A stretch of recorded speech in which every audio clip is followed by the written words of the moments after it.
God, grant me the serenity to accept the things I cannot change, the courage to change the things I can, and the wisdom to know the difference. Amen.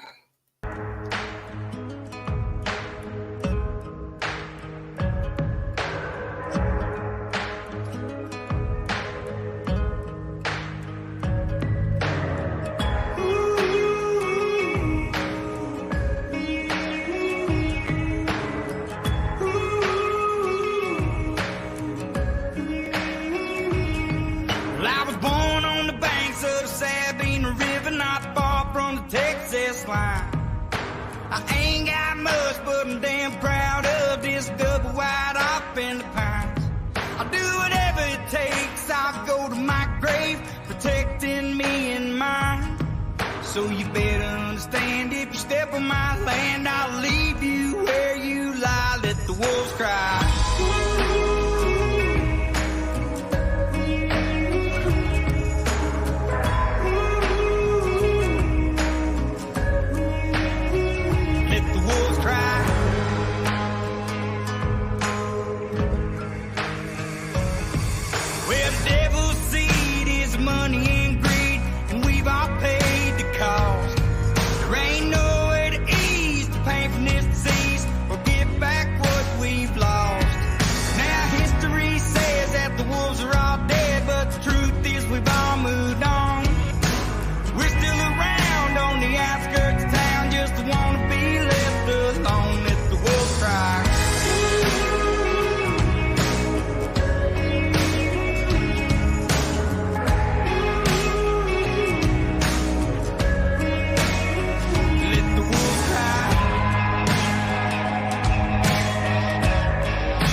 and damn proud of this double wide off in the pines.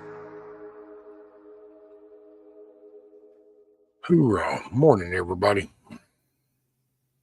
All right, I got to throw some more jam. I need another minute or two. Just kind of. Hey, looky here. Here you go, Kiss Off.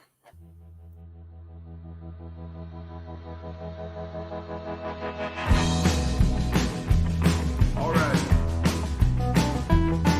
Well, Daddy was a badass, oil-filled white trash, never took nobody's lip.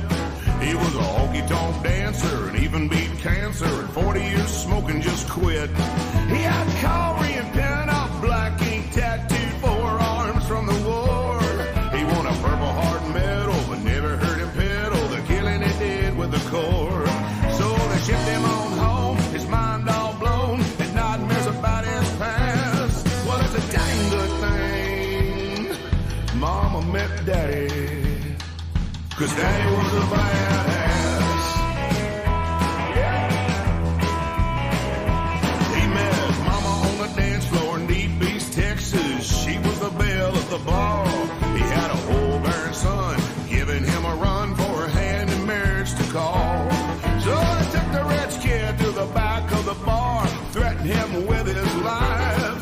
He said, "Hey, little girl, your date had to leave. Now you're gonna be my wife." I guess his country charm turned her on, 'cause 50 years has passed. He got the one and only girl in the whole wide world, 'cause Daddy was a badass.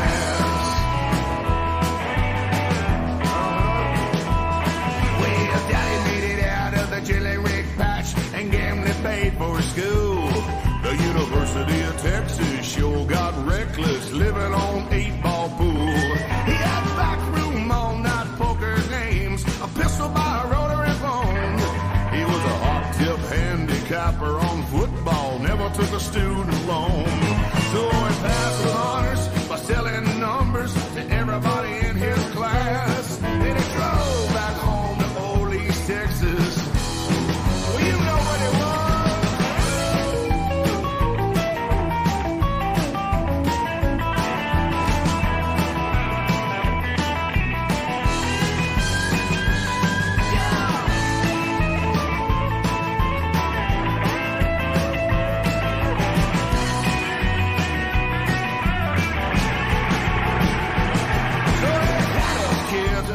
Us a house and he started his company.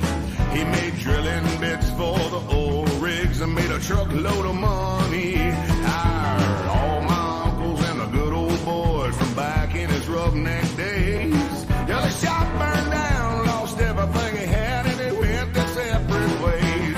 Well, he flew to Vegas, he borrowed $5 and he put it on the red and black. He made 200 G's.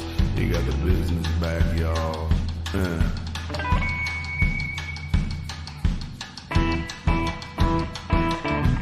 Daddy retired, sold the business. The kids are grown and gone.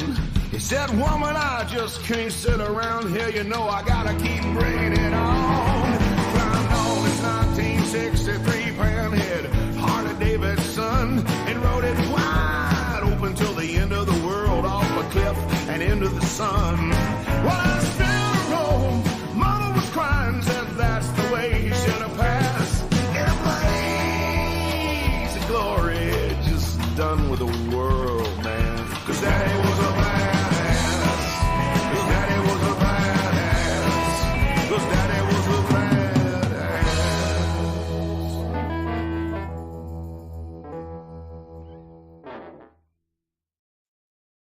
Good morning, everybody. Let's see. Scat Pack Kiss Off. Mr. William Beverly. Coffee First. Brian Solomon. Broken. Morning. Let's see. Getting down. I saw there's Blackbird. Trying to miss nobody. There we are. All right. Well, this one, we can just kind of shoot the shit. I ain't got to worry about some 10-hour stream. I'll be on for a couple hours. I probably will be on super long because I don't know. I'll probably just be sitting chilling with the surgery on. So it's Friday.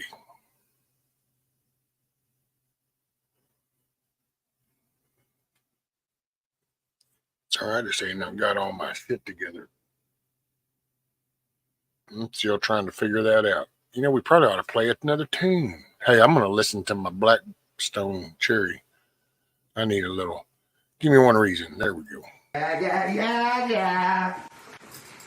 All right. No, Beverly, my grandson.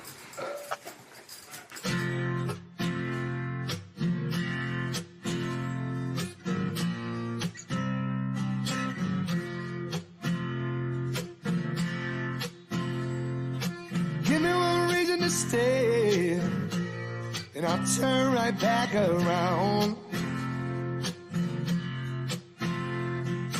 Give me one reason to stay, and I'll turn right back around. Said I don't wanna leave you lonely. You gotta make me change my mind. Baby, I got your number. Oh, and I know that you got mine. You know that I called you, oh, too many times.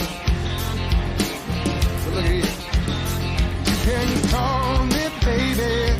Call me anytime. You got to call me. I said, give me one reason to stay, and I'll turn right back around. You can see me turning. Give me one reason to stay, and I'll turn right back around. You can see me turning. Said I don't wanna leave you lonely. You gotta make me change my mind.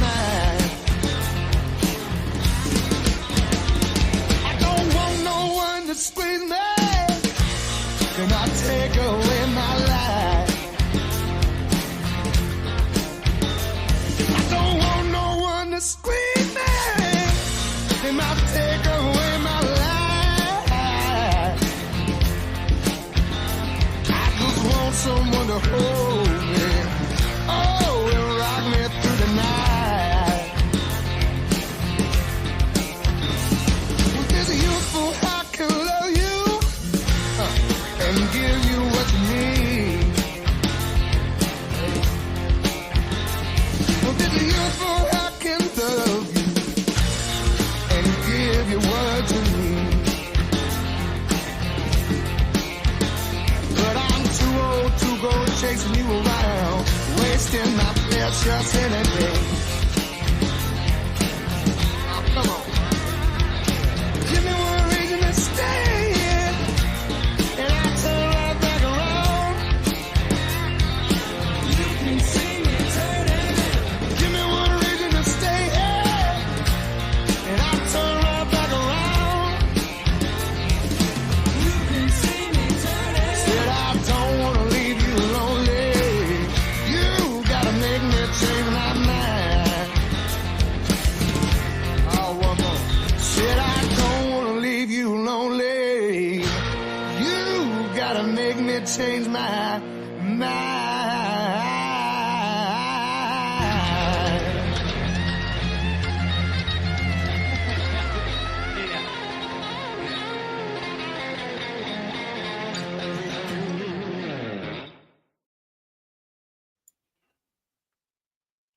Huh.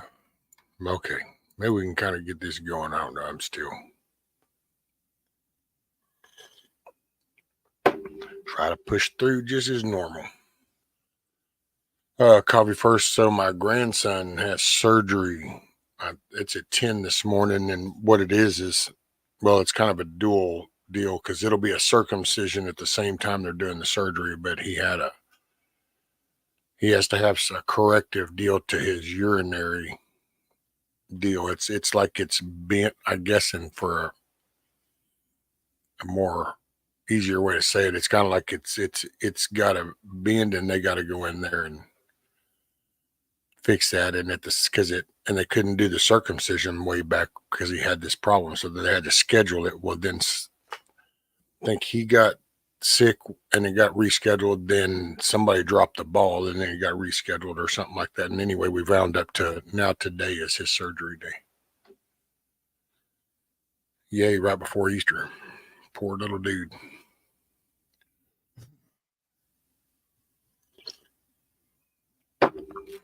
So anyway, that's where we're at.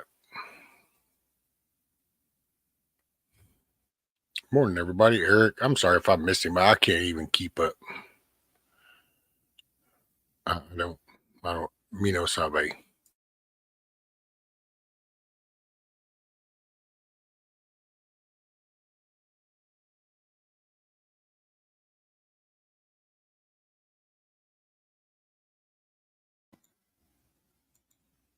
Thank y'all.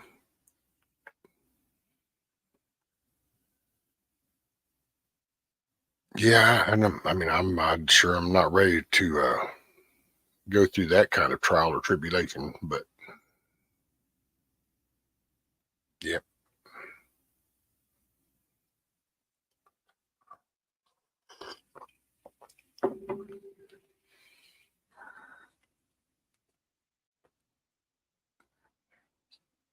Not a big fan of the medical field here lately, so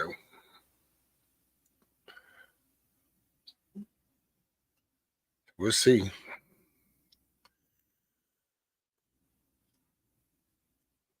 I mean, ain't nothing I can do. So it just hits. It's just different because it's my grandson. That's all. It's that direct connect. But ain't nothing I can do. I cannot solve that problem.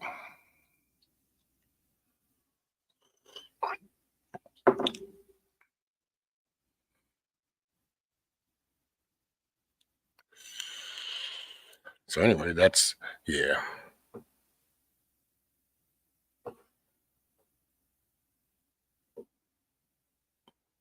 So I started to even do like a FAFO Friday, and I'm like, I'm just not really in that frame of mind to FAFO. I'm more focused on that. So I don't really know. But I'm trying to be consistent. So I guess, hey, we need some tunage.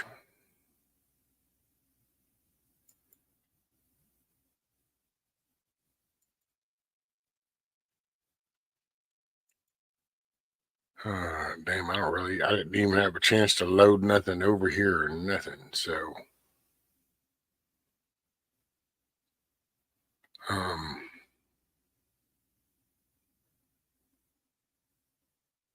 hey, here's this one.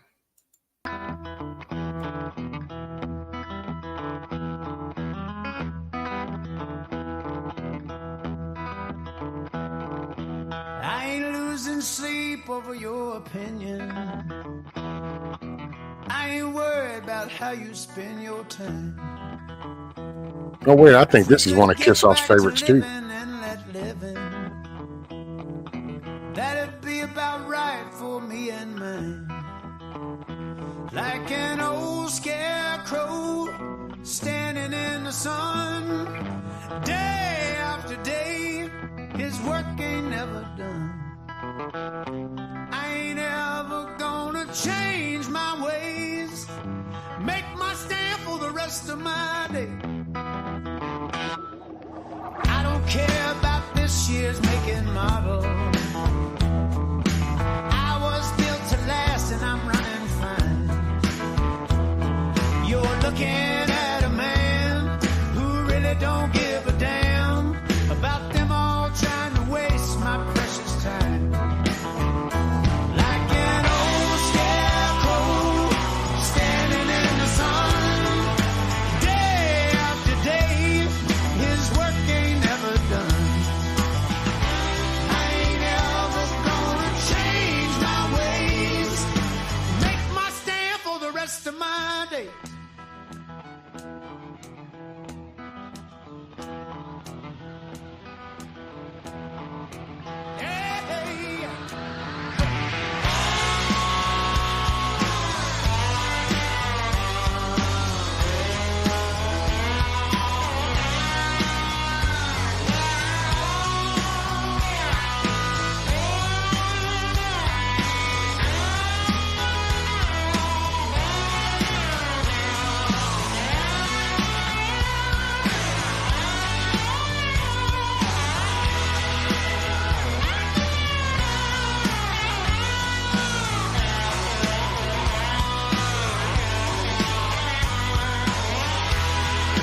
ain't straight and tall as I used to be. I look across this land and I look at these two hands, and I know there's someone watching over me. Like an old scarecrow standing in the sun, day after day, his work ain't ever done. I ain't ever gonna change my ways, make my stand for the rest of my days. Like an old scarecrow standing in the sun, day after day, his work ain't ever done.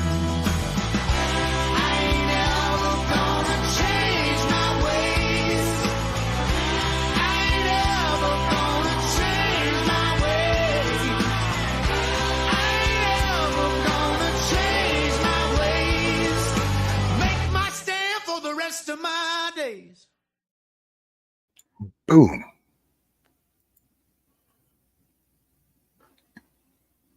And hell, we just won't.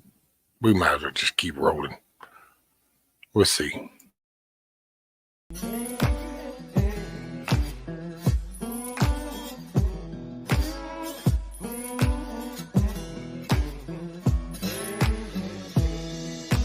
These dirt roads ain't gold down here. It's hell on earth, anything goes down here. Looking for some holy water at the water hole, but all I'm finding is whiskey and beer. And I'm a sinner to the core, searching like the devil to find the Lord, yeah. Heaven knows I need help sometimes, cause I love to have a hell of a time myself. I'm a sinner, Lord save me, but please pour me up a drink before you take me. If you could turn water into wine, I'm sure you make a hell of a shine, yeah. I can't help it, Lord, I'm sinning every day. I need your help and I pray, amen. I'm climbing No, to the Blackbird. top of that mountain. I'm trying to find you, God. Keep trying to be an angel, but I'm still raising hell. Can't make it out this world alive. I just want a piece of heaven before I die. So pass me the apple pie. I'ma drink it all down till the jar goes dry. Baptized in the lake of fire. Should've tried me when you could, but I'm still alive. I'm coming for your ass like a bat out of hell, and you can bet I'ma take what's mine. Oh, preacher man, don't preach to me. You should pull up a chair and have a drink with me. You sweating like the devil with them lies you told. You better start praying to save your soul. Oh no, I can't help it, Lord, I'm sinning every day. I need your help and I pray, amen. I'm climbing to the top of that mountain. I'm trying to find you, God. Keep trying to be an angel, but I'm still raising hell.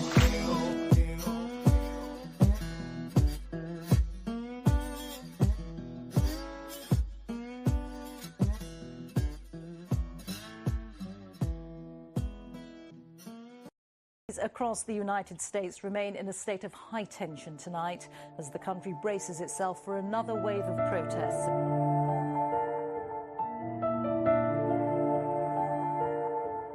What the government cooking in America's kitchen. About to open up a can of whoop ass on you bitches. About to write you prescription, gon' get you addicted. Congress crooked as some chitlins in America's kitchen.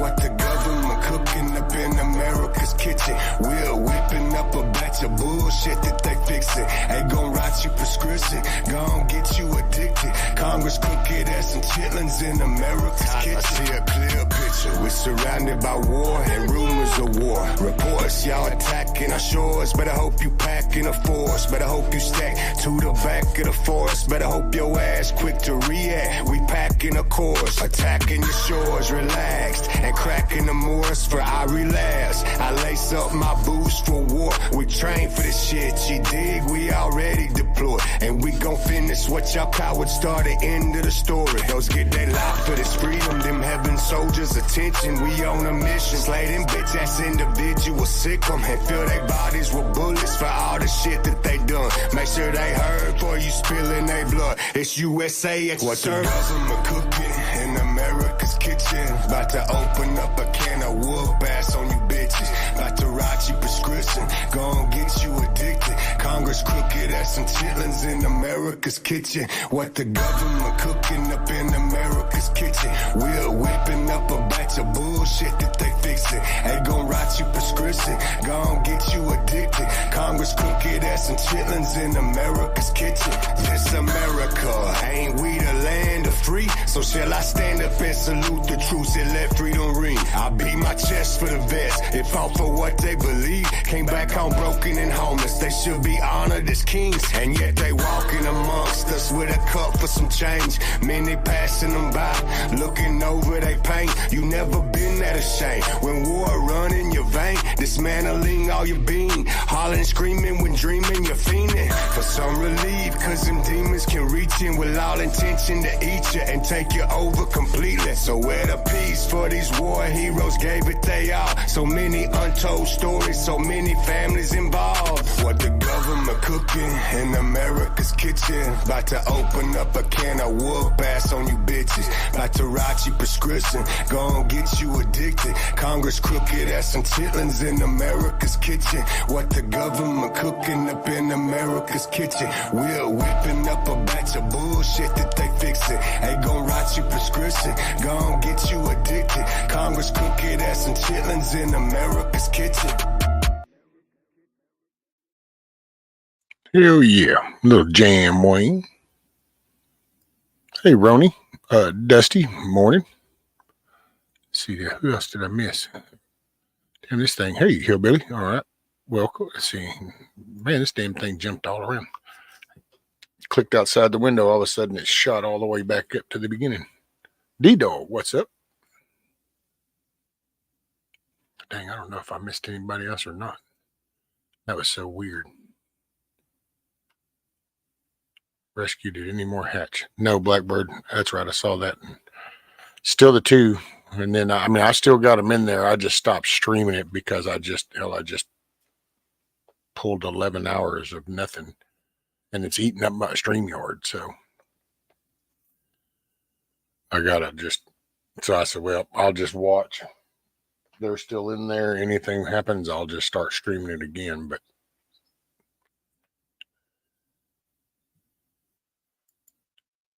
don't know. Anyway, yeah, that was that Jam Wayne guy. He's got another one, man, and I know I had it.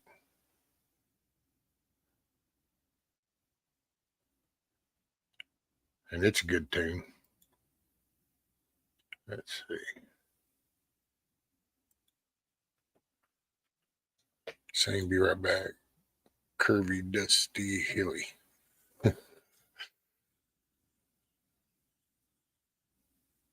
Shoot, yeah, grab your coffee. Get you a tea, get you a soda. What you got going on, D-Dog?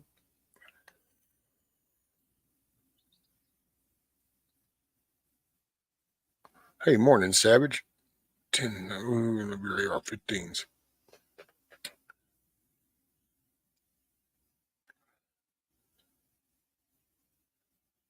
Do the dragon, but respect it.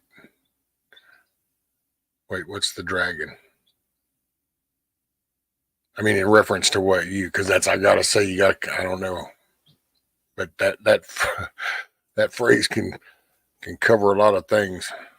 I already rode a dragon for a few years and had to beat that dragon down. Coffee says, okay, time to make the donuts. Well, it's the donuts. Keep your head on a swivel, Coffee. Be safe. Pick you something extra. You stop by the store. Gee, what's up, buddy? Dude, that was a badass axe. That was a badass axe. I must say. That flipping thing looked awesome.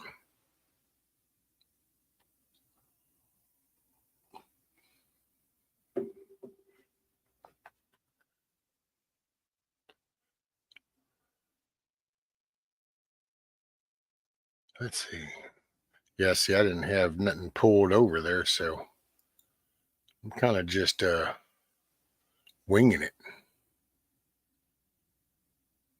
Hey, have you done a little thing on yours yet, Jeep?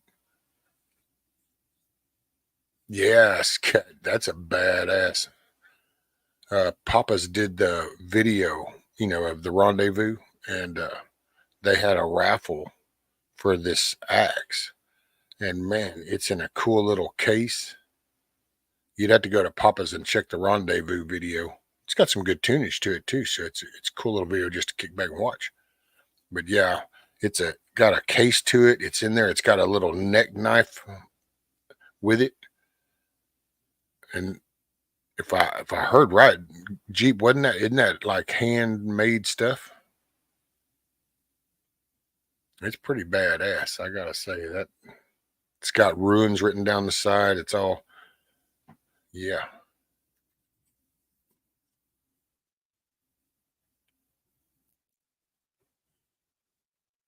What's up, Jay? No welding this weekend. It's time to inspect drag cars at the track all weekend. Hey, there you go, Jay.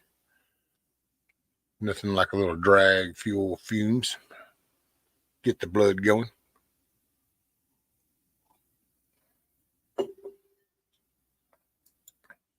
Winging it. I'm a big chicken. Yeah, the neck knife was awesome. It's badass. It's definitely, and which the whole video Papa's did is worth watching, but you'll see it in there and making money, right, Jay?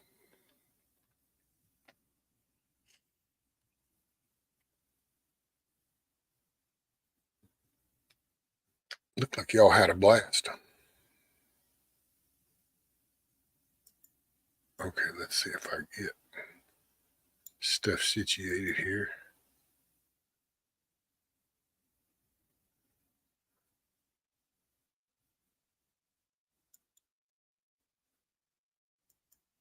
Oh, I just saw where Hutch had uploaded a video poking the bear. Oh, let's see.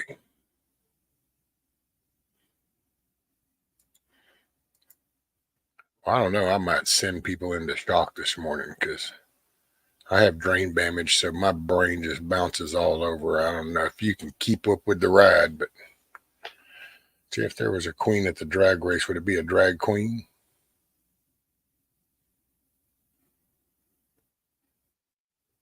There was probably a time in history, D-Dog, when, yeah, you could have like, something and say that. Now, that's just, no, it has a whole different implication. Oh. Yeah, it looked like a cool park.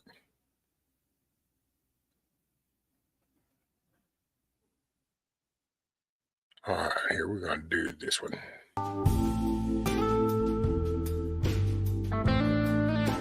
It's a little slow while I pull some others. No, I just can't do that one. Sorry, guys. Just can't. It was too. That was just too slow. Here we go.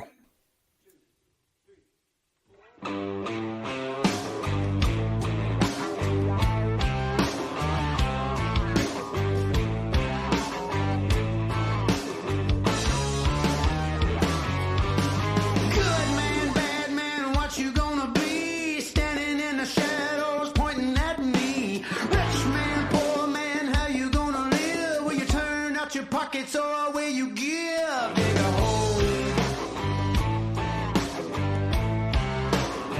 Yeah, dig a hole.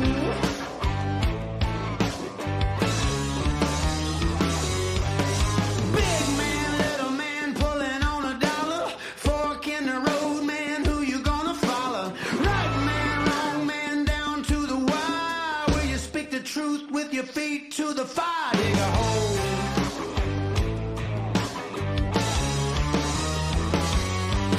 The lesser of all evils, the devils we all know, trying to get a lick in. Round and round we go.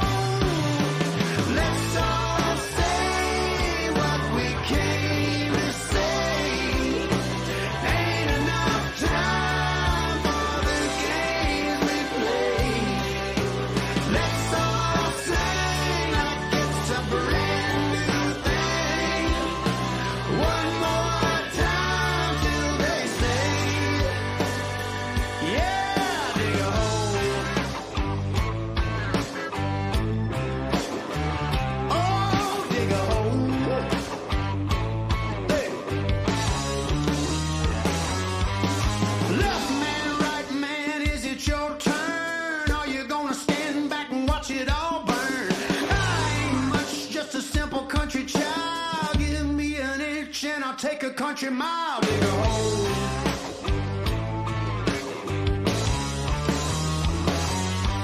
Spinning a circle, I see myself out. Ain't nobody listening when I scream and shout. Let's all say what we came to say. Ain't enough time for the games we play. Let's all sing like it's a brand new thing. One more time till they say, yeah, dig a hole. All right.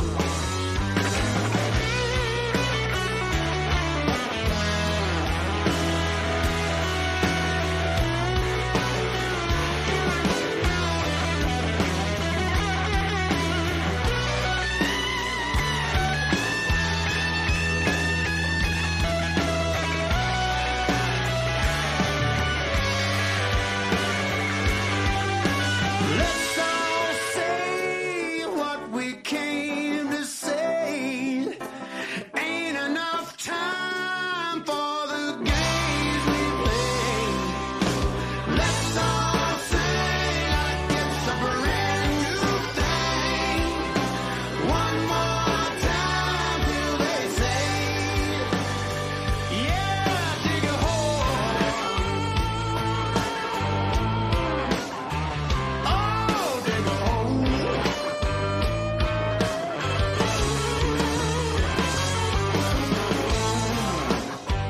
Get it. Well, dig a hole.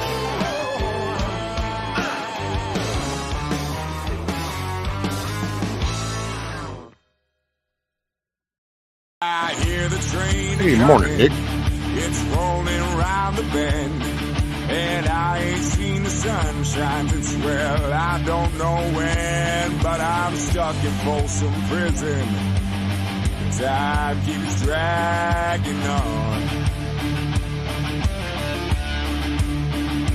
Well, that train keeps a-rolling down on the San Antonio.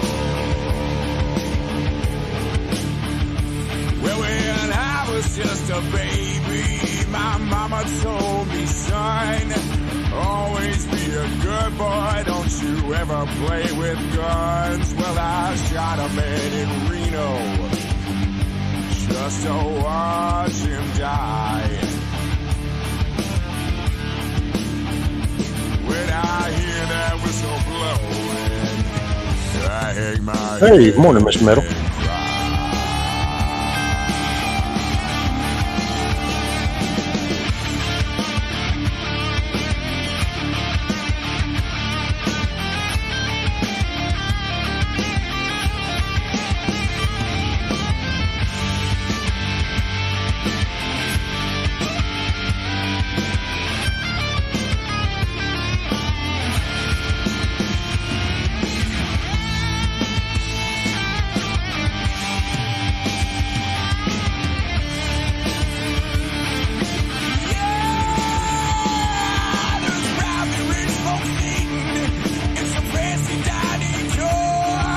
and cry.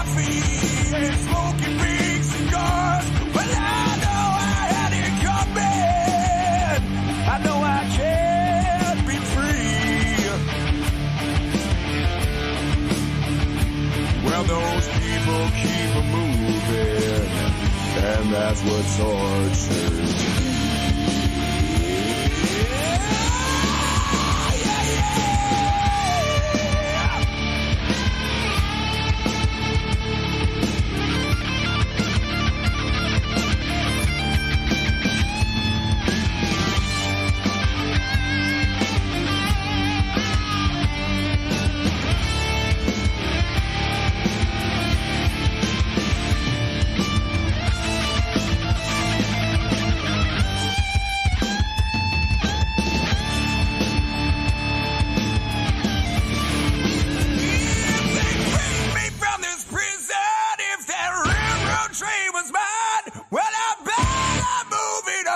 little farther down the line, far from Folsom Prison.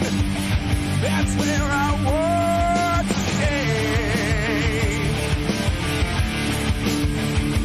When I let that lonesome whistle blow all my blues away.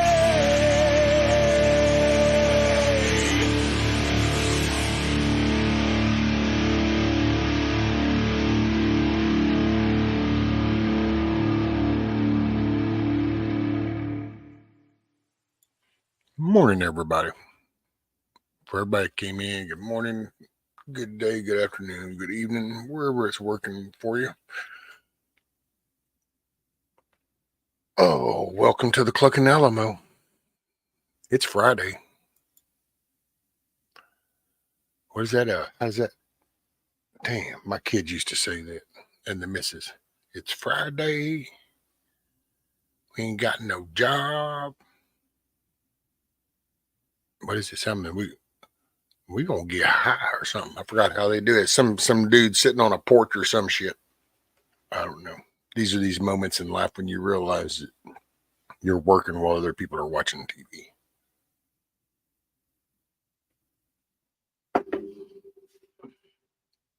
But it used to be a cool little phrase. I'd catch them. They'd say something about Fridays. So welcome. So current update on the chickens, just still the original 2 that hatched, and there's been no activity. I still got the other 6 in the incubator. It's sitting at 75% humidity, 99.5 degrees, but the data just running the 10-12 hour stream was eating up the stream yard. So I decided just still got them in there. If they start to do anything, then I'll just start a stream showing that then. But as of now, nothing. So they'll sit there throughout the day. That's where we're at. So we still got the original 2, and I got the little ones out there by the big ones. And I spent a good little portion of half the night trying to get them to get in the damn coop. And I don't think that they actually stayed in there. They're probably still out right now. So I gave up and said, you know what? If you want to be out here, then be out here. I don't care. Whatever. Be a yard bird, man. Be a yard bird.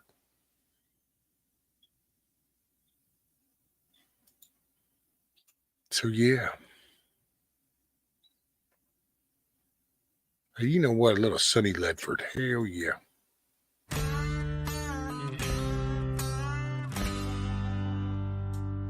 I ain't got a high-powered motor. I don't own a wakeboard. I got a 1970 Morton guitar and an outdoor carpet dance floor. I got burgers on the grill and beer on ice, and I'll probably be seeing you soon. I ain't making no waves, ain't starting no fights, just cruising in my pontoon. All I need is me and my girl parked in a club in the glow of the moonlight. Making love on my pontoon boat. Yeah, a little bit, Miss Metal.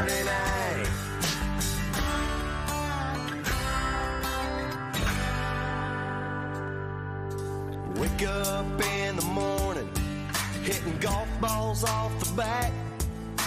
Jump off the side, you know I'm doing a gainer, and take me a Lake Norman bath. I ain't wearing a pair of board shorts. Walmart suits me fine. I kinda like the mesh, holding my balls reminds me of another time. Back when it was me and my girl parked in a club in the glow of the moonlight. Making love on my pontoon boat on a Carolina Saturday night.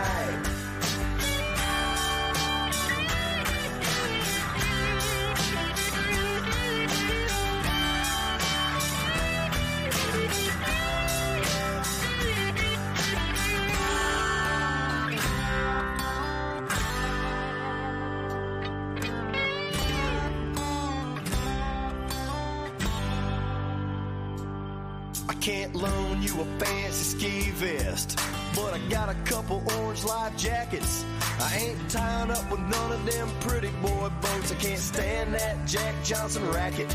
I don't get in a lot of trouble, but I've had a few misdemeanors. And hell no, I don't watch racing no more. Ain't the same since we lost Senior. All I need is me and my girl parked in a cove in the glow of the moonlight, making love on my pontoon boat on a Carolina Saturday night. All I need is me and my girl parked in a cove in the glow of the moonlight, making love on my pontoon boat on a Carolina Saturday night.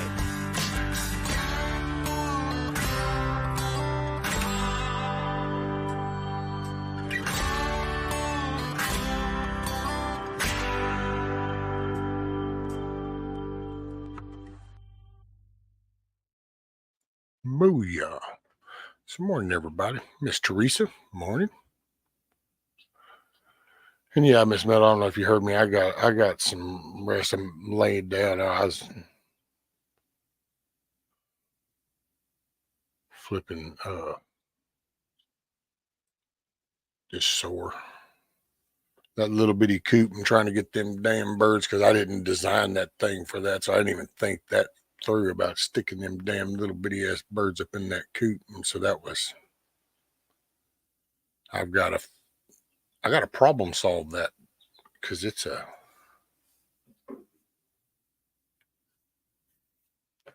that was a chore. And it's like you put one in there and you're trying to get the other one, and here it's coming back out, and then sticking it in there, and it's really shoving chickens in the box and trying not to screw nobody up, break a wing, a leg, neck. These little dudes, the two over here, I dipped them in the water, so they should know where it's at. So hopefully they pull through.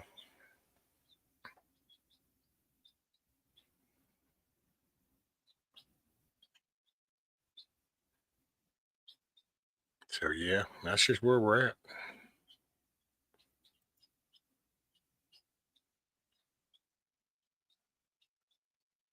Yeah, I need to trying to gotta clean out some. I'm probably gonna have to go into that one.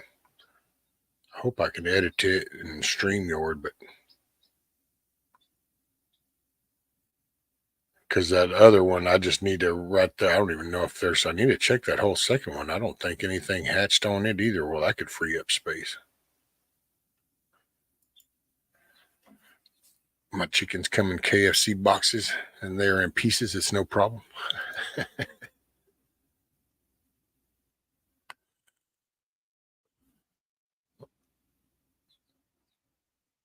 Actually, you don't want to do that, Teresa. I think Brian said that he's done that and it tastes like Windex.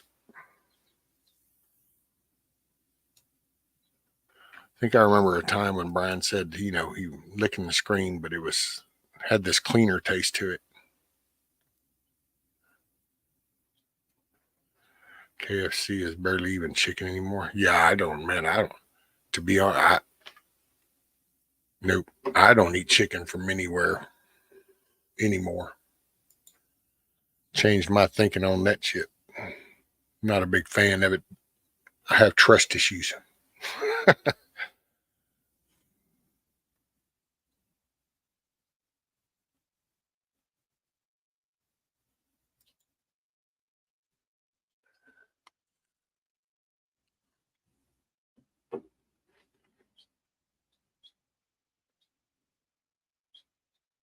See, I thought I'd heard Brian talk about his bad experiences.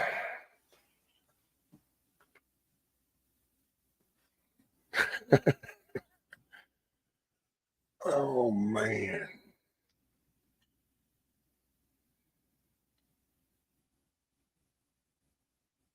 Just not no.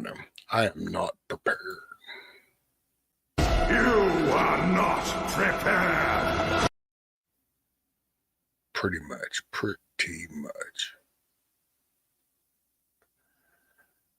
Just exhausted, dude. Just exhausted. Hey, and I don't know why, but I see D-Dog, and then I think of Limp Bizkit for some reason. Just, I guess because we had a conversation one time. And my brain's kind of fucked up, so it just works that way.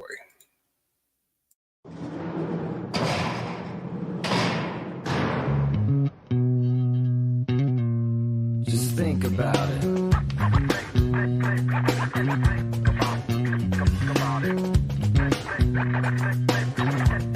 Just think about it. Lately I've been skeptical, silent when I would used to speak, distant from all around me, to witness me fail and become weak. Life is overwhelming, heavy is the head that wears the crown. I'd love to be the one to disappoint you when I don't fall down, but you don't understand when I'm attempting to explain, because you know it all and I guess things will never change. But you might need my hand when falling in your hole. Your disposition I'll remember when I'm letting go of you and me. We're through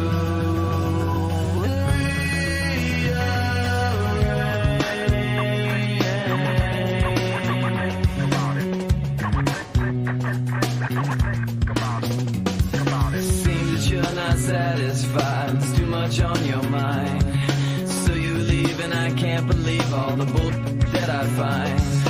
Life is overwhelming, heavy is the head that wears the crown. I love to be the one to disappoint you when I don't fall down, but you don't understand when I'm attempting to explain, because you know it all and I guess things will never change. But you might need my hand when falling in your hole. Your disposition I'll remember when I'm letting go of you and me. We're through and rearrange. You and me, we're through and rearrange.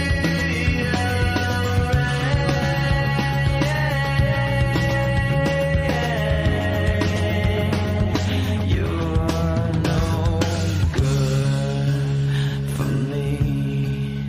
Thank God it's over.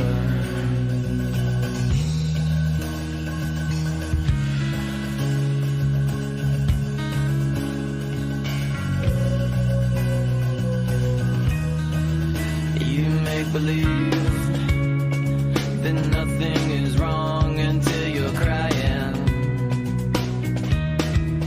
and you make believe that life is so long until you're dying. You make believe that nothing is wrong until you're crying, crying on me. You make believe that life is so long until you're dying, dying on me. You think that everybody is the same. I don't think that anybody is like you. You think that everybody is the same. I don't think that anybody is like you. Just think about it. You'll get it.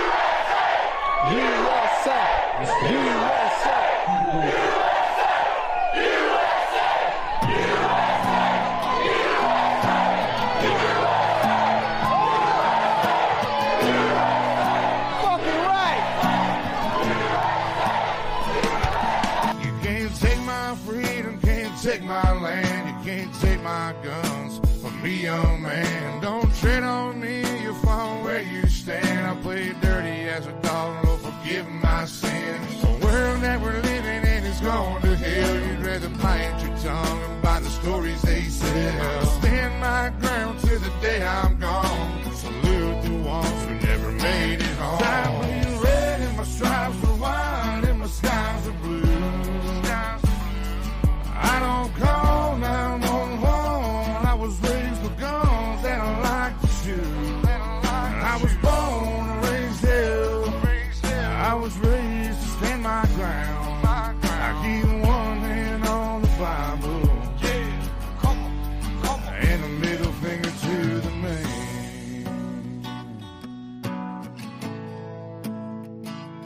I keep one hand on the Bible, and a middle finger to the man. See, we soldiers in this new age and tread on enemy lines. Old school in our veins and never change with the hands of time. All these crooked politicians on a mission just to find all the brains they can wash and all the rules they can't apply. Just a bunch of sheep inside these fences, always sleeping, mostly senseless, medicated, incarcerated. I hate to say it, but the truth is vicious. Lied to and deprived too. They got us in the system. Middle finger to the man. You either with us or against us. I'm bleeding red and my stripes are white and my skies are blue. I don't call 911. I was raised with guns and I like to shoot. I was born and raised hell. I was raised to stand my ground. I keep one hand on the Bible, and a middle finger to the man.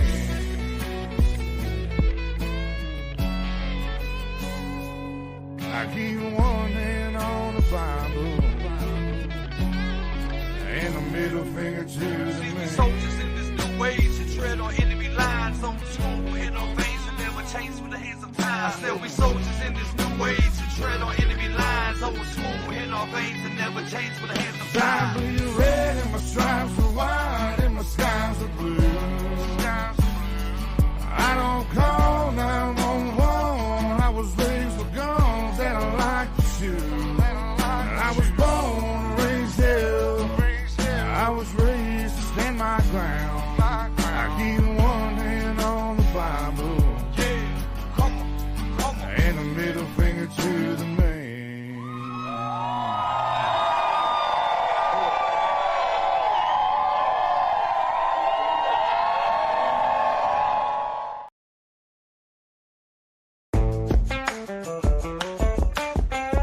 Sorry, I'm just slow dragging. Y'all just enjoy a few tunes.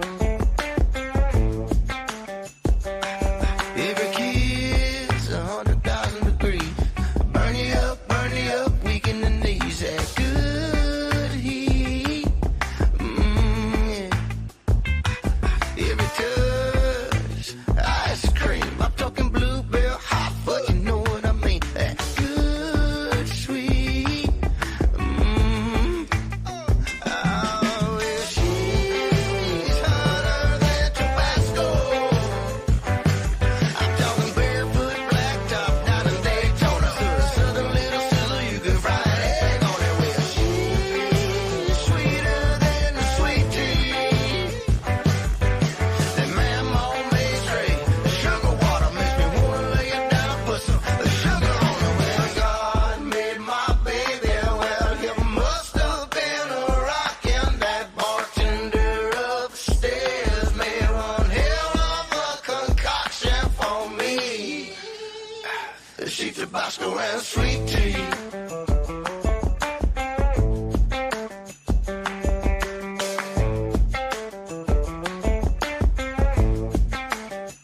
Yeah, well, she's spicy like that jerky got from Buc-ee's down in Texas. So delightful like that coconut hanging in my legs. It's not that new car smell. I'm talking Tropicana. Shit. She got a mean little temper like a pit bull on a chain. But when she loves like it sugar cane. And I can't tell this shit is forever. Oh, well, she's hotter than Tabasco. I'm talking barefoot, blacktop, down in Daytona. Southern little Stella, you can fry an egg on it. Well, she's sweeter than the sweet tea. That mammo made straight. The sugar water makes me wanna lay it down, put some sugar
Tabasco and sweet tea.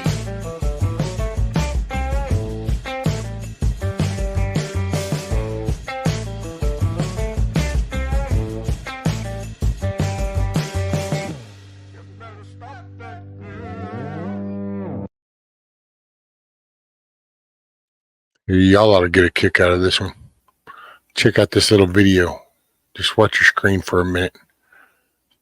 This is some funny shit. I mean, it's funny because it ain't me. But this is funny.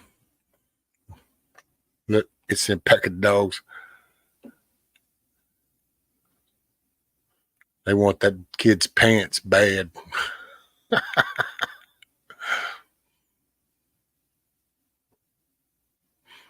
I guess the smartphone came in handy. It got rid of the dogs. Oh. Oh, no. I was trying to find y'all something interesting. Figured that, and I'd see, who knows, might have got lucky and somebody was going to post exactly how the world was going to end on TikTok. So I thought I might go catch y'all the latest update. I just thought that was so funny as shit. It was like, damn.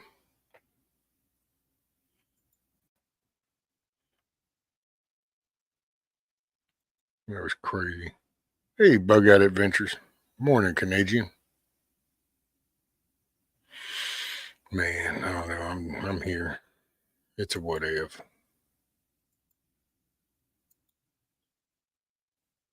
I think I'm just totally drained from yesterday. And then today,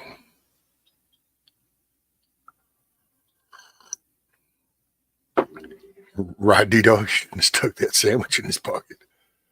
Son, they wanted them drawers, man. Hey, morning, Cherokee. What's up? It'd be funnier bit on the butt, right? Hey, I thought that's why I don't know. Either he had food in his pockets or he had been like wiping his hands with food on his pants, but they wanted them drawers, man, because his little old bunions there were exposed. And I was expecting one of them to reach up and grab a hunk of that shit, but nope. Canadian says, oh, it's coffee time as soon as I get off this throne.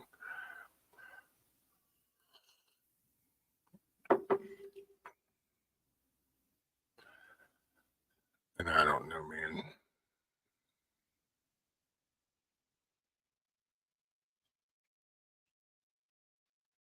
Just there's good days and bad days, you know. I just share my shit with everybody, so that's why it probably looks weird from the outside looking in. And this is definitely a down day.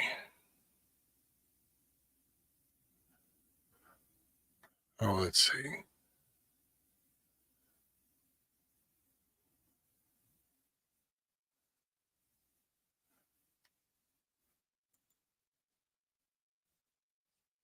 Oh, let's see. Hey, here's a little one. I don't know.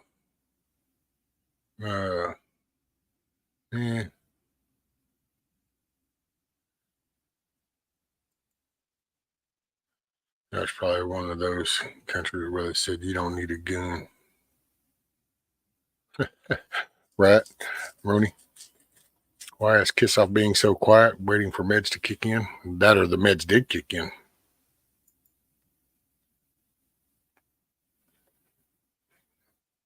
Cherokee, you see and hear about black box missing, 2-minute ship hitting the beam? No, I didn't. Man, watch. They'll have a movie over that thing. There's going to be so many reasons why that happened.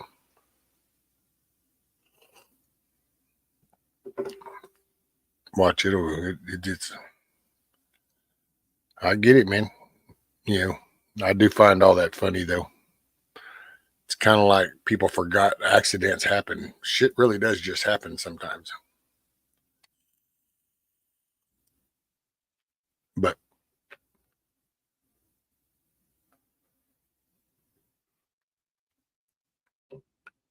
matter of fact, that probably ought to be a good thing to do. Is I wonder what kind of bills and stuff. What's trying to be passed or what kind of confirmations are happening in the Senate. Sometimes the media might pick up stories and run with it and help drop little stories to keep people busy.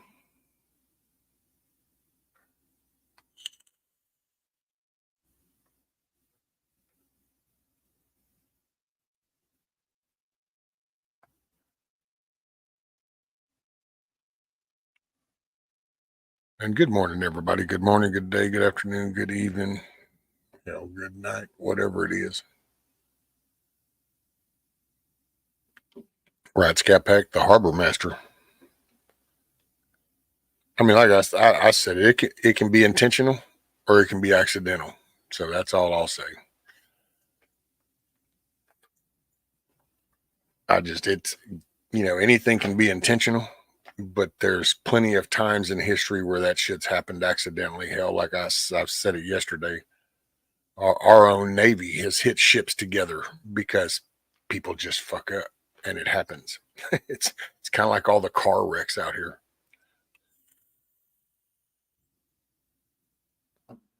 Right. Look at this over here so you don't see the rights being pulled out from underneath your feet.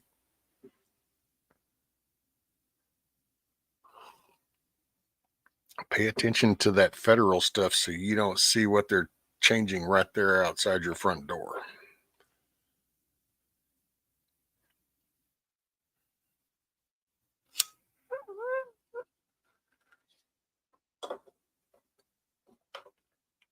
People watching the bridge thing are like going to a magic show and watching the rabbit and missing the trick.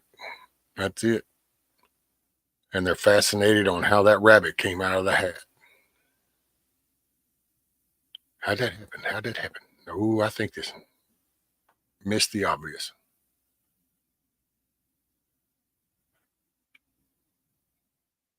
Ooh, Canadian homemade peanut butter cookies.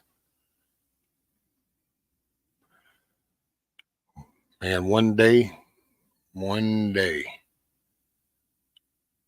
I hope to enjoy some peanut butter cookies in honor of a person that I knew for a while and enjoyed many conversations with. Pretty cool lady. But I love peanut butter cookies, and I love butter and can of butter. And man, when I saw how good peanut butter cookies really were, and I heard, I didn't really see, I just heard how good they were. I was like, ooh, wee, man, got to do me some of that. Those sounded good. Your secrets are safe with me. Now snag me one. It's a payoff, Blackbird. Like if knocking over a bridge was the black swan they've been hoping for, they didn't do a very good job. Oh no. See, it's not. That's what I'm saying. Yeah, I don't think it's going to be that. It's the little ones. They're not ready for the big one yet. There'll be a big one, I do believe. I think there'll be something, but I think that this is just this because there's local things that are happening. State legislators are. So I'll just put it like this. So you got 50 states. So spread across this coast to coast. So, but you have different ways of life and cultures in these areas. So different things spark different reactions from different people. So you have these little events that go on, and that keeps you from seeing what like your county or town is passing in their little meetings. If they need a bit bigger one so that you don't notice what your state legislative body is passing and stuff, then there'll be those kind of things that they'll play on. And it's not that they even have to cause these, because just humans, damn, look at car accidents. So, somebody dies in a car wreck and you can kind of go and find somewhere with that name and trace it back and go, aha, it was when that dude got fired from that job. He really had a vendetta about him and he waited 10 years to snip a brake line to cause that wreck. And that's what took him out. You can create whatever backstory you want. But the media isn't hand in hand with a corrupt government. So if you just got to take the basics, they take a casual event If they want to promote it, they can promote the attention to it. If they don't, you'll never hear a word about it. It's like Kissoff brought up some stuff that Pennsylvania did with the election and the ballots and stuff. And they've passed legislative stuff in Pennsylvania to help prevent the mail-in ballots and stuff. So, but see, you don't ever hear any of that. And that's because they'll turn around and they'll give you this story. So like they'll keep that ship on the headlines, because that way you look at that ship, you pay attention to the ship. Ooh, what's the latest with the ship? Oh man, did you hear that? Oh yeah. And then the other little groups amongst social media platforms just keep the generation. And so then all of a sudden you have this little town council that just made it illegal for you to carry your firearm down Main Street. This county just said, you know, hey, we're going to take this punishment of squatters off the books, and nobody paid attention to them passing that. Or maybe a state legislative process just said, hey, we're going to take as many mail-in ballots as we can get for our elections, and nobody noticed that, because the main objective is just to get the people not to pay attention. I mean, it's really easy. You know, Rescue, well, I asked David West to a fire starter call, fire thong, he, no way, South Asia, Thai, Laos, Papua, New Guinea, and Australia. Some words are bad words to America. Thong means oster to is flip. Dude, Cherokee. Wait a minute, there's more. Thai, Laos, thong means sold the foot strap, fire thong. Yeah, you got me on that one, Cherokee. That was like some kind of, I don't know. There's not even a begin to decoder ring. I don't even know where to start with that. I'm not sure what that, I don't even know. Well, I asked David West to a fire starter call, fire thong. He, no way, South Asia, Thai, Laos, Papua, New Guinea, Australia. Some words are bad words to America. Thong means oster is flip-flop. Thai, Laos, thong mean sole foot strap, fire thong. Yeah, see, me no sabe, man. I'm sorry, Cherokee. I don't even know. And is that about the boat?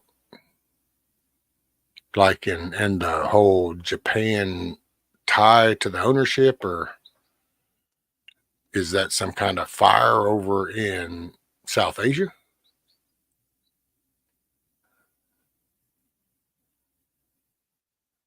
David West do a video on fire thong from South Asia.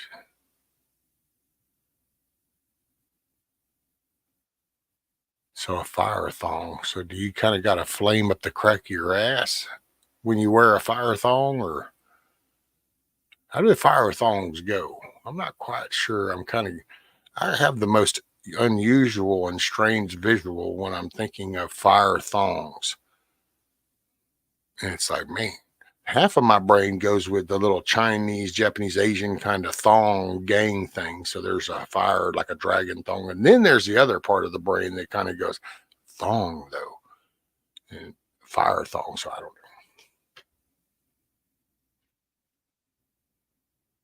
Actions, distractions. Morning. Confidential ballots equals can't prove it.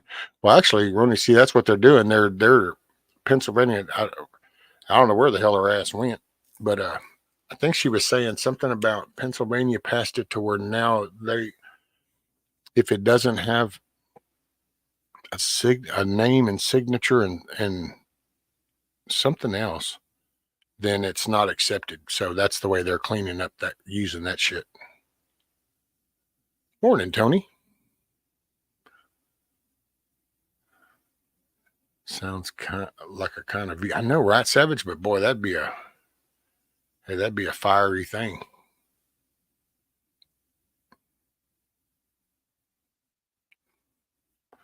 Thongs are also a name for flip-flops.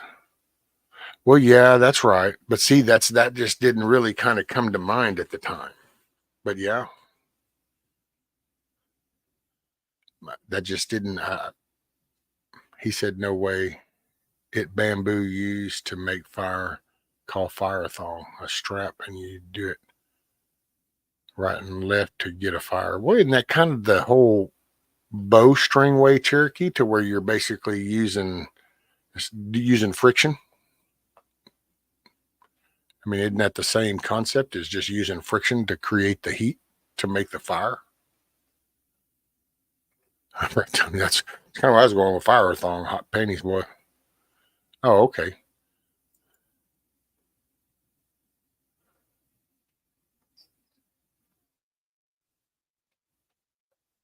So people didn't think you could do that? See, that just shows, that's so sad. That's so sad where society, culture's going down to. So that was, people didn't think you could do that. I mean, that's, yeah. No, it wasn't even that. It was like some kind of alien thing. What's up, Solomon? Morning. Came back to an interesting conversation. More thong talk. It's 10,000-year-old. Well, yeah, I mean, it's friction. It's not, I mean, that's, I thought most people fully understood friction, hell, it's kind of like the Asians do the whole, they don't do the whole little, what Karate Kid thing of, because of some movie script. I mean, that actually warms your hands up and creates a self-heating pad that then you could put on somebody and it goes into their muscles and helps relax. So, I mean, it's friction. I mean, strike a match on your jeans, fires up. It's just, that's why I guess that's why I didn't catch it, that you were just meaning that, because I thought that was kind of one of them common things. And people are actually making videos of, look, if you can put the stick right here and do it, it'll catch fire. And it's kind of like man, it's almost like we were reverting back to caveman days, kind of like when people used to do the fires like in a cave and they would be like, ooh, what is that?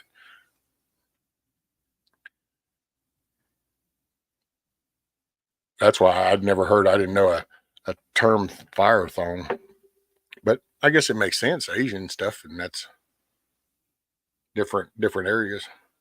Fire thong is when you eat super hot chili and fart into your thong. But see, do you really fart into a thong, or does it go around a thong? Mm-hmm. So is the fart into the thong or around the thong? Words matter. Words matter.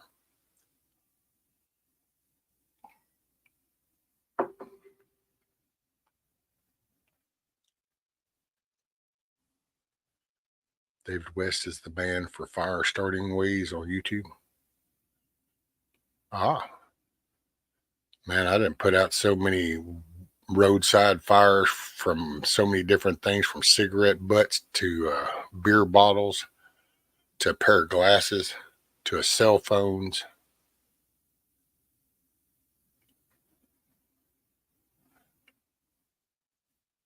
Friction creates heat. You can also get it from the sun. You just got to magnify it with some sort of object.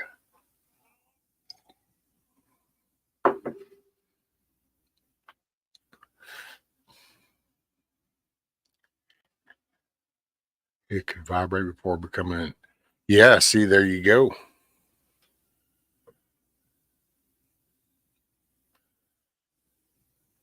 Kind of like a fire kit, native Thai style, huh? I think I missed something on. Well, no. Okay, so in all seriousness, what Cherokee's talking about is apparently there's a guy on YouTube who I guess helps teach people how to start a fire. And one of the ways is called this fire thong, and I'm assuming it uses some bamboo and it's friction. So it'd be in similarity to the whole stick with the string and the stick, and you're creating friction until you finally get heat. Okay, going back to the drawing board, I will figure it out. What are you trying to figure out, Dido? What's the challenge?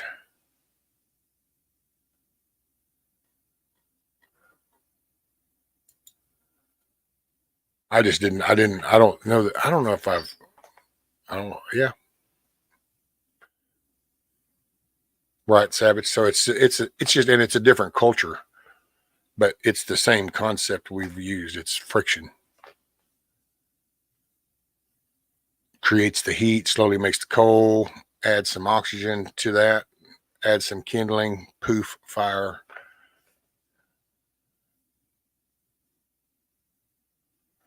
You just need the kindling, the heat, and oxygen.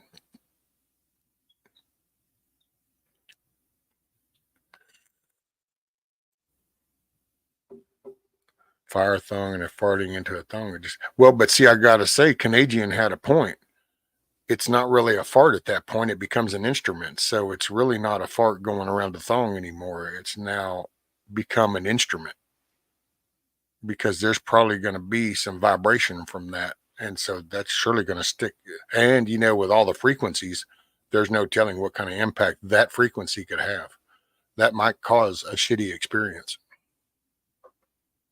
I'm just saying.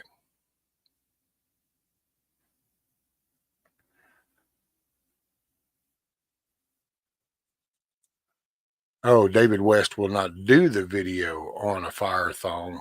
He thinks it's a bad word in American, the word thong.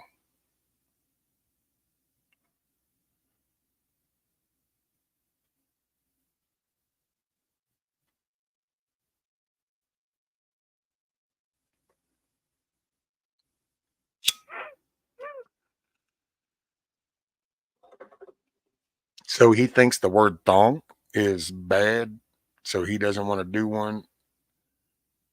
Well, then just call it the Asian fire asterisk, asterisk, asterisk, asterisk, and tell people to go look it up. You ain't got to say it. That's crazy, man. I'm not gonna show you how to start a fire this way because, well, I don't like that word. It's like, well, how about just call it fire starter, Asian fire starter method? You ain't got to say thong. Lord have mercy. There you go, right, Canadian there. Just call it the Friction Master 2000. He can say strap fire start, right? See? It just it's crazy to know that. I'm not gonna do an instructional video because I don't like a word. And it's not even an ugly word. Hold on 1 second, guys.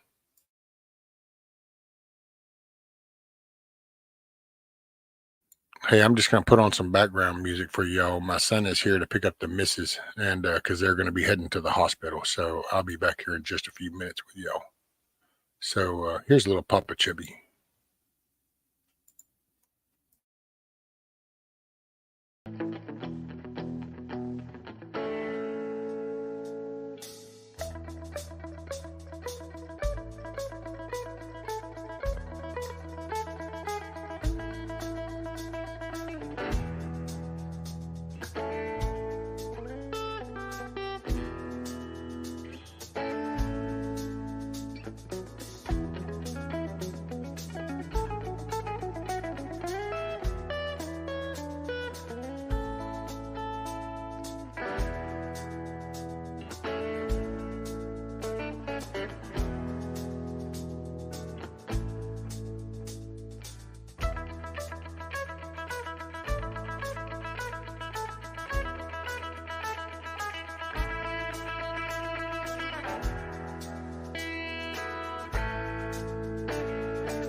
Was a young boy at 17. Went downtown, made the scene, took the 7 train on the way from Flushing. White hot top, hard rushing. Went to the barrel number 315. Man looking at a magazine, said come color. Didn't look up. Went inside and I used it up. Standing old without a wrecking machine.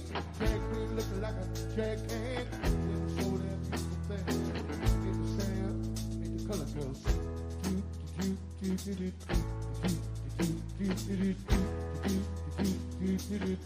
Everybody sing with me one time and say.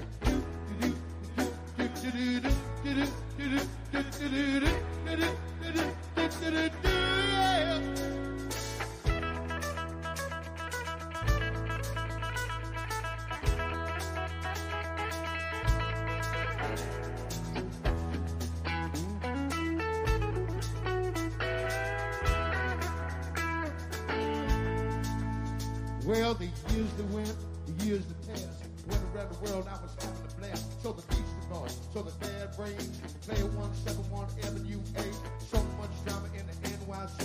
Hard being P.O. Papa Chubby, so hard being abused, yeah. A white boy just gotta pay his dues. Transition was my ignition, left me in a chronic condition. Set that wild man on the loose, talking about singing on gin and juice. Rolling down the street, smoking Indo, sipping on gin and juice on the West Coast, that's right.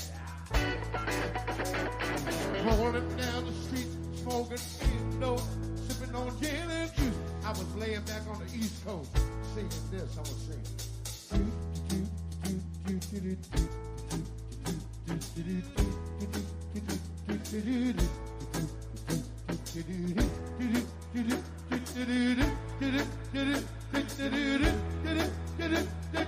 Yeah!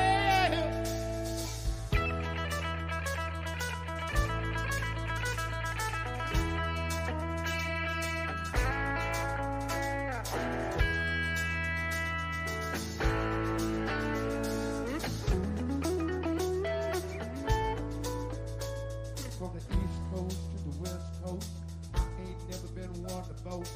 From Bed-Stuy to East LA, all them kids got something to say. Luke and Rachel, Snoop and Jay, B.B. King and Dr. Dre, they were making them hits like I ain't no chance. From the New York to Paris, France, color girls are singing gin and juice. White boy don't need no excuse. B to the O to the B to the A. Papa Chubby in the house today. Yeah, yeah! Yeah, yeah! Hoo-hoo! Tell me how everybody say. Ho-ho! Ho-ho! Ho-ho! Please allow me to introduce myself. I'm a man of wealth. I've been around for a long, long years. All the way. I was around with Jesus Christ. Now to say, I made plans for the pilot. Was the man that sealed the thing. Please be sure, don't you get started. Also, something you will do. It's up my day. Oh, oh.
Hell yeah, bug out. There you go. Little grilling some ribs and the fixing. That's what seals the deal.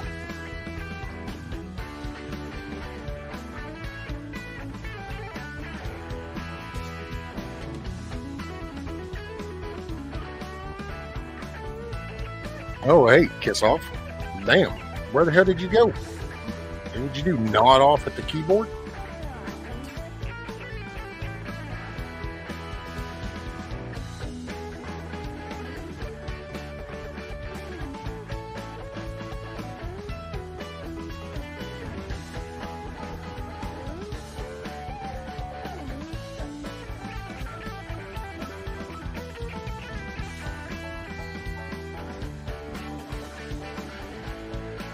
Put it down now. Ho, ho. Ho, ho. Come on, everybody. I can't hear you. What my name? Yep, I got you. Here, Billy. What my name now? What my name? Some people call me Papa Chubby. Well, and I gotta say, it's Some a. people It, call me the Beast. I thought about that too. Kind of the. I mean, we used to just celebrate it like when my kids were growing up. We just celebrated it, but then it's kind of like, well, now it's so. I figure we're just kind of merging. You know, it's not really focusing all the Peter Cottontail and Rabbit and all that. Just they're young enough right now. Just letting them enjoy the candy. And good food. And by the way, good morning to everybody that's here. Sorry, I was out for just a minute. Hey, Moonchild. My grandson is having surgery today. His urinary. Anyway, some with the track right there. There's an issue, and so they couldn't do the circumcision when he was first born, and so then there's been issues, so it's rescheduled to finally now, and that's kind of nerve wracking because hell, now he's a year old. But so today, and my son come by to pick up the missus because to go to the hospital, for the surgery, and I'm gonna stay here because, well, we got Rudy, and then I just with my chair, and you got to do all this whole parking lot over into here, up down the parking garage, up over to here, and then up those. So it's just kind of So I just figure I'm just gonna be here, and they'll keep me posted. And appreciate you. I appreciate everybody's prayers. Right there you go. Hey, that's what most people around here they'll light the river up.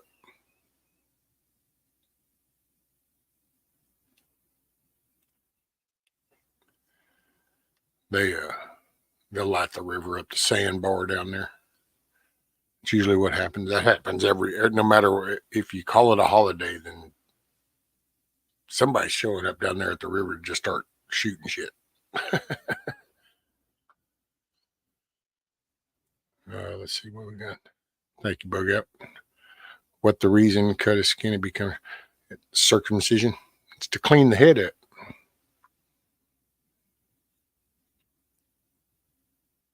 Biblical, depending, just whatever you're out to. Yeah, I'm not. I feel for him because I just, man.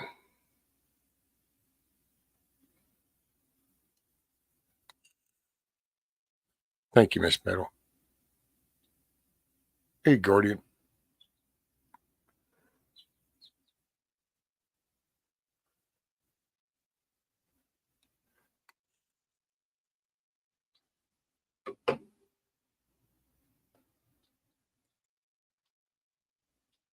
No, I'm a Texan. See where that just went.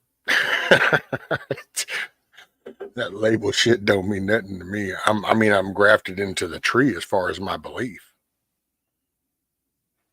But that's that. unless you have kids, holidays are just another day when you get older.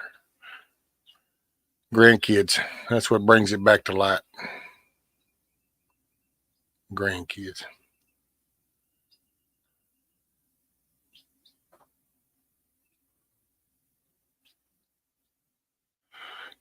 Don't forget live, what is it? Live messages or all messages? Live chat, all messages. There we go. I don't know, man. My brain ain't all here.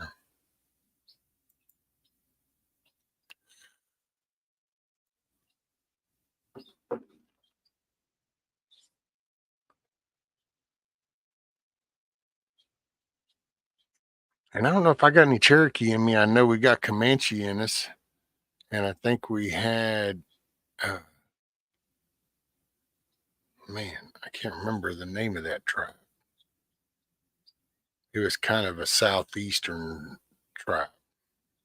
But forgot.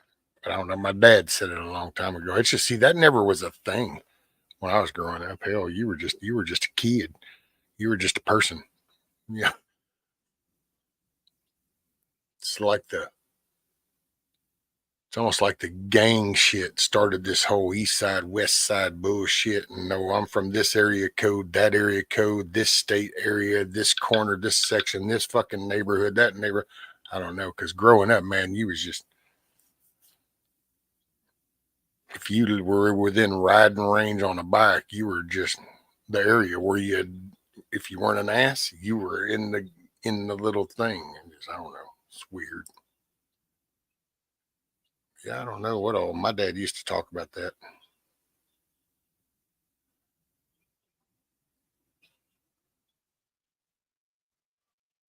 Oh, there's some changes coming to that. What is it? Venmo's privacy shit. It's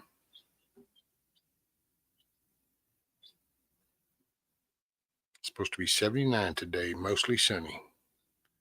Well, hopefully God will just shine down on my grandson. Little man will be fine. Sun will be bright and shiny when he comes to. It'll all be good in the hood.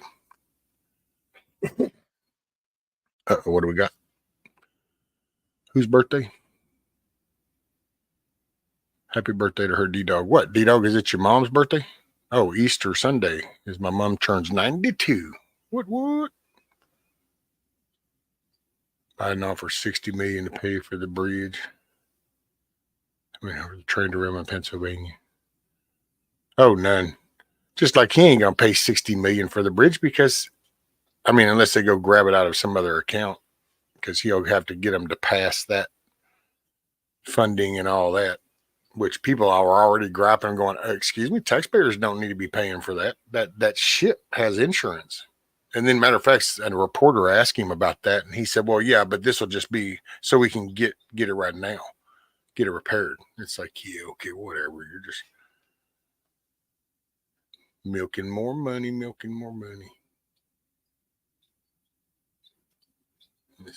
By the way, so tomorrow is Hillbilly's birthday, but he ain't going to be 92. Hey, wait, you're going to be 42. It's still kind of weird. There's probably there's a tie to the fact that yours ends in a 2 and hers ends in a 2. I just know it. We just have to look at enough history and we can make a storyline.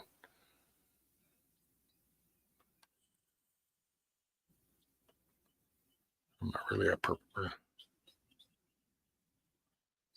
People love using native tribe without checking DNA family. See. Oh yeah, I don't know about all this latest shit, Cherokee. Mine actually comes from my great grandparents to my great grandparents to my great grandparents to my grandparents to my dad, kind of thing. So I didn't grow up in those cities and all these big fancy foo-ha things. My family were simple. I could show you some pictures. Simple ass plain type thing. It is what it is. But yep, that, what is it? Me and 23 or whatever the hell that, what was that, 23 and me, or it's like, here, poke yourself and send it on in. We'll tell you all about yourself. Hey, welcome again, Money.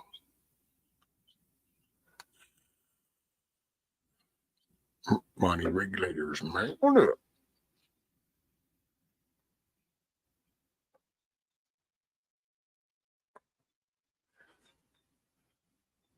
You know what? It will be a smart bridge into the new 15 city. How they going to get new before they destroy the old? Yep. Well, you know, born at Fort Bragg. Man, I ain't been there in a minute. Man, so he was a friend. He was almost like a second dad. He was my recruiter. He was a teacher. His name was Dub Fowler. And I helped move him to Fort Bragg, back to Fort Bragg, when I was real young. He is a Vietnam vet, and to this day, that man right there, I remember carrying the box that had all the cases in it, and it was just impressive. Used to play that man used to smack my ass playing handball. The B.O. short dude, barrel chested. Son, he worked me over, taught me all kinds of shit, got me in. Hell, they even called him from my base in AIT, try to get him to talk to me about my damn anger issues. Did you know that this boy had anger issues? If I crash my truck into a building, Chevrolet isn't going to offer to pay for the damages. Unless it becomes known as a faulty part on the truck and your slick lawyer decides to sue them because they're the ones that caused the wreck because of a faulty part, then all of a sudden, Chevrolet might be. You know, you just don't know. Hey, what's up, Greta?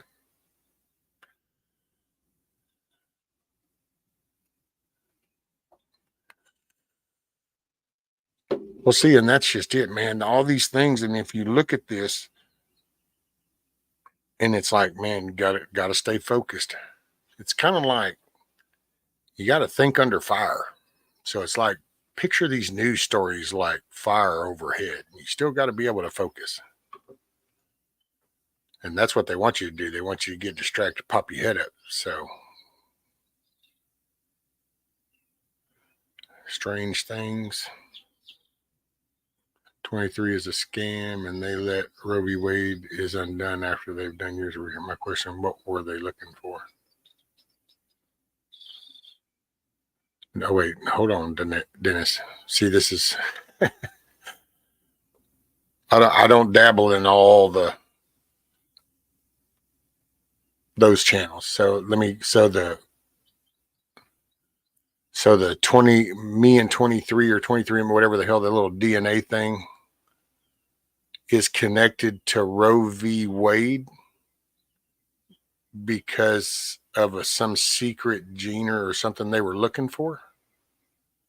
Oh man, dude, that's like way out there.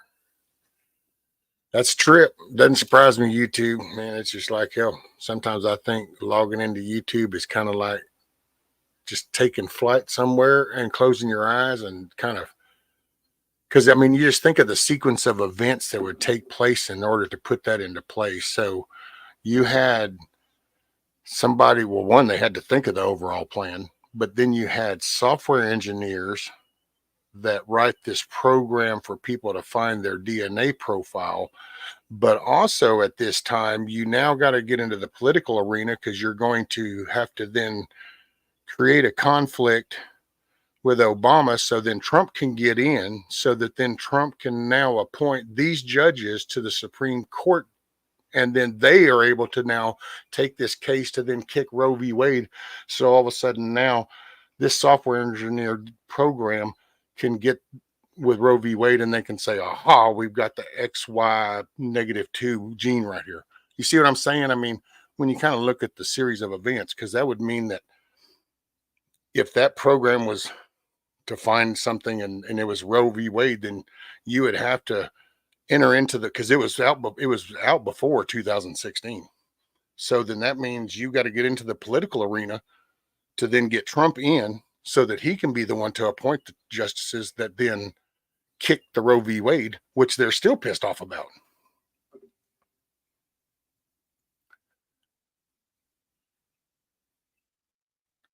So I mean, it's just like, matter of fact, I wonder. So let's see, what is the name of that? Just kind of curious. What's this? Just kind of,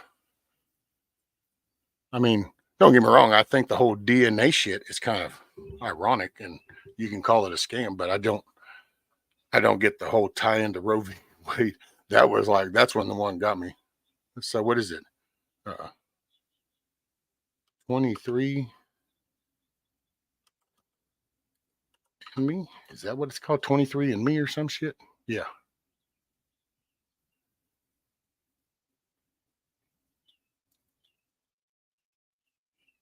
Right here. This is what we want to see. I want to see this here. So, oh yeah, this was founded 17 years ago, 2006. So then that means for 10 years, took him 10 years to finally get Trump to get in, so then he could appoint 2 justices.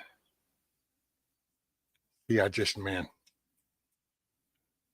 But hey, if that's, to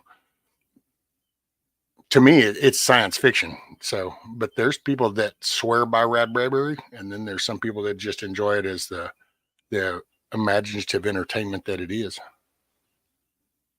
But that, I gotta say, now that's probably, it's not the biggest, but that is probably the most obvious biggest stretch I've seen. Just because of the whole series, it's like, wait a minute, Trump is the reason that pointed to the Supreme Courts that actually did the Roe v. Wade. So that means you would have to somehow, I don't know.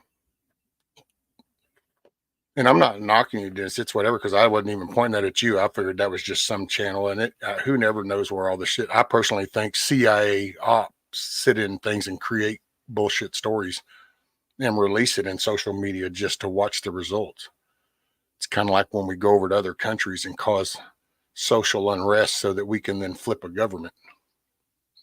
But somehow nobody thinks that'll happen here. I mean, just think of that concept. We have a long known history that we go over to countries and we create a social unrest, a social mistrust, and then we flip their little government. And yet I guess it's hard to see that that's what might be happening here. That rare blood type can't remember RAs. Yeah, but see that, I'm not saying that they might be, because it's a collective of data. I just thought the whole tie to the Roe v. Wade was the thing. Like this was a scam because it was really set up to use Roe v. Wade so that then they could extract stuff. That's what got me. Because I mean, any data. I mean, people have data. I can take you out there and show you. I got boxes that have stored stuff on it that I can't remember what the hell it is because it's from that long ago. It's just people used to save shit on all kinds of stuff because you never knew. Because see, I'm a simple person, so I don't lose track of where we progress to. But dude, back in the day, if you even rubbed your feet just a little wrong and happened to touch anywhere on that computer, you could actually smoke your hard drive, smoke your memory. So people always been backing up. Hell, we used to do it on magnetic tape. That's why I say, I mean, you can, but I get it. Hey, it's entertainment. It's almost like the 2024 version of Netflix. You can log into YouTube and you can find a romantic channel. You can find a sci-fi channel. You can find a war story channel. Hell, I think you can find a Western channel. You can find all kinds of different channels. It's kind of like the latest and greatest Netflix, I guess.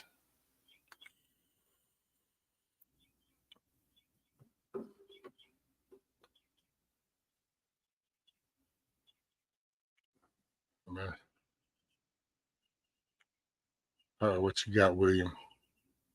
I guess if you're not happy with the results, it's a scam. Wait. What? Oh, is it the results? Wait. No, they could have left, but they didn't. And 23andMe was just one. The DNA database for sex crime, all DNA collection could have been the front.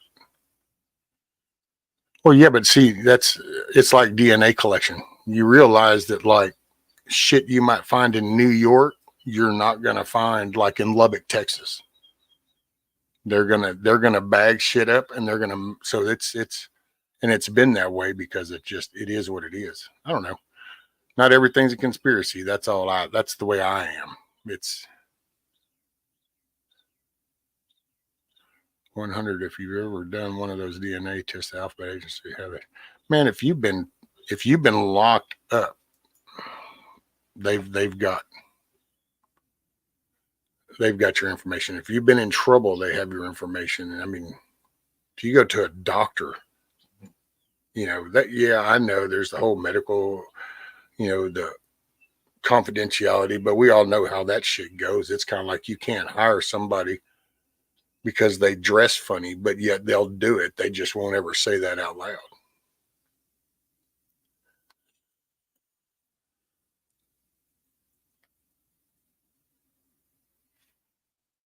Scroll back to my comment. All right, what you got, Eric? Hillbilly homesteader, exactly. Wait, is that what did you just want? You want to make sure he heard that? Let me go back up one more.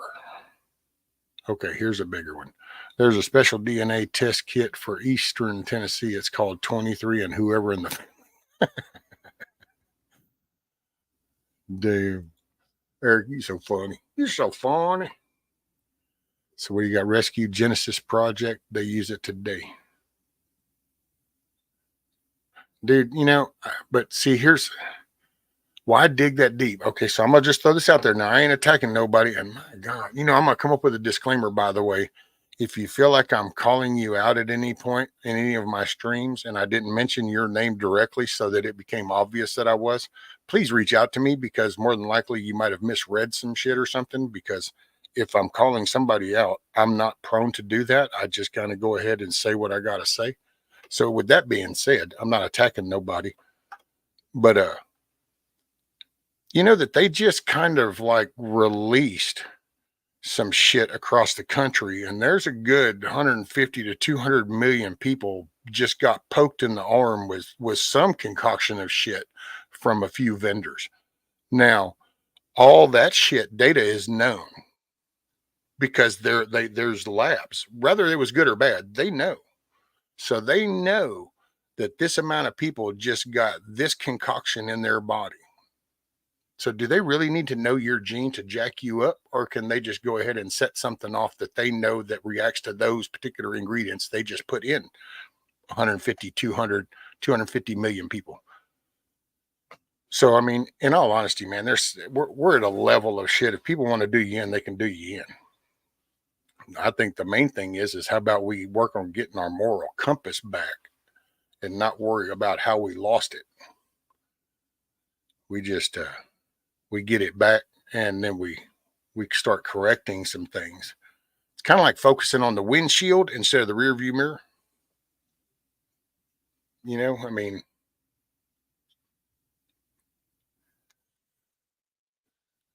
if you were born here and had any contact with a hospital, probably within about the first 4 years of your life, was exposed to any kind of medical personnel, you probably had a drop of your stuff looked at, and so it is what it is. So we can spend it countless hours and days sitting in the vehicle in the middle of the mud hole, or at some point we can get out and just start digging our way out the mud hole.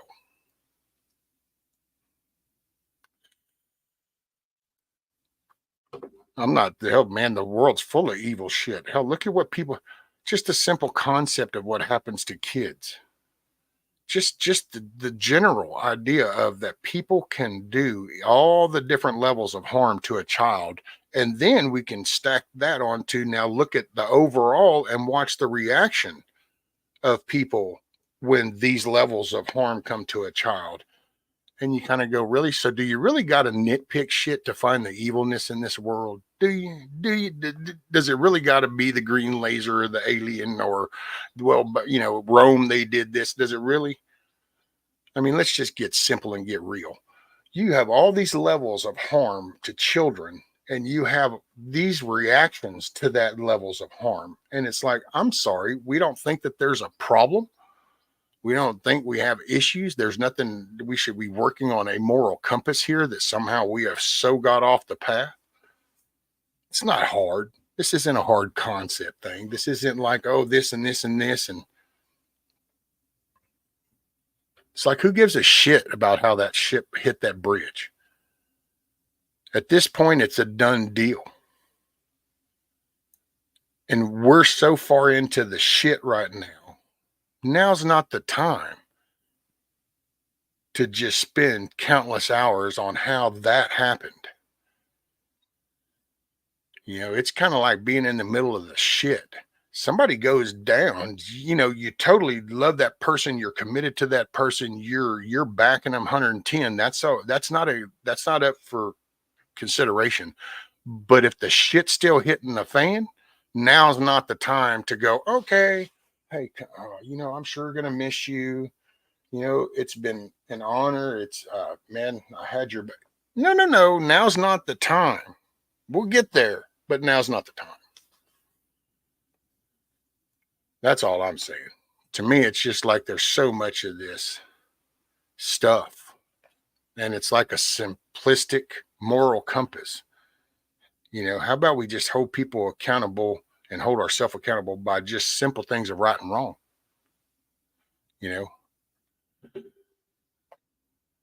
About green lasers from aliens, all smoke and mirrors. Well, you know what? We've got capabilities like that. It's not that we don't have capabilities, and it's not that we might not even we might use them and do that, and because we've done bad things in other countries.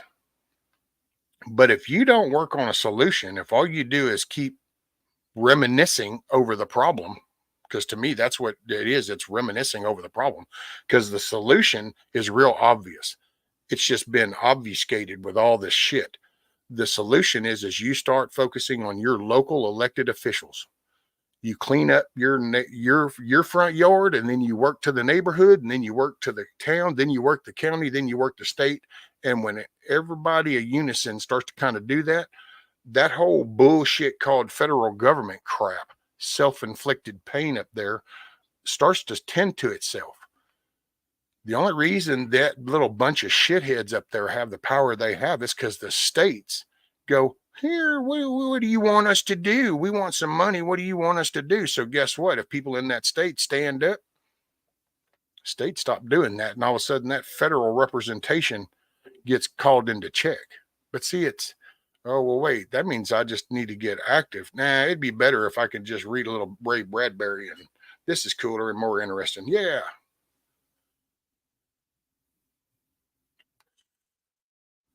Not investigating the data serves the conspiracy. If you don't look, you won't find. But what do I have to look for? It's kind of like spending 100 hours discussing how evil harming children is. Or you could spend 60 hours in actually doing something about it. I would pick the 60 hours of doing over the 100 hours. Hell, I would take 200 hours to do something about it rather than 100 hours to just talk about it. But regardless of fucking popular belief, I am a problem-solving kind of person.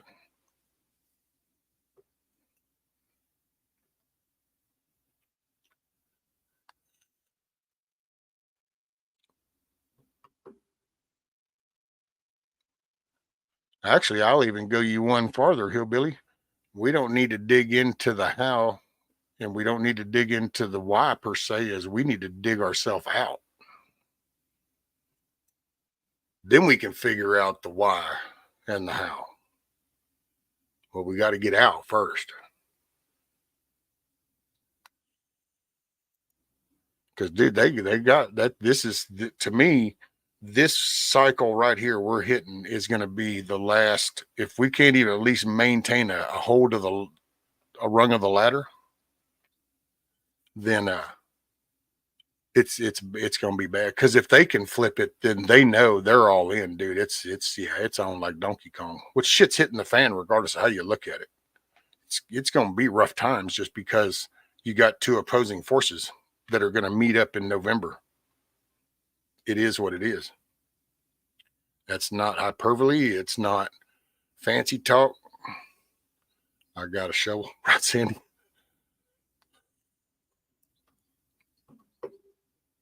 Because that's what it comes down to. That's why I get frustrated with so many channels, because there's never solutions. It's just a repetitive regurgitation of the shit that everybody, there's 150 channels all saying it. It's like, I guarantee you go look, type in bridge in the YouTube search thing and watch. You probably have 1,000 channels to tell you all about that bridge hitting. And it's like, really? And that's just on a YouTube. You can do that on X. You could probably go do that on the fake book. You could do that on the Odyssey and the bit shoots and everything else.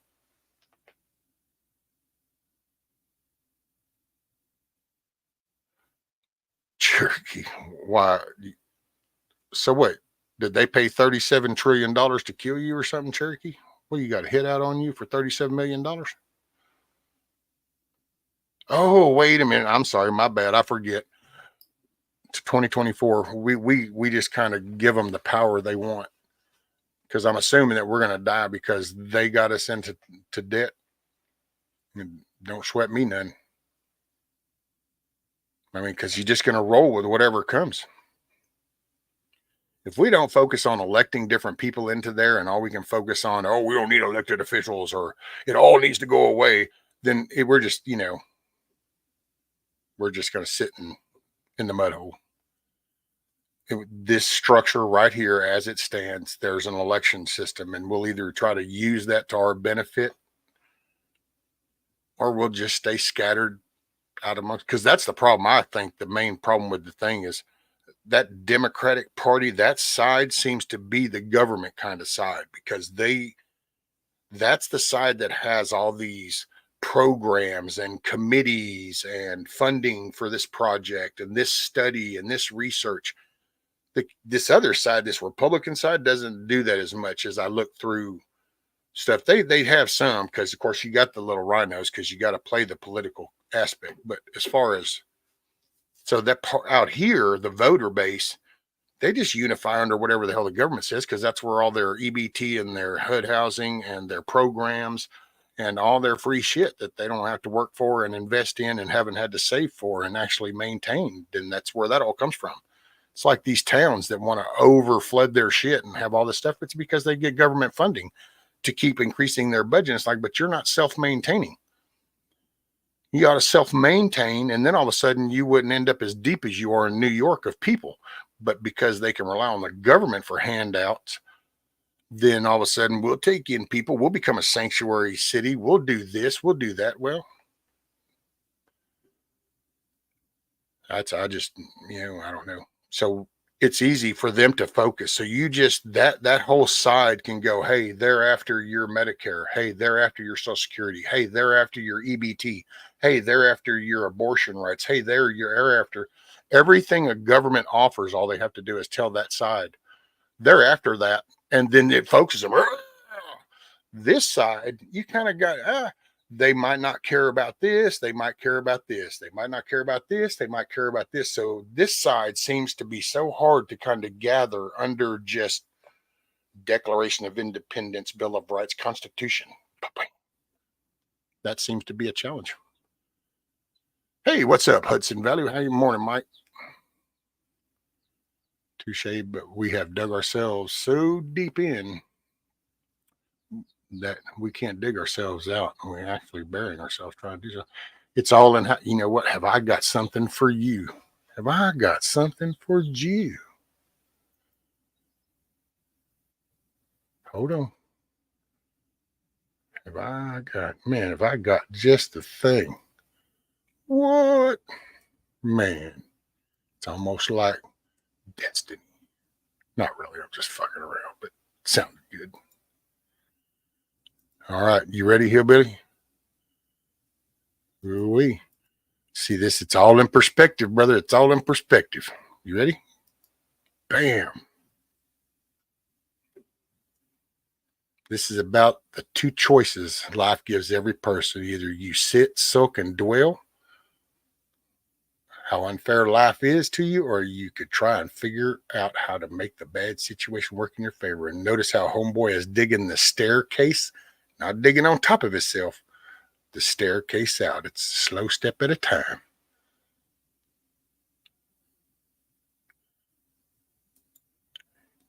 Yep.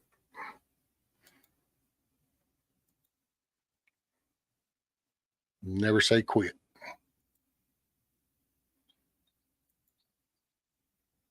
And so let me see. What's up, Frog? This is why I don't harp on these new news topics. Folks get beaten in the head with the hot news stories so much. I refuse to do it.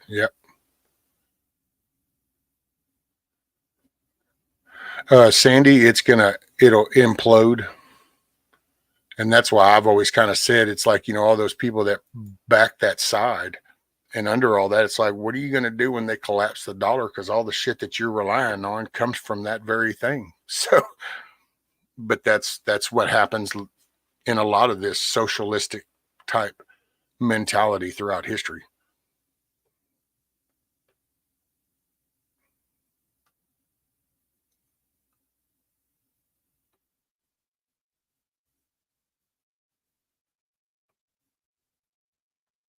Well, I got you, Dennis. And if that's interesting, I mean, that's why I'm not, hey man, what, people do as hobbies. For me, it's on the main focus. That's just too, there might have been a time when I would have been interested in maybe learning a little bit about this, that, or the other, but I see our political system as a game they play against we the people. They work like a football team. Dems are the offense, Republic defense, both working together to make us lose. Right? I can kind of, I'm with you a little bit, Savage. I don't think they fully are that way myself. I think that's what they've been working towards. And I think that's why when Trump first got in, you saw some of the rhinos, but you didn't quite see all the rhinos until after he was out. And then this whole insurrection shit. And then all of a sudden you see the whole other layer of rhinos. And it's like, it's not quite all, because there's about 60 that are still believing in the Constitution and that, it's none of the government's business on people. And, the government doesn't need to be in the FDA and the EPA and shit. So we got at least about 60 or 64.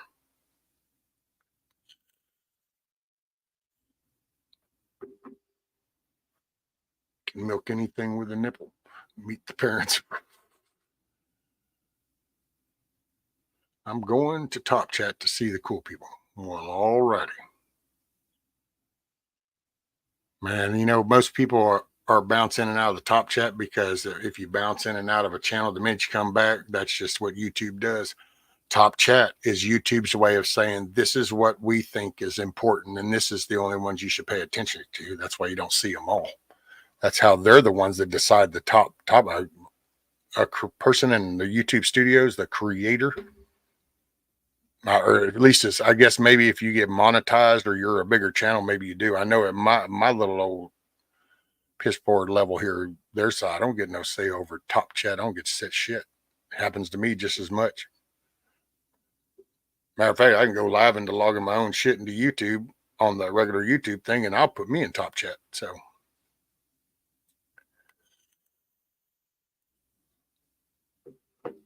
that's why I just tell people you got to go to live chat or all messages, and then you can see everything. Otherwise, it's going to be selective. And you'll be kind of going, what the hell are they talking about? Oh, well, you didn't see it when so-and-so said this because, well, you were in Top Chat and that wasn't an important phrase as far as YouTube is concerned. So you didn't need to know it. That's why my comments are not in Top Chat, right? Two mice fall in a pail of cream. Where'd you go now, here, Billy?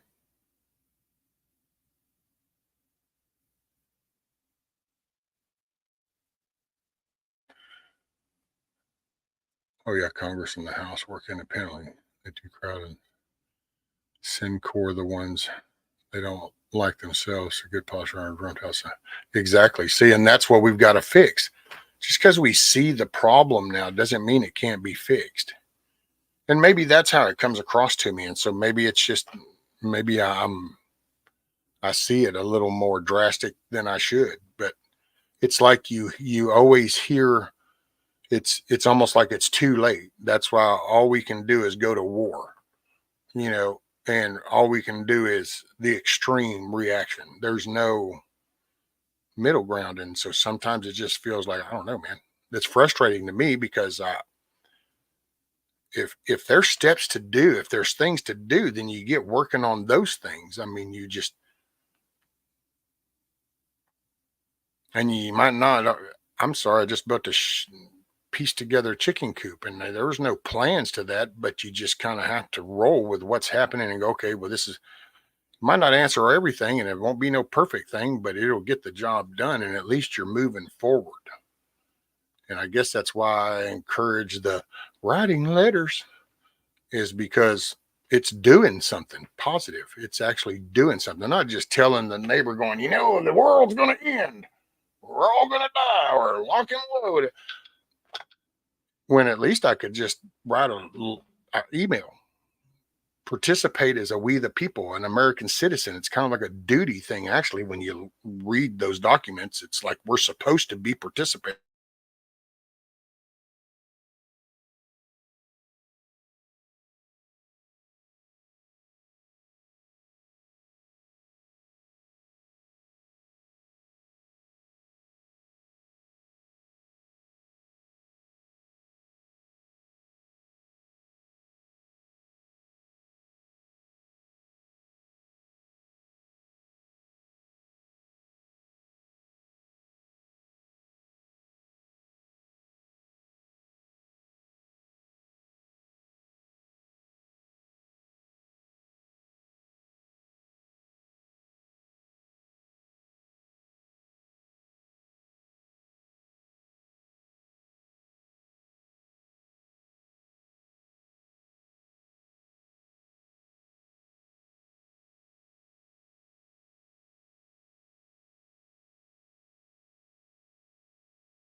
Okay, am I back?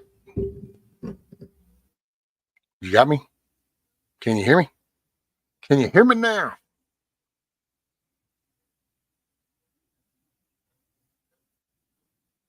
Yes. Okay, cool. Dude, I have no idea. Power just went out. My battery back kicked in, but then I was having to wait for, I guess it might have taken out the internet line. So had to wait for it to reconnect. I was going to try to do the tablet. I just saw the message that I got. So that's cool. Okay. Yeah. Okay. That was a trip.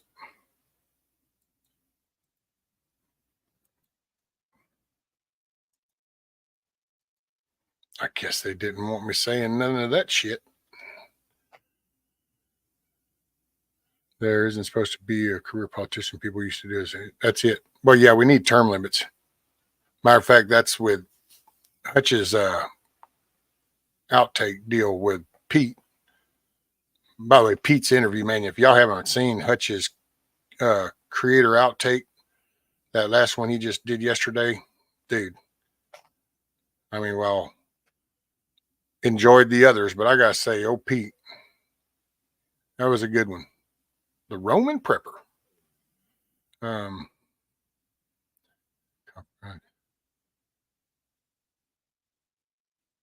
oh, and Miss Sandy, I ended up with 2. The first 2, and then the others, which that's all still, it fired back up. So I'm assuming the incubators still be fine. So I was trying to scroll up a little bit to see. Okay. So I didn't miss too much. So I got 2, Miss Sandy, out of this. Well, now I'm at about 48 hours ago. No. Yeah, no. It had been 24, no, so 36 hours ago. Yeah. About 36 thereabouts. 36 hours ago, I got 2 hatched, about 2.5 hours ahead of schedule, and then nothing so far out of the last 6. But I still got humidities at 74%, temperatures 99.5. So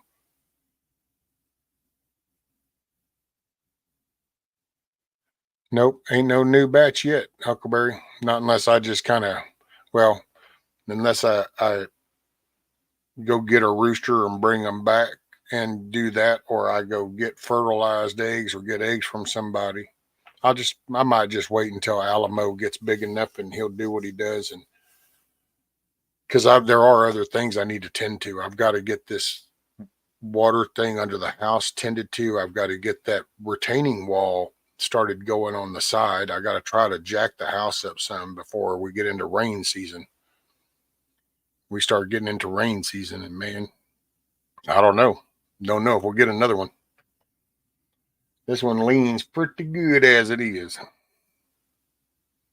I was wanting to get an incubator, but my car needs repaired. Going to cost me a grand total of $750. Damn, Miss Sandy.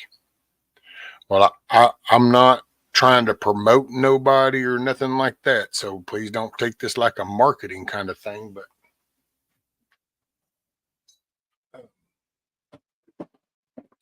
these right here, this Harris Farms Nurture Right 360. They don't even know I exist. So there's literally no marketing to this, but I will say, being a newbie to this, that little incubator setup right there, Miss Angela BNC hooked me up with it, and that's a rock star. Thing is so easy to use. It's self-doing, very easy. So I don't know how much they are, but hopefully not much.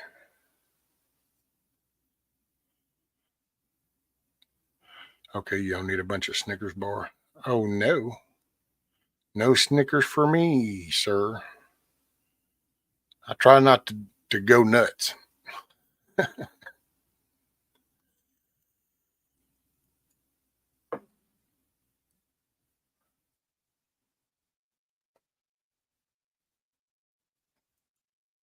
Oh, man. Okay, well, I'm back up, so I don't know.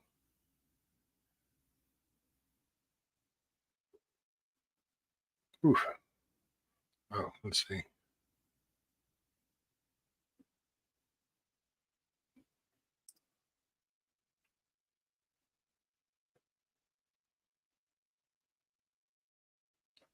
Roger that.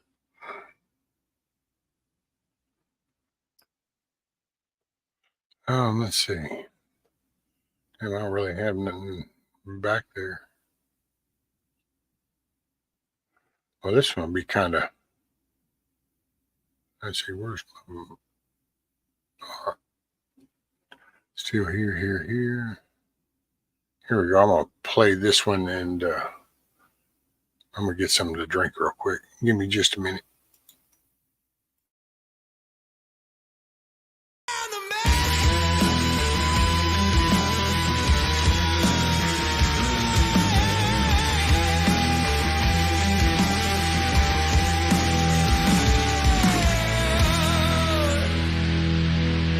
Catch me if you can.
All righty, later, Monty.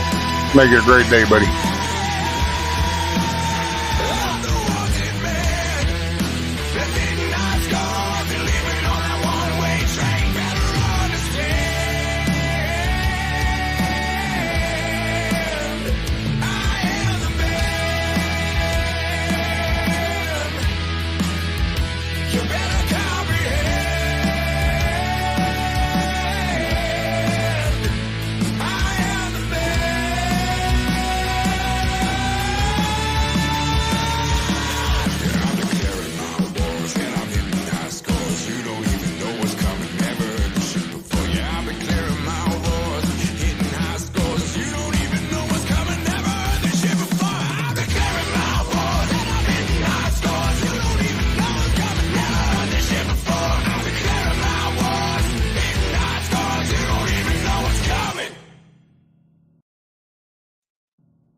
Think that was awesome. Super productive. I thought super productive. Well, hopefully Monty heard me when I told him make it a good day. Scrolled up, I saw his little Reese's thing, thinking of milkmaid. I know. Damn, I should have reached out to her to see how school's been going. But I know she went up to the rendezvous, but I don't know if she was off for the week before or a week after or how that was going. Hopefully that's going good.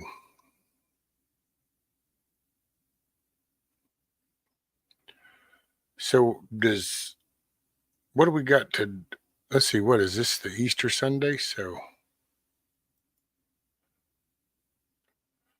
you gone, Dennis?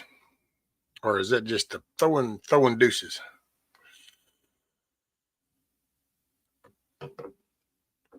Oh, man, you have this brain fog and you just, I don't know.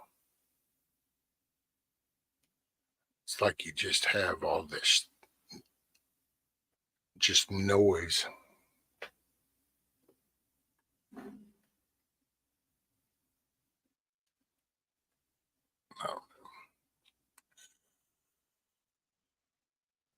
Today is Good Friday. Well, I hope that's a blessing for my grandson. That's what I told my son. I said, well,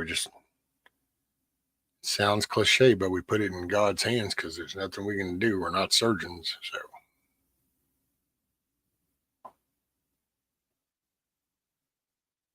it's going to happen. It's going to happen. Man, I didn't last very long this morning.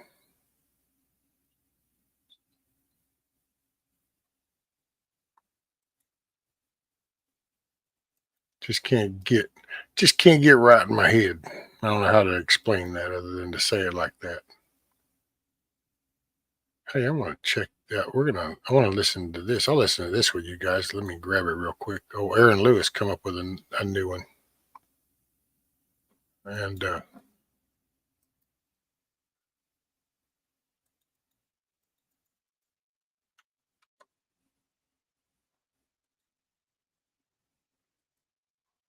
let me do this and this.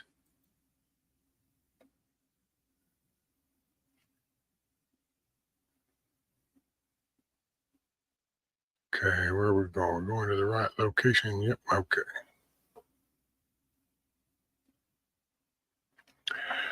No, not made in China. I think it's might have been, my brain might be rattled by China.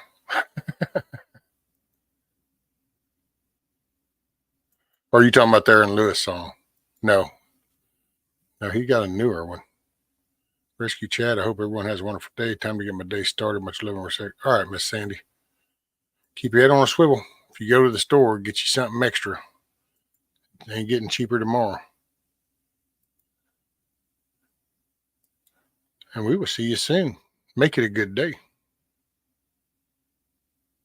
Let's see.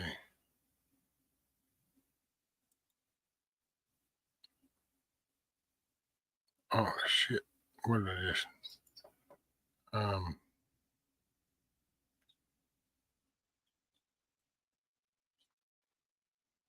There, I think that was...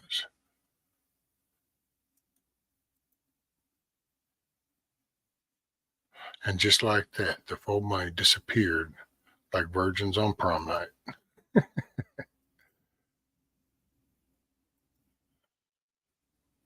Wait, that wasn't the one. Dang, I sat here and did the wrong dang thing.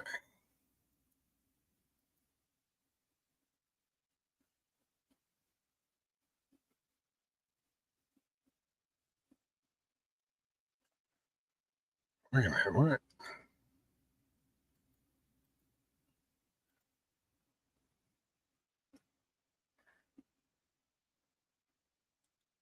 Yeah, so, okay, is it that one?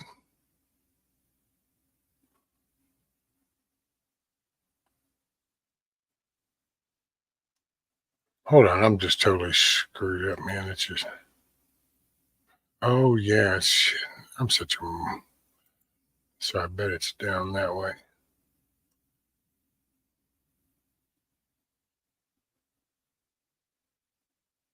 Well, no.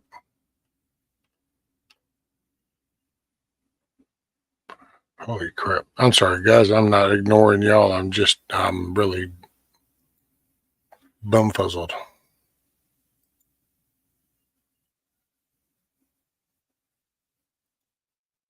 Okay, so I did... Nope, I didn't do the right one. Okay, now I'll do the right one.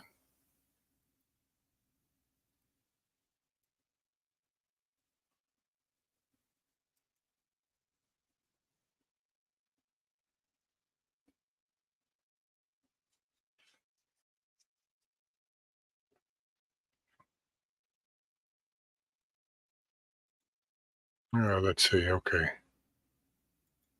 Well, actually, that one's, I think, been out. So it wasn't a new one.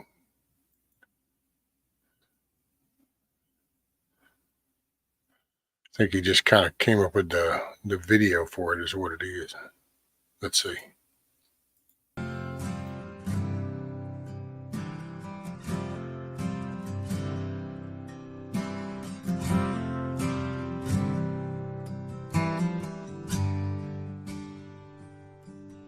If it were up to me, I know it ain't, but if it was, the land of the free wouldn't cost so much and the bank wouldn't own it all. I'd run things differently. I know I can't, but if I could, I'd stand where Lady Liberty stood before I'd let her fall. I'd build a better life and a bigger wall. If it were up to me, the churches would stay open. If it were up to me, the borders would stay closed. And the helping hand would go to those still working, their fingers to the bone. I can't help but wonder how much better it would be if it were up to me. The games they play with all of us as our history turns to dust would all be over. I'd hang the Constitution back up and fight for those who fought for us. I'd put in God we trust right back. Yeah, Bill, I saw that. I realized it after I did that. I saw that. I think it's because he just did a lyric video on it is what it was. The churches That's why it showed as current, because it's a lyric video. My bad. Still a good song. To me, the borders wouldn't stand closed. And the helping hand will go to those still working, their fingers to the bone. Now, wait a minute, Dennis. So you'll have a tombstone. How do you know they just won't reanimate you and put you in a little cocoon and use you for energy? If you were up to me,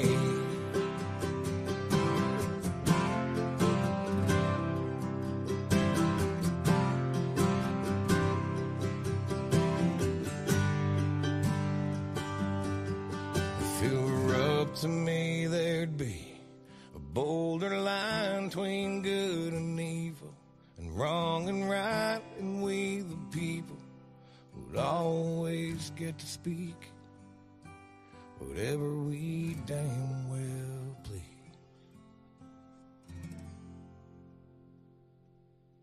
If it were up to me, the churches would stay open.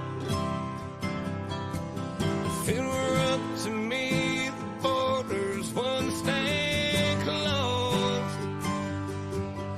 And the helping hand would go to those still working, their fingers to the bone. Can't help but wonder how much better it'll be. I can't help but wonder how much better it'll be if it were up to me.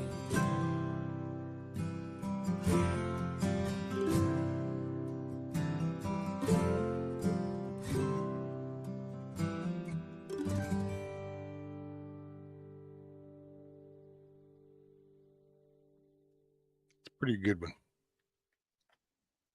Yeah, I don't know. I saw it, I guess, because it was up in the front, and I was like, oh, well, there's a new one. I didn't even catch it until I was doing it. And that's why I guess I was having hell finding it, because I'm like, okay, well, no, these are the ones I had. This, where'd it go?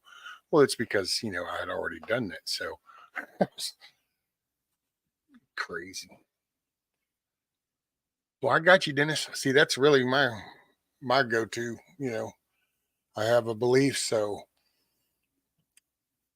it's the serenity prayer, the courage to change the things that I can, and the wisdom to know the difference.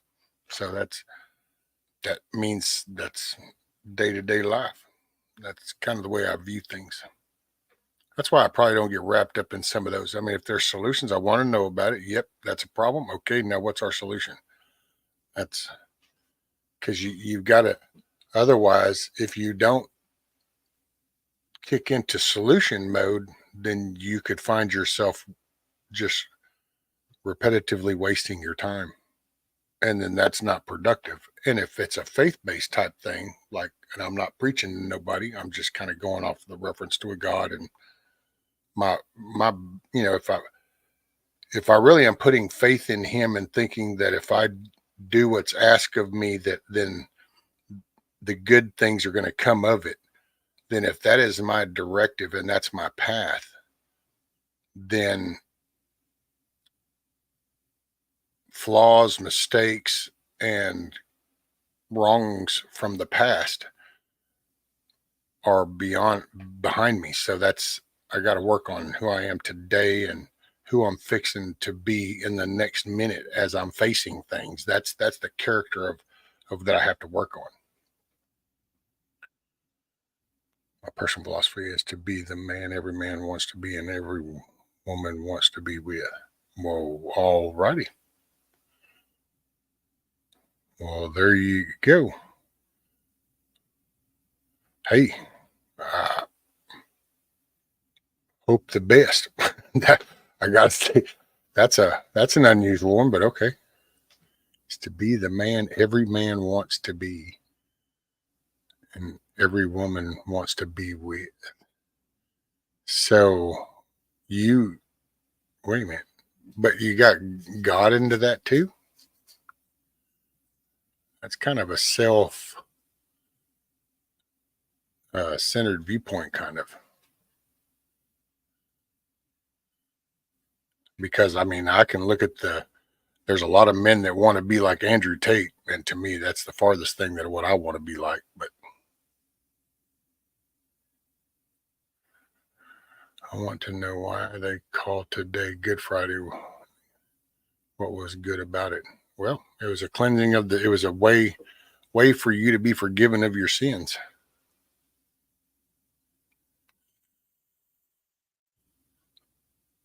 So it was something that was laid out in my belief. I mean, I don't know. I guess it depends on which directive you take with that. And by the way, morning, Diabolical Debbie. I mean,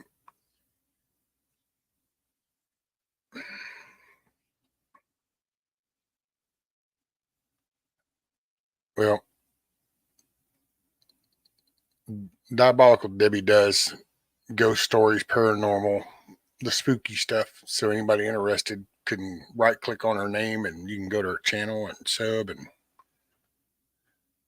that's what I just want to be a shot of whiskey in a world full of coffee drinkers. Right.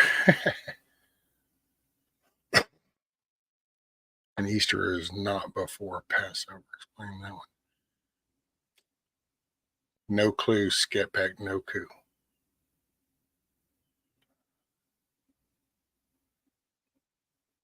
That's why, I mean, I just, at some point you zoom out and realize so much materialistic, worldly people involved, and you just kind of simplify life.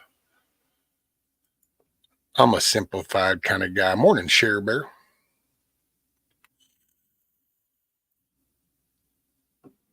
I just figure if I try to work on making me a better person every day, then I'm doing something right.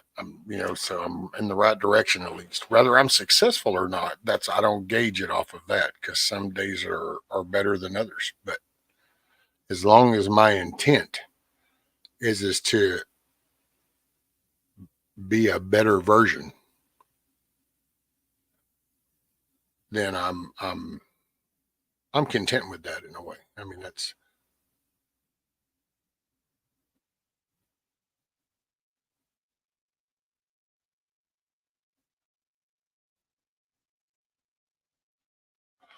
ooh, Sugar says the hubby's going golfing today. Woot woot. Oh no. Wait, we could kind of read into this then, Share Bear. So wait. So your husband plays golf and you kind of talk patriotic. Wait, is your husband Trump? Is this Melania? Oh man. We've been in the presence. No, I'm just picking. I'm just picking it all it's just a joke.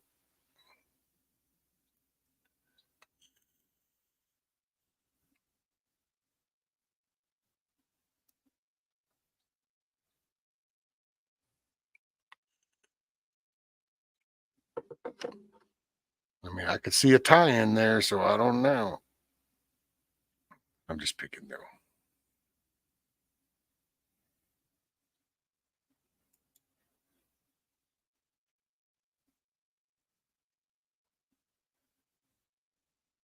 Golfer and a patriot. There you go. Pull one of them Trump custom shots. I gotta say, I really dig the meme where Potato Head was on the bicycle and they did the little Trump playing golf and smacking the ball, and then the golf ball knocked Potato Head over on the bike. I thought that was kind of funny. That was a good one. The stairs up the plane was pretty funny too.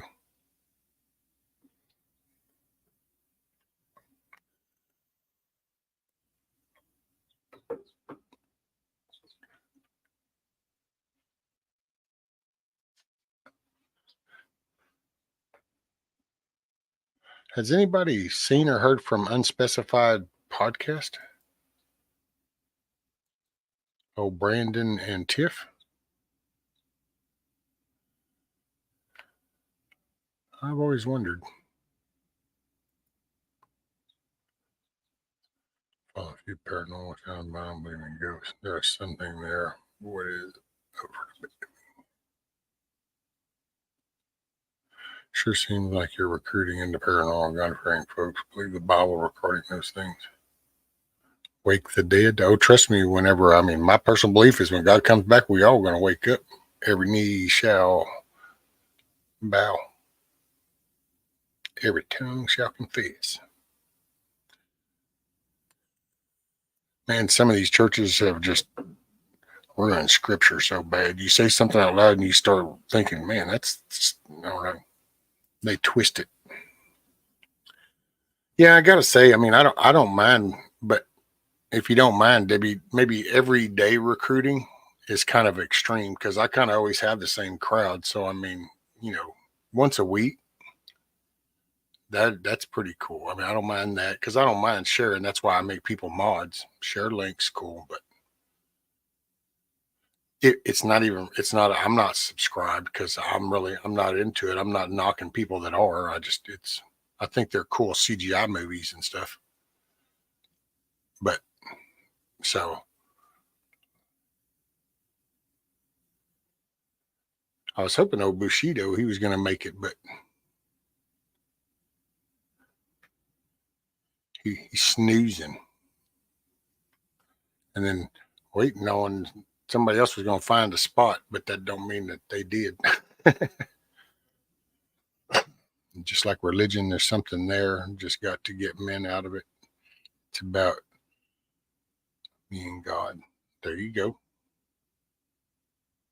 Yeah, I've had experiences, with things, but I just don't. I will say that in my younger years, I was kind of more, what would be the right word? More excitable, I guess.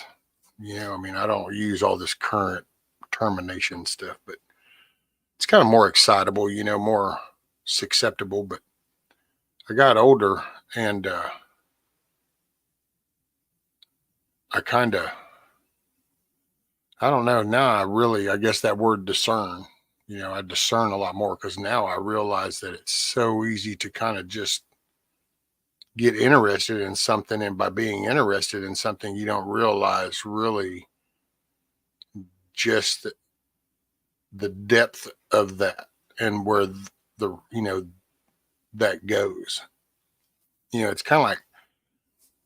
like people that participate at low level crimes, they don't realize how it devils into the whole criminal thing in general. And especially when it comes to a belief or, in something, a higher power, whatever you choose, it's God for me, my creator. Well, then I realized, well, man, it could be easy to, and I've actually analogous, an analogy, uh, is it's kind of like you try to raise your kids, but you send your kids out into the public and you don't know what other people are going to whisper into their ears. And next thing you know, your kid can be misled. That wasn't your intent and that wasn't your child's intent when they left. But the gift of gab, I got the lost puppy, I've got candy in the van, want an ice cream, it's that misleading talk. Next thing you know, bad things happen. And it ain't just kids that get snatched. It's like, what about people on a soul level? Is your soul being led away? I don't know. That's to each their own. To each their own. Have to search that thing. But that's why I started to question a lot of stuff, and I just kind of go, I don't attack it. I just don't participate in it per se, I guess you could say.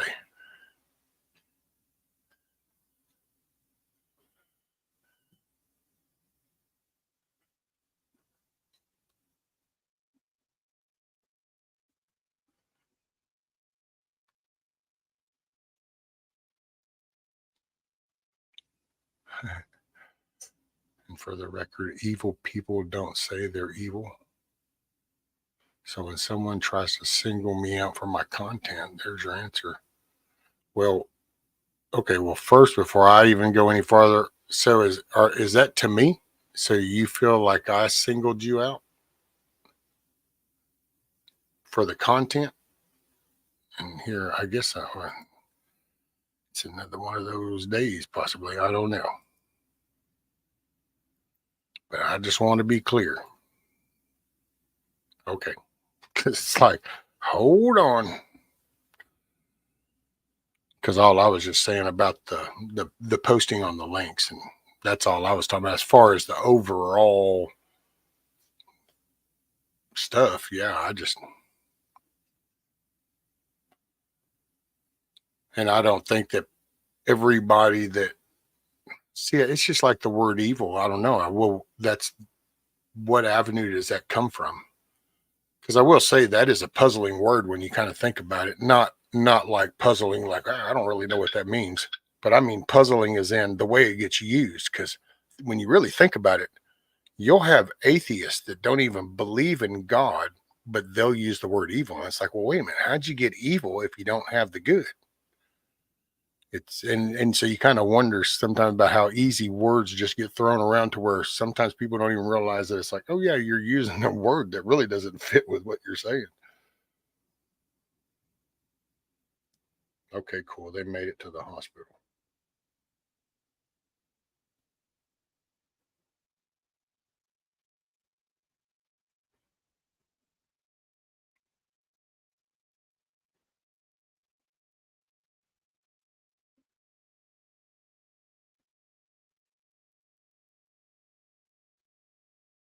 Okay, man. The little dude's gonna have to deal with it. And I can do. And liars don't even know. Well, that's because, that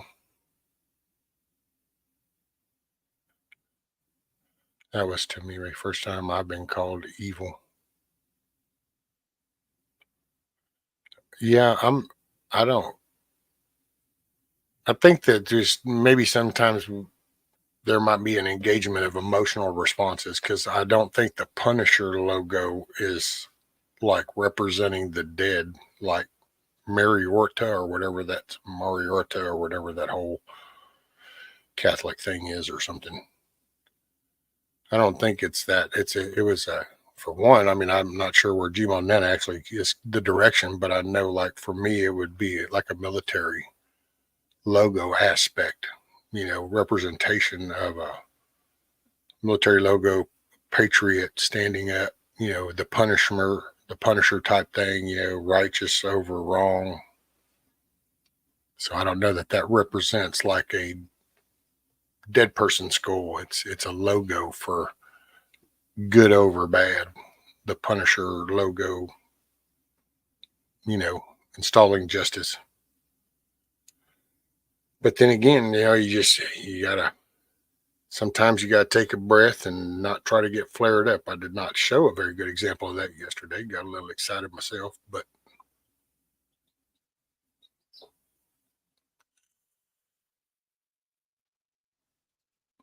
you keep saying that word. I don't think it means what you think it means. LOL, little Princess Bride reference.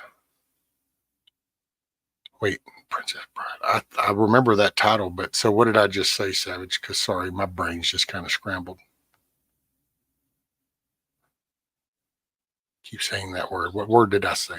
What am I saying? What am I saying? Evil?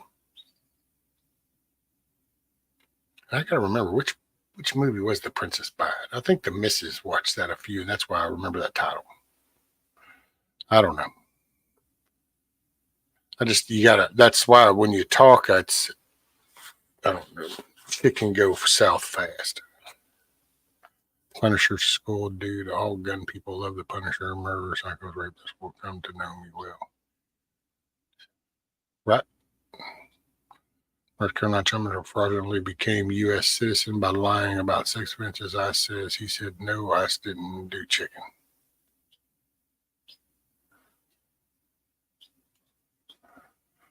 Hey, morning, Rabbit. What do you mean? Did I call your name? Wait, so you're Little Princess Bride? Okay. I did not know. But hey, this is 24. People coming out. So now we got Rabbit as the Little Princess Bride. Okay. I'm just fucking with. I don't know what I see.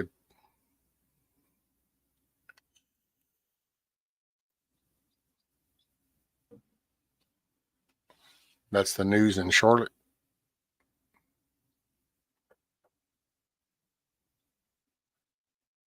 See, man, that's crazy. We need our moral compass back. Right's right and wrong's wrong. How hard is that concept?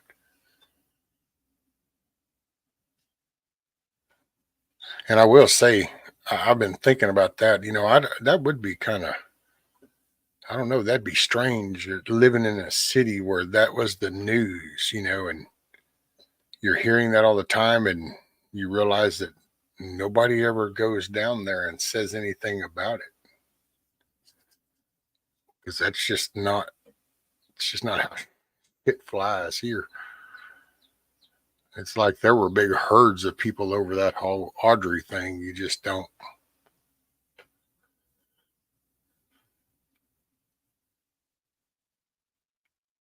There you go, Yankee Watchdog. That's the Princess Bride. There we go. See, I just needed to hear the Rendingo Montoyo. You killed my father. Prepare to die.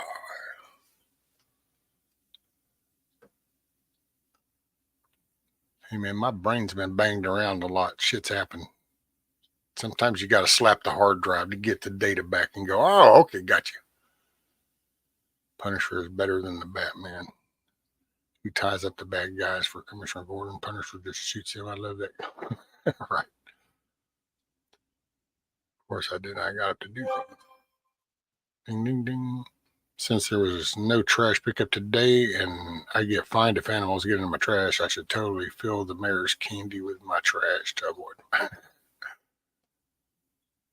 And what's up, Dusty? Inconceivable. Or no, wait, you've got thieve. Inconceivable. Wait a minute. Were you listening to Mike Tyson or something earlier? Inconceivable. Don't make me bite your ear off.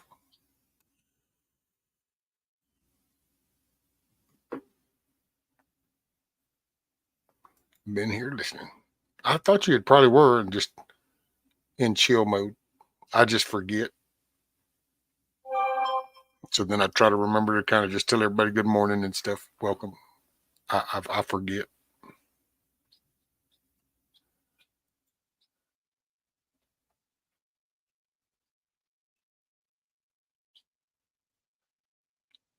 That's how the guy said it in the movie. Excuse me.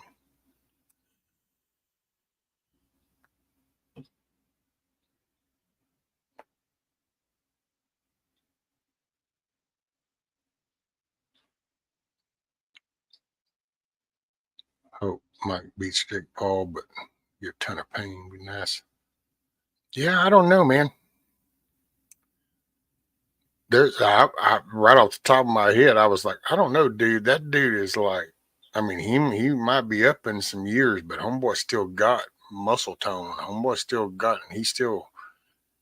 I'm sorry, there's the simplicity of the facts. So we'll take this dude who has like what, I don't know, is it 44, 46 or some shit knockouts? I mean, he was like, this is his history, is to know that his punch knocks you the hell out. So that was then. So his punch is so strong, it just knocks you the hell out. So he got a little older. So fine, his punch might have come down a little, not some, but he's going to still punish your happy ass, because it's like going from a 20 down to a 10 and you're still hitting at an 8. That's like, see, you thought you gained some ground, but it's still bad. Because yeah, that little YouTuber, Twitch streamer, popular little kid dude. I mean, I grant he's in shape, it looks like, and that's all cool, but it's all shits and giggles until somebody giggles and shits. And thinking that plus I will say, somebody pointed out, apparently he's got some little pattern where the like 6 fights that he's been in keep getting older. Every fight gets a little older challenge. The person gets older, only this time he might have met his mate with this one. I mean, that dude is just stout. So, I mean, he's going to, even as an old man, that dude could swing his arm and it's still going to thump your happy ass hard. I mean,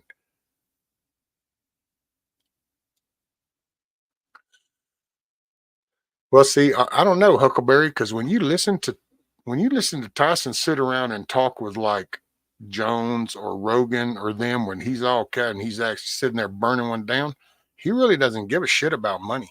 He makes money just by talking to people because he's Mike Tyson.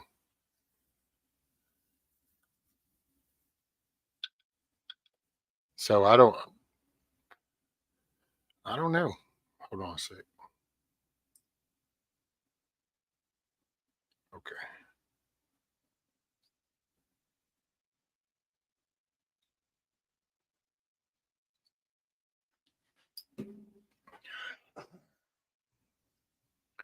I don't know if it's about a money thing for old Tyson now.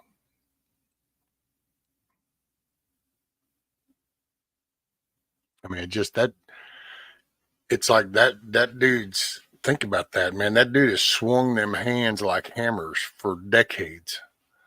Even when they locked him up, he swung his hands like hammers. So his life didn't even, well, some people might go from here to here to here. Homeboy did the same shit from the beginning all the way through. Just because that dude got some years don't mean when he throws them dukes, it ain't going to be doing some damage.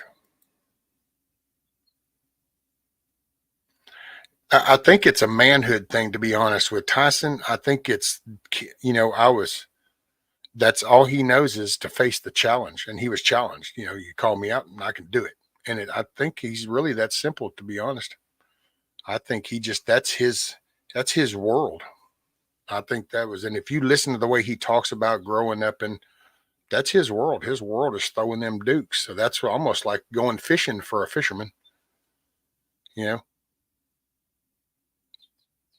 So you kind of go,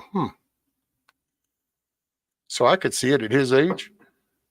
Yeah, this is my world. This is what I know. It's kind of like you've been building houses for decades and you just took a few years off and somebody finally comes going, hey man, I got a paycheck. Here's an unlimited checkbook. I want you to build me something the best you can think of. You kind of get to go into your Zen moment. Well, that dude's fixing to go into his Zen moment and beat the living shit out of some little smart mouth. Jake Paul put Mike dead kid name and ring. Now Mike may beat his ass. You do not talk about person. Oh, yeah, I talked about his daughter. That's why I said, man, that little YouTuber dude, I get it, man. You get with some of the younger generations that are into this little smack talking kind of shit, but homeboy done reached over the age barrier and is back old school style. And it's like, no, you crossed the line, homie.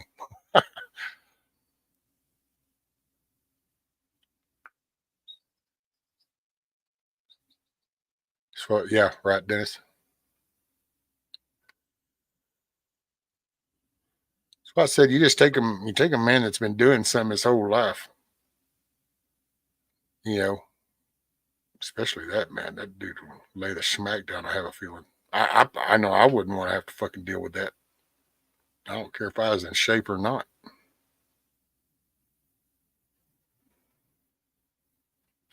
I'll scroll up see if I missed anything. Cause sorry. And yes, Rabbit, I've seen some of those workouts, by the way. That's why I said, man, homeboy sitting there. You instead of watching Tyson, watch the dude holding the pads or the bag. I mean, when homeboy makes contact, you can see it just go through that to that guy. And it's like, yeah, dude, I don't know. I wouldn't want to be on the receiving end of that shit. Hell, homeboy probably scrambled my brain.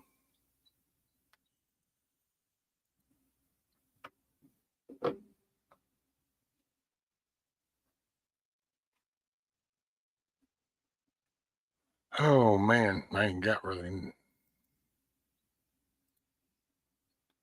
nothing.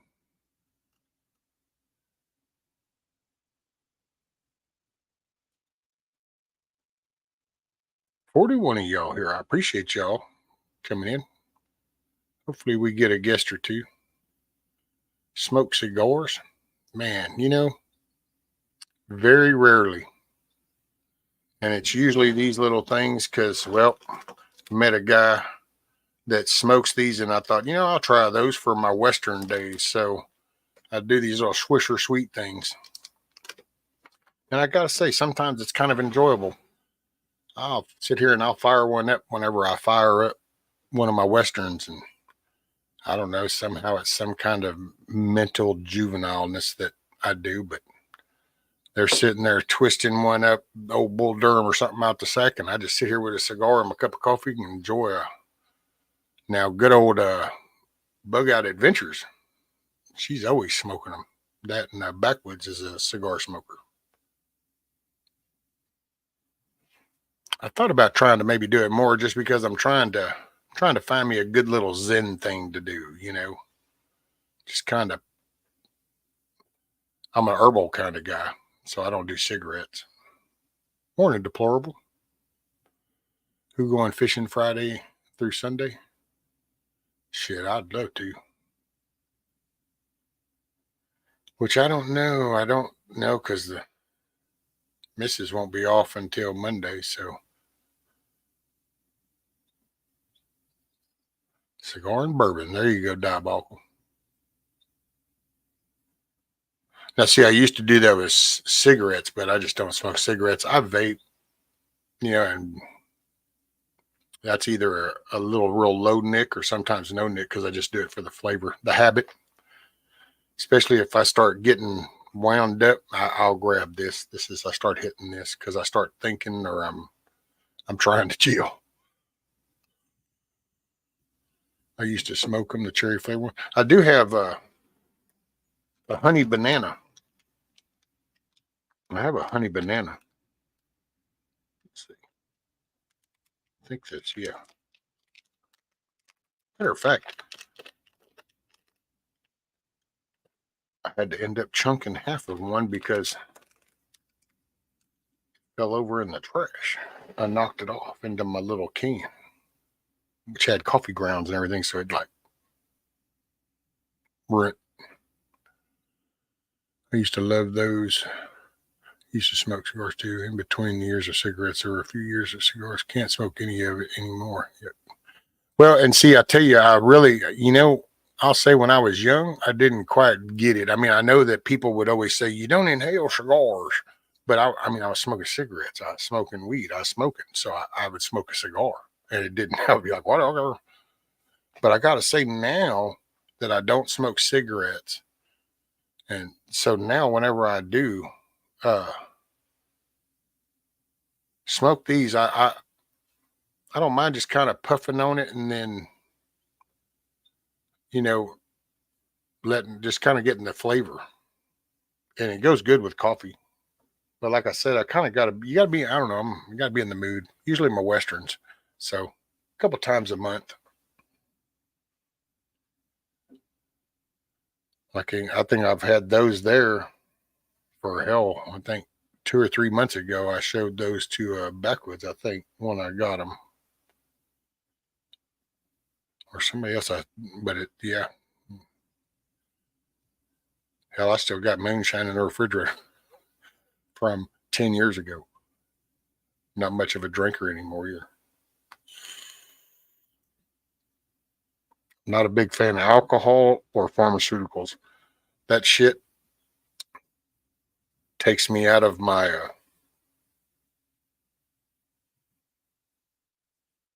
takes control away. I don't get no say. Once you ingest that shit, you're just in it for the ride. So, where's Papa's Farms now? Yeah, I don't know. Where is the old man? Probably, he might be lurking. Hey, old man, are you lurking? A lot of times he said he would listen on his way to, when he's on his way, like somewhere.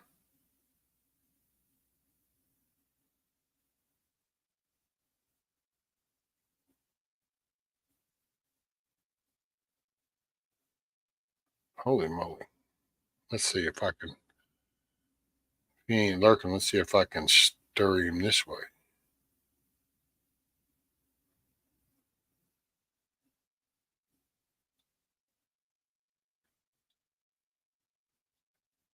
Hold on. Bam, bam. There. We'll see if that'll wake the old man up. You know how them old people are. Takes them a while to get to stirring. I roll pipe tobacco into cigarette tubes. Can make 2 cards. Wait, so you roll pipe tobacco? Well, that's okay. You're just talking about regular shredded up tobacco in the bags. First, I was thinking, wait, cigar type tobacco? No. Okay.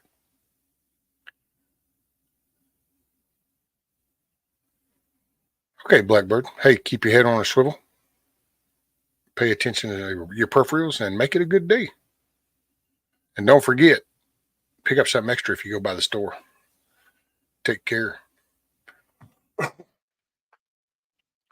What's up, Moonchild? Swisher Sweets Peach is how I first started smoking. I'd smoke them when drinking, and that turned into cigarettes.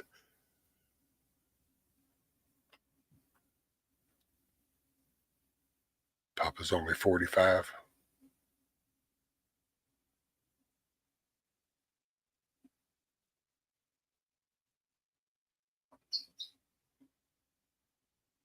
Is he 45? Cool. I didn't even really know how old he was. I was just picking at him. I started smoking my mother's cigarettes. We used to sneak into the courthouse, of all places. In the stairwell, there was an old cig machine, $1.45 for Marlboros. Man, I used to.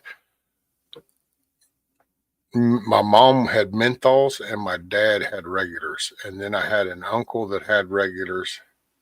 And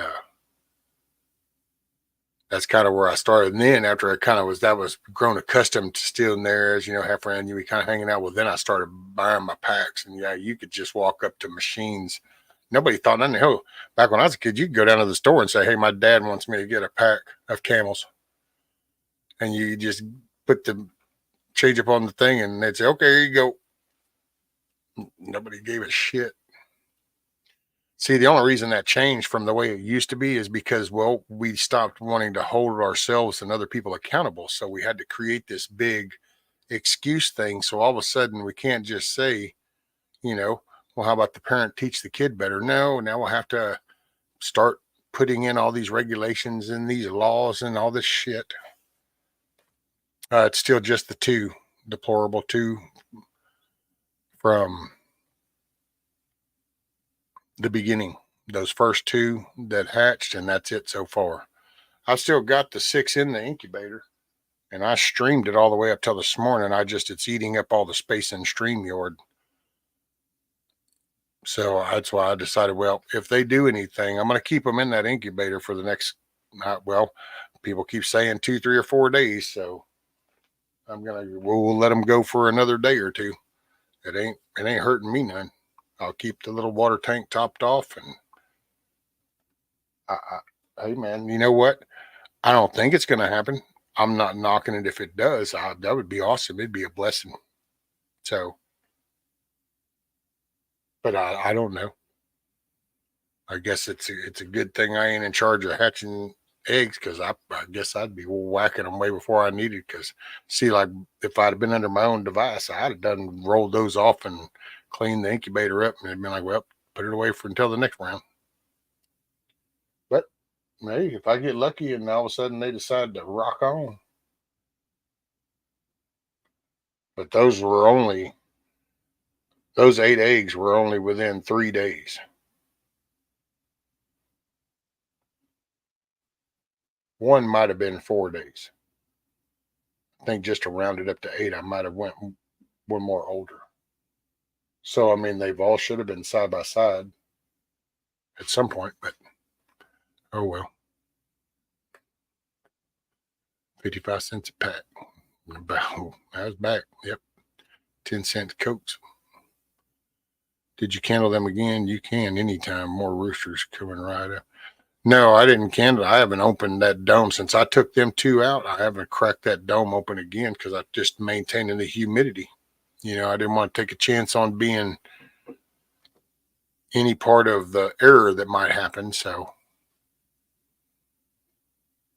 I opened it real quick, took them 2 out, set them down, grabbed the shells, took them out, and then put the lid back down and got the humidity back up. And I'm just kind of let her rip, tater chip.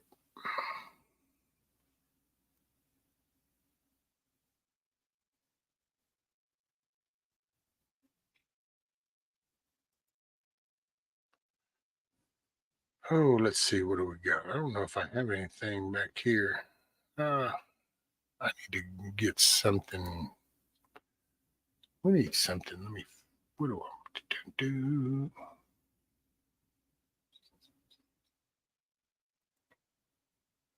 Hang on. Now let me go over here.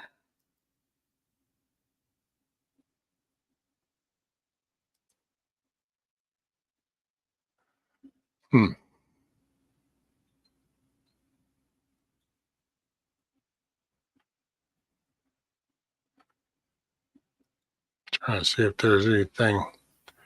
Here earlier, probably might be snoozing or tending to milkmaid. I'm not sure. I don't know if she had school after the meetup or not.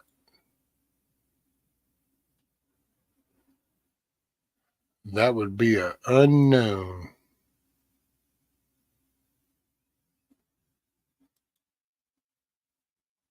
I was trying to hang in there for a little bit. It has been 3.5 hours.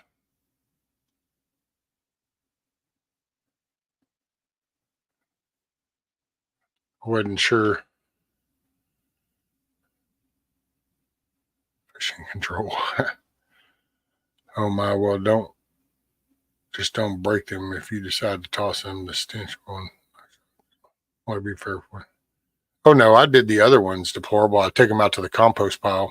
This time, whenever I'm going to take them, I'm just going to lay them out side by side on the compost pile, and then I'll crack each one and then take a picture. I didn't do that with the last one. I was meant to, but I kind of forgot after I did it, and then I did that, and I was like, oh, well, they look gnarly, okay. And I raked them over, and that was that.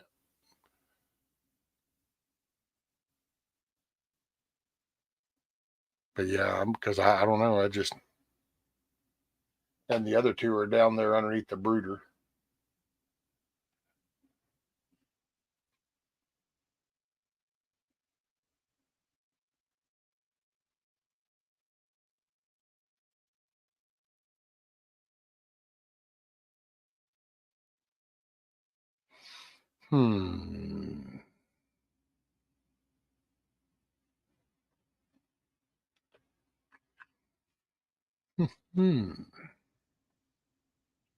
Trying to think of.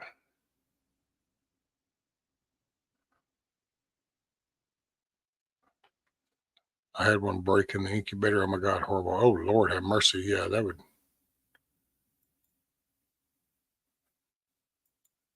would be gnarly. Let's see.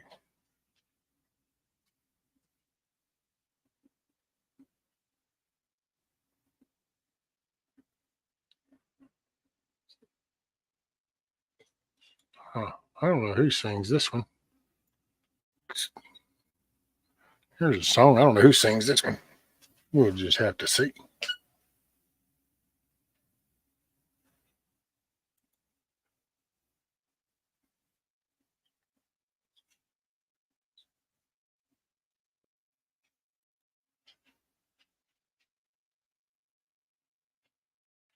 Wonder how old Ghost is doing. I bet he's pretty wore out. And that was a long stretch for him, too. Rabbit says, I think I'd throw the incubator away. I don't know what this song's about. We'll see.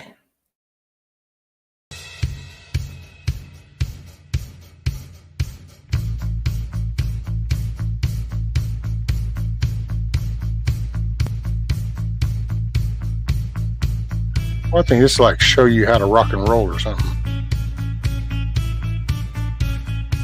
Yeah, in North Carolina, they did Cat Pack. The North Carolina Rendezvous. Papa's got a video up on it.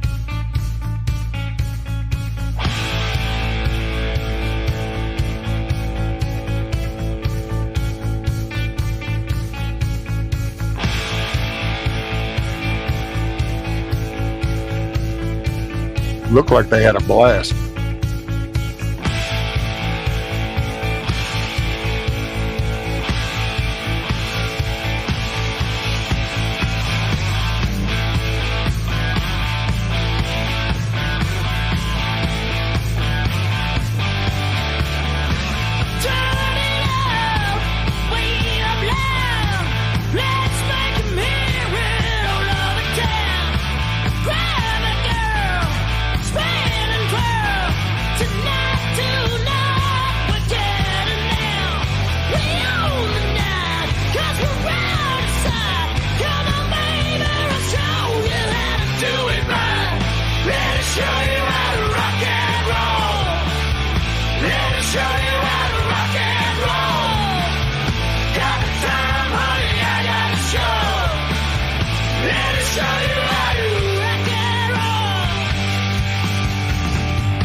That is to the meetup.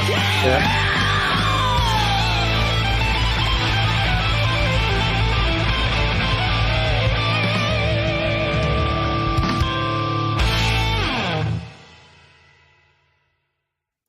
Did that link not take you to the Papa's rendezvous video?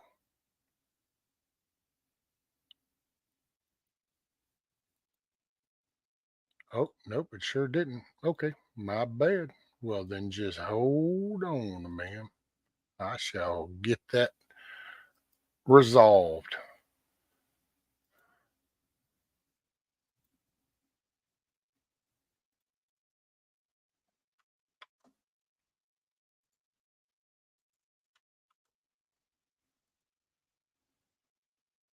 Okay, try that one. It starts a little bit into the thing, but just back it up to the beginning, because that's why it has the 542S. It's because it's 542 seconds in. My bad, my bad. Sorry.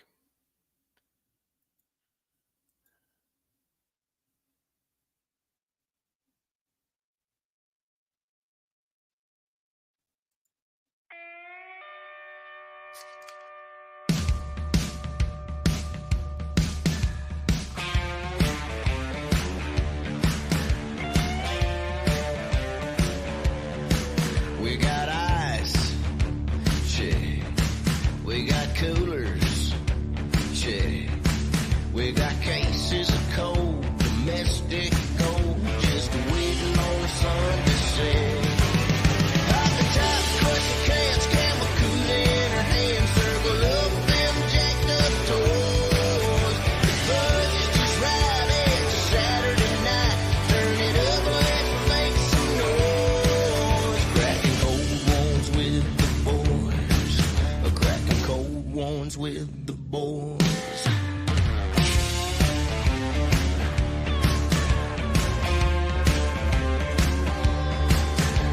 cartoons. Shit. We got girls. Shit. So come on, have enough. We got Sunday to recover, and we ain't started yet.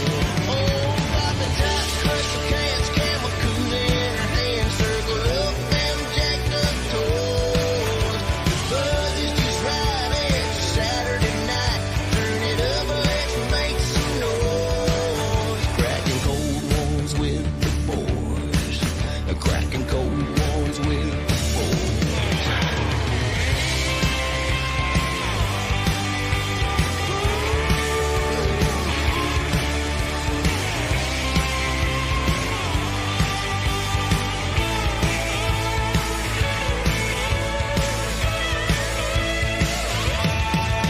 Cracking cold ones with the boys.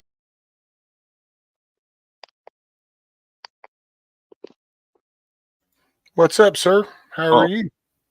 The volume cut off, and I was like, what's happening? What happened? Yep.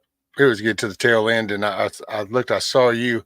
I just was sitting here watching the most retarded video in a gun shop and going, really? Really? I mean, I guess, people go to car dealerships, leave the dealership and wreck the car. So I guess it's not really a shock and awe that you go into a gun store talking some shit and end up, shooting the guy that you're trying to show off in front of, going, no, see, you need to look right here. Oh, damn. Shit happens out there, man. Matter of fact, here, I'll share this real quick. You'll get a kick out of this since you're here. Watch this shit. So it's the dude in the red shirt's going to pop the dude to his right there in the gray shirt is what's fixing to happen. So it's like, holy crap, man. Oh, wait, no, we don't want to do that because you need to be able to see that. There we go. I'll just do it full screen. So he's going to do this little gun thing. Watch that little section right there where them two are looking in that gun case, because then it goes bad. So now homeboy's going, no, see, you got to do this. Okay, here, watch. Let me show you mine. Watch this here. Let me take this out. Here, let me, okay, yeah, here, I'll pull one out. There we go. Okay, we're good. See, are we good? Now, see right here, this is what you want to do right here. See, watch this. Ready? Bam. Okay, my bad. Damn, my bad. I guess I forgot that one. There's shit. Hey, can somebody help? Okay, here we go. Hold on. Ain't that some shit, dude? Here, watch this. We'll have to. Sometimes this shit can be funny when you slow it down. Yeah, I'm wondering how it got him. It looks like I'm wondering if it went through the top of that counter and then probably deflected off the front. Yeah, that's what I'm wondering myself.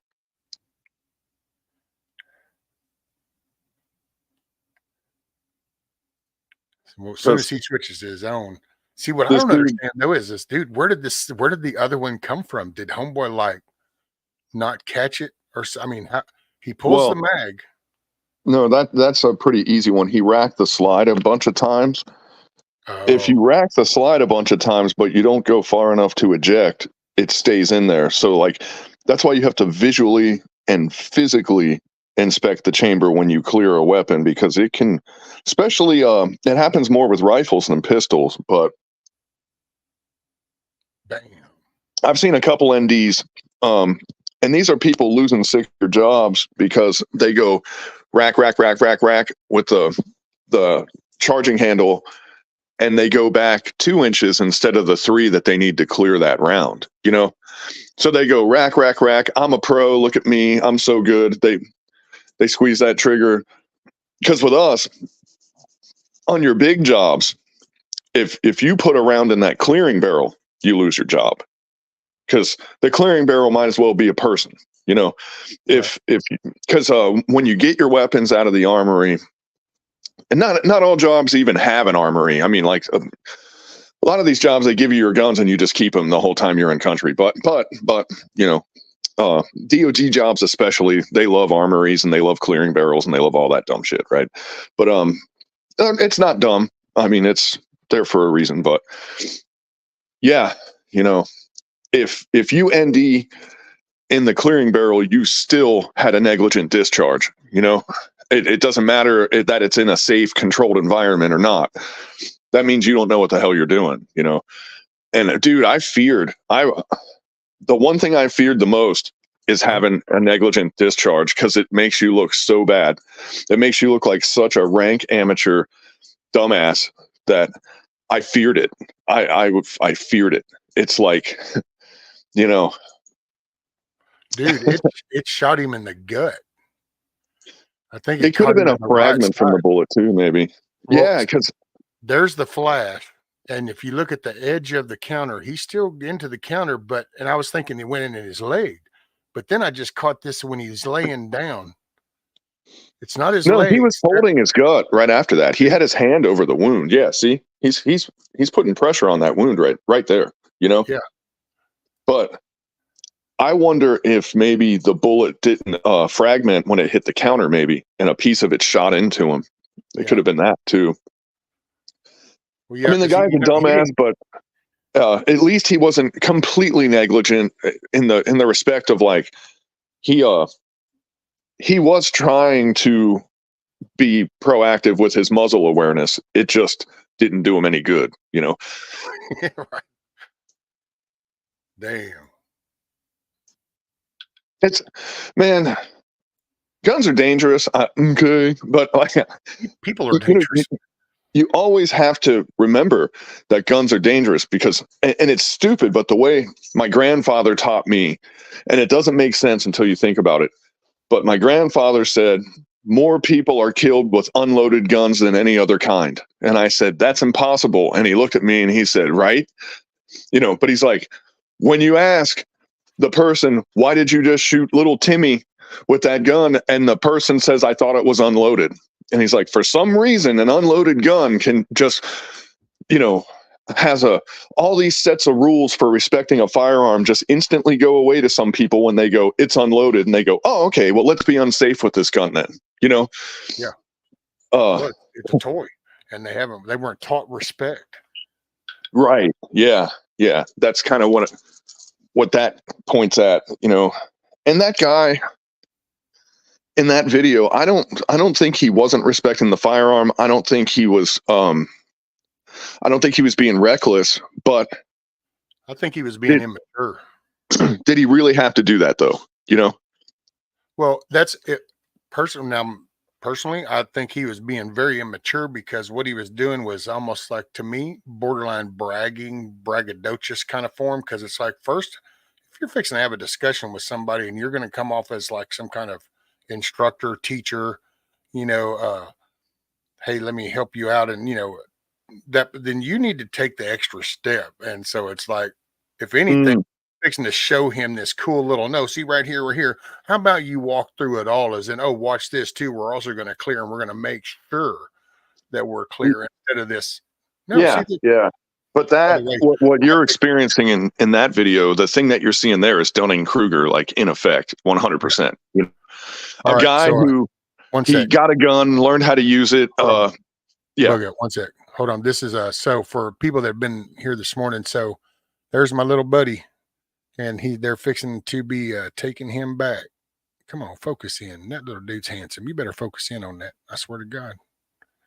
I'm gonna call Samsung and just give somebody a bad day. Come on, focus on my little man. He is a handsome dude. You better show that. Thank you. I thought you were going to put a picture of BB up there. Oh, wait, you abandoned him. That's right. I forgot about that. Hey, apparently he's in a way better home anyway, so more professionally cared for. That's my little man. He's going to be going into surgery here. They're going to be taking him back shortly. Man, oh man. Out of my hands. Oh, so that's a grandson? Yeah, that's my grandson.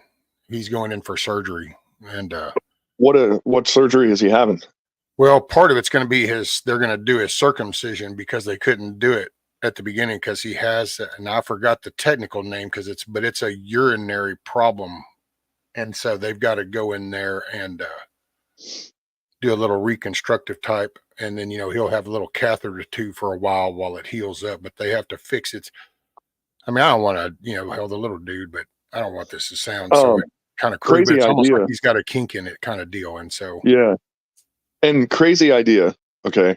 I mean, outlandish, but have you thought about just not circumcising him? oh no, it's not my choice. It's just my Well, grandson. Had nothing to do oh, I with me. know. But I'm saying, like, of all the choices on the table, did they ever lay that one out of just not doing it? Well, no, that's actually, I mean, it just kind of, that's how it came about, was because it's like they would have done the circumcision, but they couldn't because of this. And the only reason it's taken this long is I think one time he was sick. And so if you have a fever, you can't. So then the next Because was a rescheduling thing. And then we've ended up with, this was the next nearest time available. So and my son was actually pretty pissed because it's like, God dang, dude, the kid's a year old now and you're going to go and do that. the whole concept of circumcision came about before electricity and running water and all that other stuff. Like, we don't really need to do that anymore. Like, we've kind of like bypassed the requirements that make that it's completely an option. That's all I'm saying. Well, I don't know. Isn't it? I guess for some people it's religious, and then some people it's just. I mean, to be honest, dude, I have no idea why my parents did it. I mean, nobody sat me down and said, "Okay, here's what happened." This is what it Well, yeah. was. And then you kind of look over one day in the locker room, and you're like, "How come the head of your dick ain't showing?" And it's like, "I don't know, man." And then you kind of go home, and you're like, "Yo, Dad, how come that dude at school? The head of his dick didn't No, show?" It's like, yeah. well, that's the circle. It's there. You go, and you go, "Oh, okay." Until this whole emo digital age shit came onto the scene, nobody ever cared about these things. You just did you, boo. Well, You know what I'm right, saying? and especially in our society, it's so normal for us to have that. But most of the world is not doing that. That's the only reason why I'm bringing that up, because um, it stems off of the Judeo-Christian traditions, of course, and it was said to be a sanitary thing. Honestly, I think it was part of a ritual scarification, a devotion to God. Like, I'm going to cut this off to prove that I love this God. You know what I mean?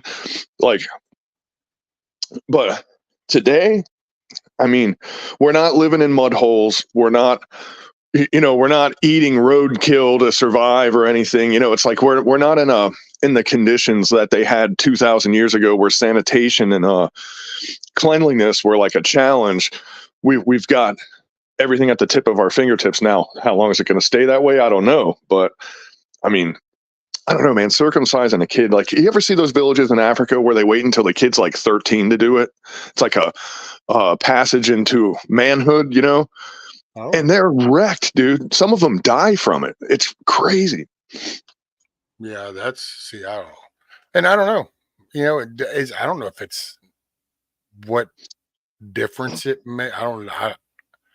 I will say at this point in the game where we're at, it doesn't really matter. That's like way down on the list of things we really need to investigate. You know what I'm saying? But wait, and hold on, I need to do this because good God, he did it in caps, and if I don't, Cherokee will eat me up in chat. So Cherokee says, "Shit, bug out Bushido. Hello, bug out Bushido. Rescue. You miss me, bug out Bushido. Who was with you at meetup rescue?" So I needed to do that. So there you go. I mean, everybody was there. I think there's a video floating around out there somewhere. You know what's funny, man, is you go to these things and I never once thought, my wife was like giving me kind of a hard time. She was like, "Let me see your pictures." And I looked at her and I was like, "I didn't take any pictures." And she was like, "Well, what'd you do with your phone?" And I was sitting there thinking, and I was like, half the time I left my phone in the cabin that we had. I mean, I didn't have reception.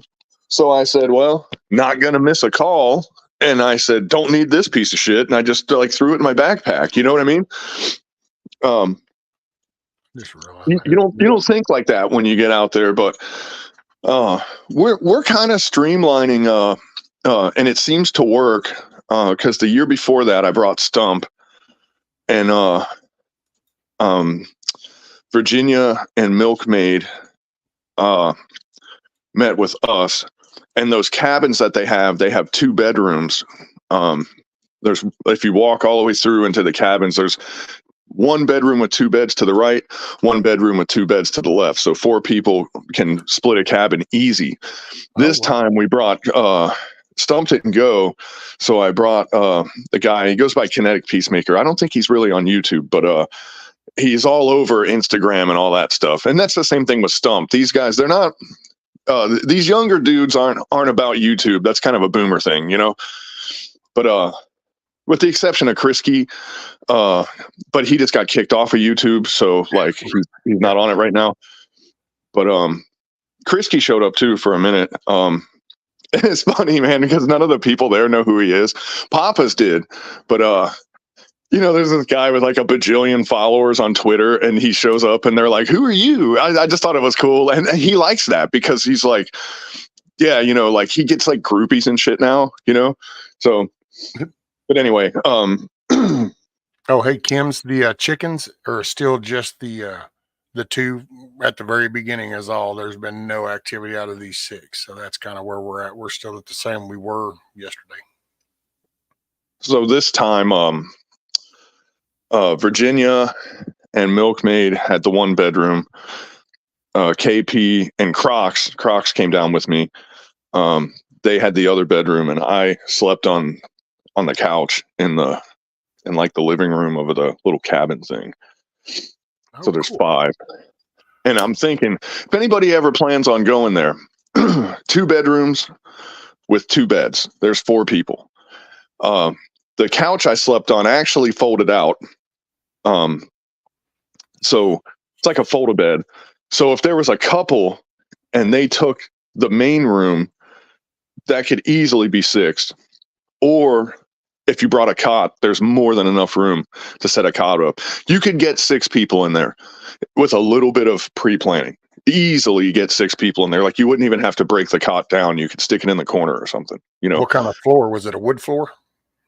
Oh, their cabins are nice. Hell, I said just put a sleeping bag on the damn floor. You could even sleep somebody down there. You could, when you're not sleeping, it gets crowded because they're not, well, most of the cabins, there's different sizes, you know, this one that Teresa B, right? I know her name's Teresa. I think it was Opil. Teresa. Yeah, I mix them all up, but Teresa, hey, tell me, I try to say morning to them in chat and I forget which Teresa's which. She got a cabin the last day. And it was one of the newer ones. And dude, it was twice the size of what we've been getting. So I was like, holy shit, I didn't know there was a difference, but there's a big difference. And so man, you could have put 10 people in there if you had to. But the problem is during the day when everybody's in there, it gets crowded, you know? So that's why I'm saying the older cabins, they're like, well, literally like kind of the almost tiny house concept. You know what I mean? Right. A little bigger than a tiny house, but God, think maybe single wide space. You know what I mean? Right. Cherokee said that he asked Krisky to come. He did? He said, I asked Krisky to come. Bug Out Bushido. Rescue. I don't know. Why do you do that twice, by the way, Cherokee? Why is it rescue? Is there a stutter going on? Maybe there's a radio to text that he uses. He doesn't double tap your name. It was just, I asked Krisky to come, Bug Out Bushido. But then all of a sudden it's at rescue. And it's like, well, why do I got to be double tapped? I feel like this is a personal attack, damn it. I talked to him. I'm one of the guys that runs his I have Comanche in me. That's what it is. It's just a racist thing. That's why you do that, Cherokee. No, go ahead. Sorry, Bug Out. Oh, I was going to say, I'm one of the guys that runs his Telegram group. It's really funny over time. He's like shit can mods in there and then added some and got rid of some and added some. And it's really funny because 4 of the people in that cabin were mods for his Telegram channel.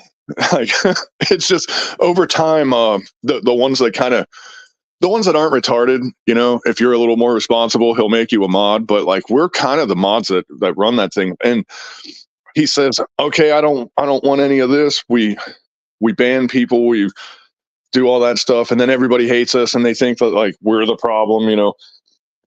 Right now it's an anything goes kind of environment because he sort of doesn't really care right now. But dude, some of these young people, I don't know. Yeah, I mean, if you're a police officer, you see the worst of society. You know how that shit goes. But man, I'll tell you, these Zoomers, man, they and I'm not bitching about Zoomers. That's not what I'm doing here. But belief wise and inability to censor themselves, like they say, I believe in free speech, and then they want to throw like the N-word and stuff around, and you're like, you can't say that in here, and they're like, oh, so you're part of the problem, and it's like, no, actually, you're part of the problem, dude. You know, like, Right. How am I part of the problem for telling you not to say that word? You know, but they don't get it, man. Like they almost all have Asperger's or something because of the way that kids are raised today. Like social and online are like two different worlds, you know. And they're really bold online, super bold. They're like Rambo online, and then in person they don't say a word. You know, they just stand there. And you're like, whoa, dude! Thought you were gonna whip the whole world's ass, and now you're just standing there staring at the fucking floor. Well, I was until the door opened up. Yep. Yeah, so you got to deal with like that split personality thing and whatever. But because of that, like you get kind of close. I've met Krisky got a handful of times now, but okay, deplorable. Really. Didn't go to Shot Show with him, which is what I really wanted to do, but it's all good. Deplorable said you could buoy me up those bunk beds. That kind of was like, okay, this is a strange little sentence, but buoy me up those bunk beds, put two in a bed. Come on now, make more room. It's like, holy crap, is that more than two or what's going on here? I have no idea what just took place in that bed. Well, if it was like the shit hit the fan and there's the enemies at the gates and all that stuff, that's one thing. But that kind of didn't have the ring to it. That kind of had the little fire things afterwards. So that was kind of like the little sparky spark kind of stuff. You know, you could buoy me up with those bunk beds, put two in a bed. Come on now, make more room. It's almost like sounding like a pitch. I don't know. That's pretty. Well, that's a Caligula kind of moment. Hey, give me like 10 seconds. I got to put this cat in a room. Oh, and then she said, that's what I'm curious about, how these people really are in true life. So I don't know if this is kind of like an experimental type thing, journey, or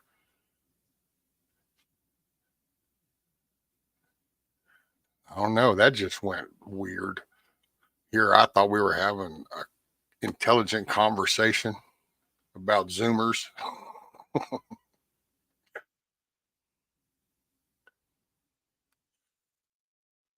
And then what am I, a Kerp reading? Kerp. Well, I ain't working for no boy. Let's get it straight right now. No, it didn't sound, it was like, I don't know.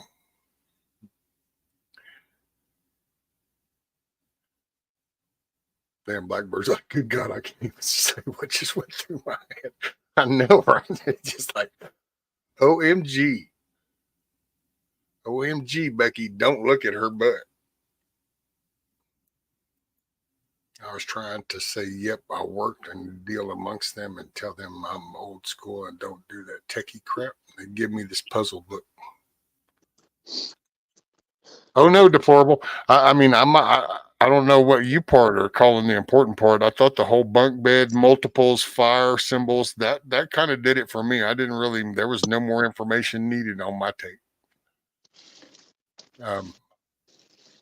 Hey, did you ever watch Monty Python when it was on, I guess? Oh yeah. You know, with all those little symbols, they kind of makes you reminiscent of like, do you like photographs? Say no more. Nudge, nudge, wink, wink, right? You know, like, it reminds me of that skit. Yeah. Say no more. Nudge, nudge, wink, wink. You like Harry Potter, right? Say no more. Wink, wink. Nudge, nudge, right?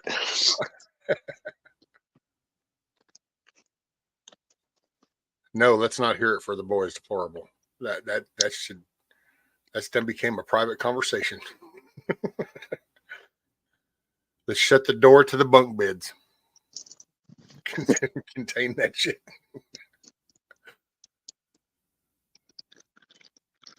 Lord have mercy. So how have you been doing? How's the weather and shit? Man, the weather's, this is Florida, man, so it's the same always. Humid. It's still got it, it gets hot at certain times. Did finally close the sale. We are now homeowners in Arkansas. Oh, so you did it and you're there. Well, we got it. And there's a training company that I'm kind of flirting with right now, and it's actually owned by the KP guy that was at that meetup with me, and he runs like your basic stuff right now. He just got it kind of off the ground, but there's some stuff kind of going on his door that I think that's about to pick up. And if it does, and I start doing stuff, because some of the stuff is out of the country. Yep. And if I start kind of flirting with doing that,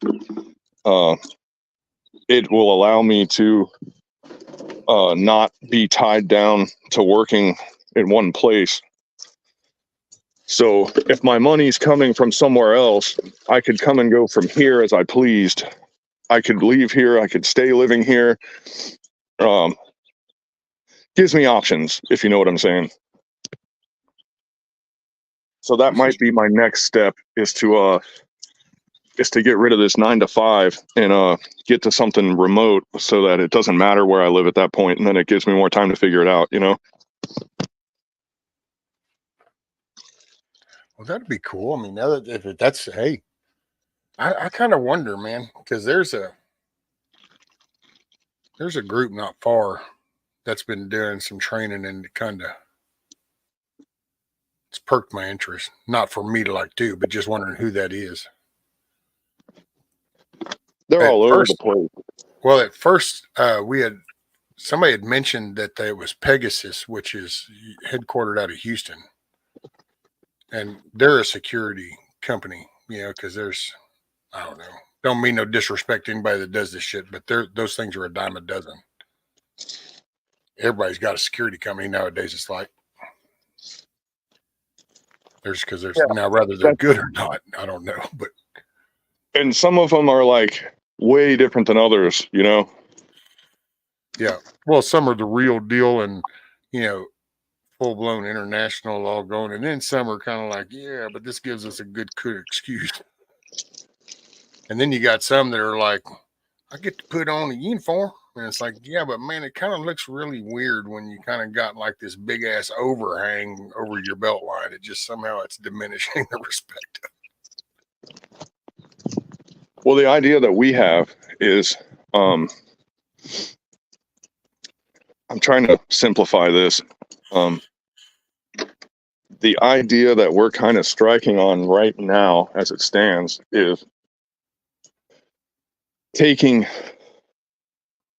somewhat easy to train standards that we have here for things that aren't super common but not super difficult, going to countries that don't have that program at all and teaching it, and then overseeing it, and then eventually handing it over to them and letting them do it natively. There you go. Oh yeah, and that is 100% what SF does, so it's not like we came up with the idea ourselves.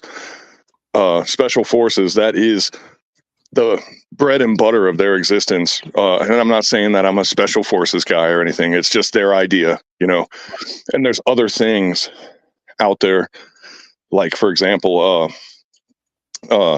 personal security details and stuff like that, these guys, they have no idea how to go about that because they're in some shithole country in Central Africa and the president's like, there's cannibals wandering the street. I don't feel safe here. It's like, we got you, boo, you know? Right. Hey, what's up, Guardian? Like step Cherokee one. said, Cherokee says, bug out Bushido, you've been on grunt proof like risky. I've been on, I have not been on grunt proof, actually. Oh. A lot of those guys, they, if you don't have 1 million followers, they don't give a shit about you. I've met a lot of those guys, and there's one guy in particular who isn't like, he's on Twitter, and I forget what he goes by. You know how the names all kind of sound the same, but I met the guy who actually wrote the Whips program. Really cool guy, really down to earth. You'd never know it if you saw him and you met him. He's a guy who's probably in his late 50s or early 60s, and like he's got a little bit of the. You can tell it's been a while since he's done a sit up, you know, that kind of build, you know, yeah. And almost comes off as like a nerdy guy that watches a lot of tactical stuff on TV, and then you talk to him and he's like, oh no, that course that the 13 hours guys were using, I wrote that. And it's like, you wrote that, get out of here, you know. Like, and I was like hero worshiping this guy, and nobody else even cared about him because he didn't have like a video of him doing a somersault and shooting a bullseye and all that other crap, you know. And I'm going like, I can't believe I met this guy, you know, like I saw Elvis or the Beatles or something. Hey, yeah, pretty much real life Elvis. You know, that's the life-saving dude. Damn, that's pretty cool. Dude, the real guys, and this is what's so funny to me, man, the real guys get unnoticed all the time, man. Like all the time. And well, yeah. There's an image. You know, there's an image, so you kind of got to fit that bill. I mean, and if you didn't, there's some places and some business, I'll just say businesses. Yeah, there's just, and they intentionally do that. That's why all the good ones usually get stepped on, even, you know, on the responding side. It's always going to be the one that fits the picture. There's your, it's kind of, matter of fact, if you look, they do it like police forces do it with the little PR person, because there's your microphone. You go out and talk to the news. You know, you don't need to know who actually did the work. And I'm not saying I'm a real guy, by the way. That's like where I'm at on the food chain is like, you get a guy like that to start something. If he puts a guy like me in there, I've got some stuff that looks good on paper. I'm a great addition. Later, Rocksteady, make it a good day. Got me out of business pretty much, you know. You need a suit and tie guy is what you need, you know. And are you walking around? Okay, because we just lost you. Do you have me again? There you are. We got you again. Yeah. If I have my Wi-Fi on and I walk away from the house, it conks out on me. And then but anyway, you know the A-Team, the show, remember the guy Face? Yep. Yeah. You need that guy.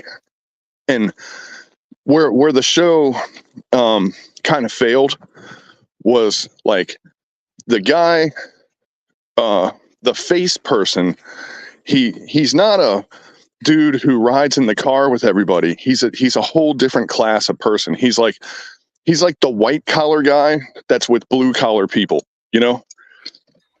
And that is, I've met a couple of them, and I'm like, man, if any one of these guys would throw us a bone and say, you know what, I want to get something started, boom, like you've just created the Reese Cup, you know? Yeah. But we're still looking for that guy. But they're out there. They do exist. It's just we got to find them. And once that happens, my 9 to 5 will become will like for a month at a time, I fly somewhere and train people how to, like, you know, set up machine guns or something, or how to do protective details, and it may not happen, dude, but it's like, it's my answer to trying to figure out what to do with this whole house situation, because right now I can't pay for that house if I move there unless I sell all this stuff. But I can rightly, like, move there and then try to just get a regular guy job. I'm gonna have to get something else for a minute to make some money happen, you know. So, well, that's pretty cool about the damn house. it's cool, but you know, politically, this is not a good time to be, like, you know, doing the shoot people in the face thing. I mean, this is like the worst timing ever. But that's the quickest way for me to pay for this. So I'm kind of, Well, in some areas though, that's just what's going on. So oh, there's a lot of work, man. I mean, it's everywhere right now. But finding the right temperature is finding the Goldilocks job is like it's harder because, like, the American action has been kind of cut off, so the pool is big, so everybody's trying to do what I'm trying to do right now, you know. And but other people are working on it, and this is the thing, there's a lot of other people that have more patience and more determination about this than I do. So, like, I kind of tied my dinghy to somebody else's boat, and they're going through and they're doing the hurdles and all that stuff, and they can use watch me. sharing them dinghies. Watch where you tie your dinghy. True, you know. But, like, on paper, I make it look better, and we got a couple other guys. Stump is involved in it, and the Stump's area where he shines is like the close stuff. The, like, tactical pistol. He's a really, really, really good pistol operator. Your hand-to-hand, your jujitsu, all that other crap. Once I get him dialed in on formations, when it comes to like executive PSD, he's going to shine. He's going to be awesome for that. So, and that's like kind of where I don't shine now, because I'm old now. I'm out of shape. My cardio. I mean, I couldn't go 9 rounds. I couldn't go 5 rounds with Tyson. If you tied his hands behind his back and he couldn't hit me back, I would still gas out and I would probably lose. You know, I mean, like, I couldn't, I can't physically fight that long right now, you know, which is, endurance. and everybody's making jokes or whatever, but, like, they can't either, you know, unless you've trained. Cherokee probably knows what I'm talking about, by the way. Unless you train for it, like, you don't realize how demanding that is. And it's, you know, I couldn't go 3 rounds right now. I couldn't do 3-minute rounds with someone else not hitting me back. I couldn't do it today as I'm standing here. Oh, that was, I talked about that before, that when I told you about when I had the shop and had some people come and they were going to get a customer, and I went outside and it was either 7 or 9. Dude, that's, you know, my son tried to, and the other people that saw it tried to kind of glorify that. And I said, man, I'm going to tell you right now, dude, when that shit fired off, I said, during that whole exchange, all I thought was, holy shit, I don't need to stroke out or nothing, because this ain't going to be good. I got to stay conscious. And, but you realize all of a sudden in that flurry, it's like, oh yeah, your little cardio, you can talk about what you might have done when you were young, but you all of a sudden engage in an intense, high adrenaline shit. And that shit is like, it's like somebody came up to your car and just stuck a big old crowbar in your gas tank, and you watch that gauge go, and you're sitting there bragging about that full tank. And all of a sudden it goes, and you're going, holy shit. And it's like, that's what happens to you. I can relate to that big time, dude. It's a wake-up call, because it's even everyday just work. You know, you can go out there, you can hammer, you can build, you can do, but it's that intense, and it's that high adrenaline, it's that surge, and it's like, it's a sprint. Yeah. Yeah. Man, that's the wake-up call. Now, Guardian Fitness, that dude right there, he's been rocking, man. I don't know anybody. If you haven't caught his stuff, like, He's at over a year now of daily consistency of fitness. So I got to give him kudos on that shit. He's straight up. Yeah. This is all stuff I'm going to have to, if it goes that way, this is all stuff I'm going to have to get back. And it's funny because KP, he's got a 6-pack, but he's got a big cooler. You know what I mean? Like, so you can't necessarily see the 6-pack because, you know, that Yeti cooler's in the way. You know what I mean? And he was going, man, if this thing kicks off, like I'm going to have to get in shape. And I was looking at him like, you know, we had 13 and a half hours to drive. So we got a lot to talk about. You know what I mean?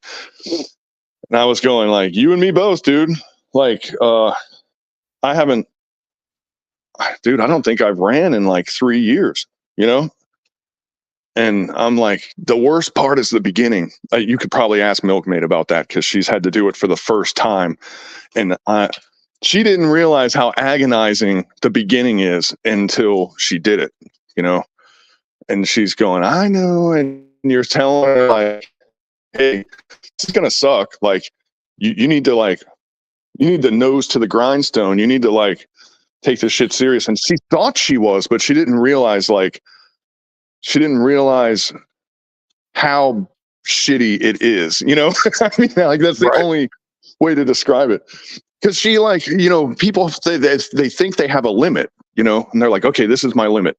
And it's like, no, that's your limit to stay in the same level of fitness that you're at right now. You have to make your demand go past your limit to increase, you know? And when it comes to stuff like running and cardio, nobody likes doing this shit, man. And you got to do it every time you get out there. You got to break that plateau every time, you know? And God, I don't want to do it, man. I really don't, but I have to, you know? Yep. And you're just going to have to start slow and you're going to be sure. And I think one thing about the age versus younger is like, and not that you've talked, so I don't have a lot of, big deployment or nothing shit, but remember good old basic days? Like they woke your ass up and you just went out and went, you know, it could be anything. You just start running, but it was like everything was hustle. Well, I think nowadays when you get older, you can still do that, but instead of that whistle blowing, jump your ass up out of the bunk, you wake up and you kind of take a moment and stretch things and you kind of get some flexibility flowing. Then you can take off doing some calisthenics or jumping jacks or take off running. Or that's, I think, the difference between the youth side versus the elder, because at the youth, you're kind of got that shit that's pumping out, you know, them endorphins and shit and that adrenaline, and you're flowing. And you get older, you got some cloggage going on. You got things are slowed down. The advantage that the people in boot camp have is that they have a motivator. They're young. That's one advantage. But two, they have a motivator. Fear. They are afraid to fail when they're in boot camp. You know, if they fail in boot camp, they get their ass reamed. They get sent to the pit or whatever. You know, back in our day, they'd beat the shit out of us, but I don't think they can do that anymore. But like, oh no, they pull out their little card, I think, now and wave it around. Don't hurt my feelings. But back then it was like, I need to run until they say stop or they put their foot in my ass. Okay. Well, the pain of running is less than the pain of them and the embarrassment of them singling me out afterwards. So I'm going to make this, and you make it. So that means you just need to have the fear of failure in life to motivate. Right. But like now, and I've been doing this for years. So like, it's not like I'm worried about it or anything, but now it's like, you have to be the private and you have to be the drill instructor. You've got to be both at the same time, you know? And that's where it gets a little tricky. And this is what I tell everybody.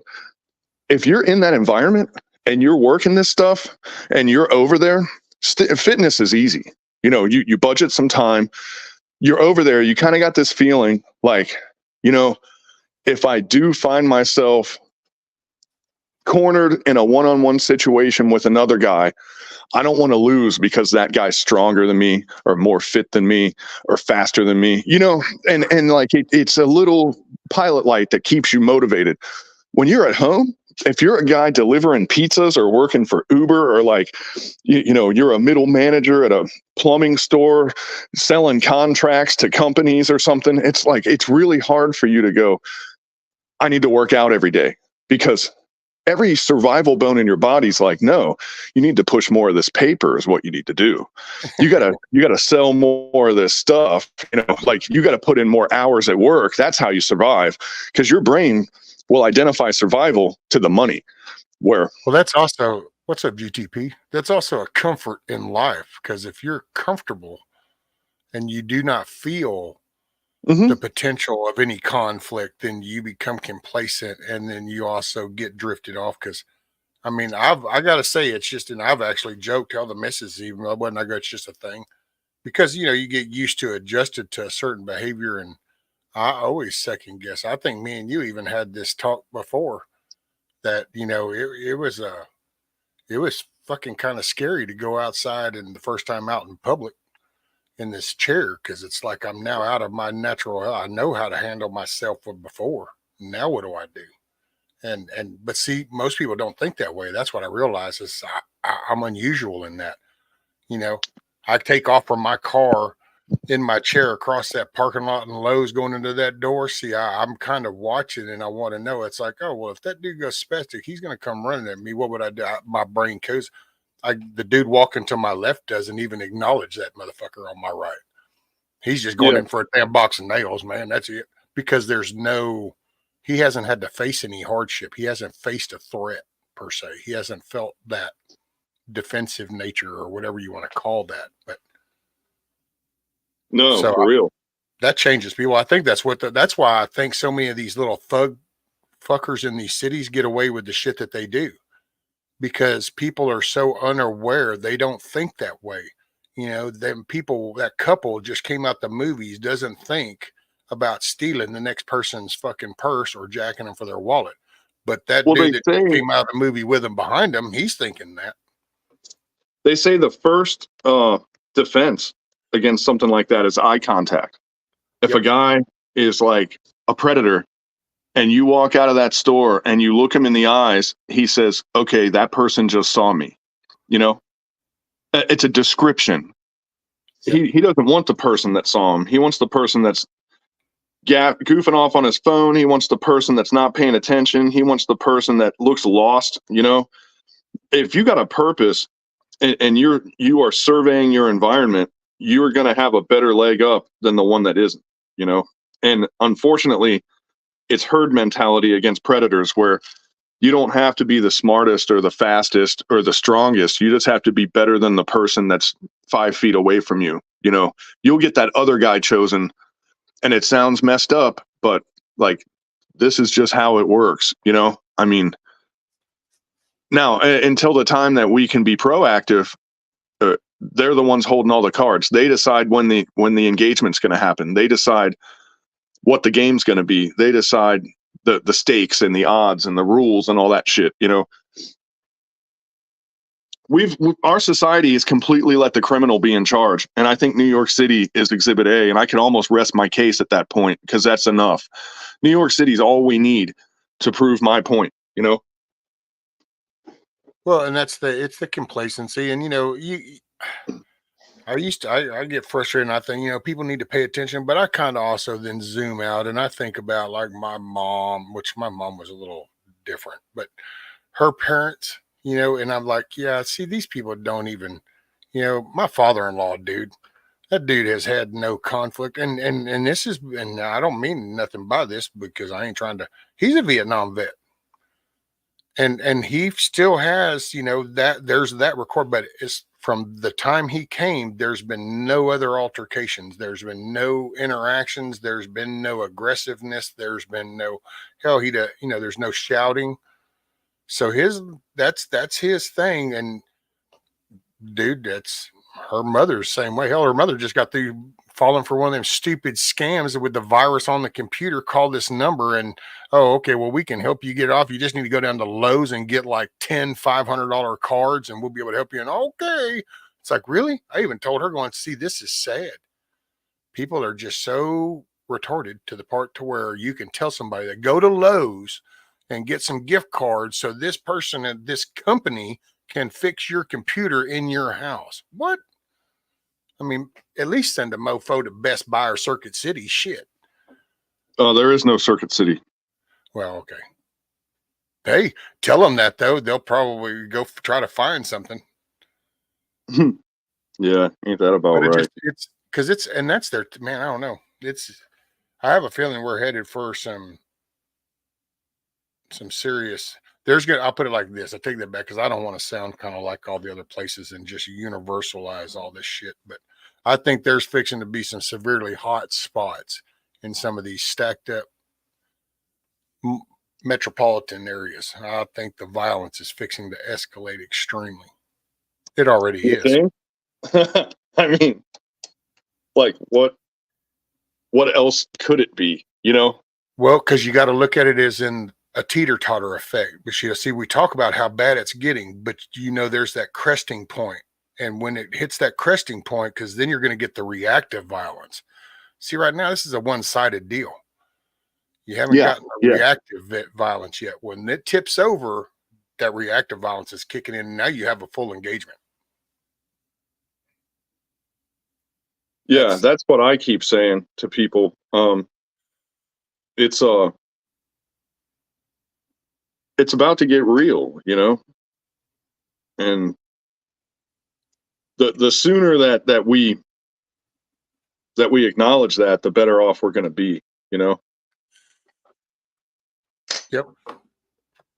I know, and I will say I find it hard to talk about sometimes because there is so much out there and I don't know, I guess you can label it and say fear porn, but it's just it's literally it's the attention thing, it's the flashy thing, and it's the thumbnail, the catchy title, and I think it by doing that you dumb down the message. It's almost like if you're trying to have an honest, intelligent business conversation, you don't use motherfucker and fucking shit and damn and them bitches, and you don't talk like that. You talk intelligent and you talk factual and you say on point, and that's how you keep that going. That's why business conversations go that way. Well, you try to have talks, but it gets all sideways because it's like to just say that shit had a malfunction because of lack of maintenance and lack of management taking care of it, that it steered and hit that bridge. Well, no, that doesn't. Wait, I need to feel something needs to feed my anxiety. I need to know that there was some kind of conspiracy to that. This doesn't sit well. And you get that kind of thought, dude. And it's hard to have because I enjoy conversations with people. And I think maybe that's why some people lately think that I don't, I do. But I don't want to be griped at and I don't want to be lectured. Hell, if you think it did, then just tell me how, not just that it did. You know what I'm saying? Does that make sense? And I think, well, I'm going to say did what? Like, what exactly are we talking about here? Oh, well, I was referencing the ship, but it's almost any of them. You can look, because that's where I go with like the voting. Do I think that it's perfect and that it's going to just like, I think that, but I don't think you give up on that option. And I do think that.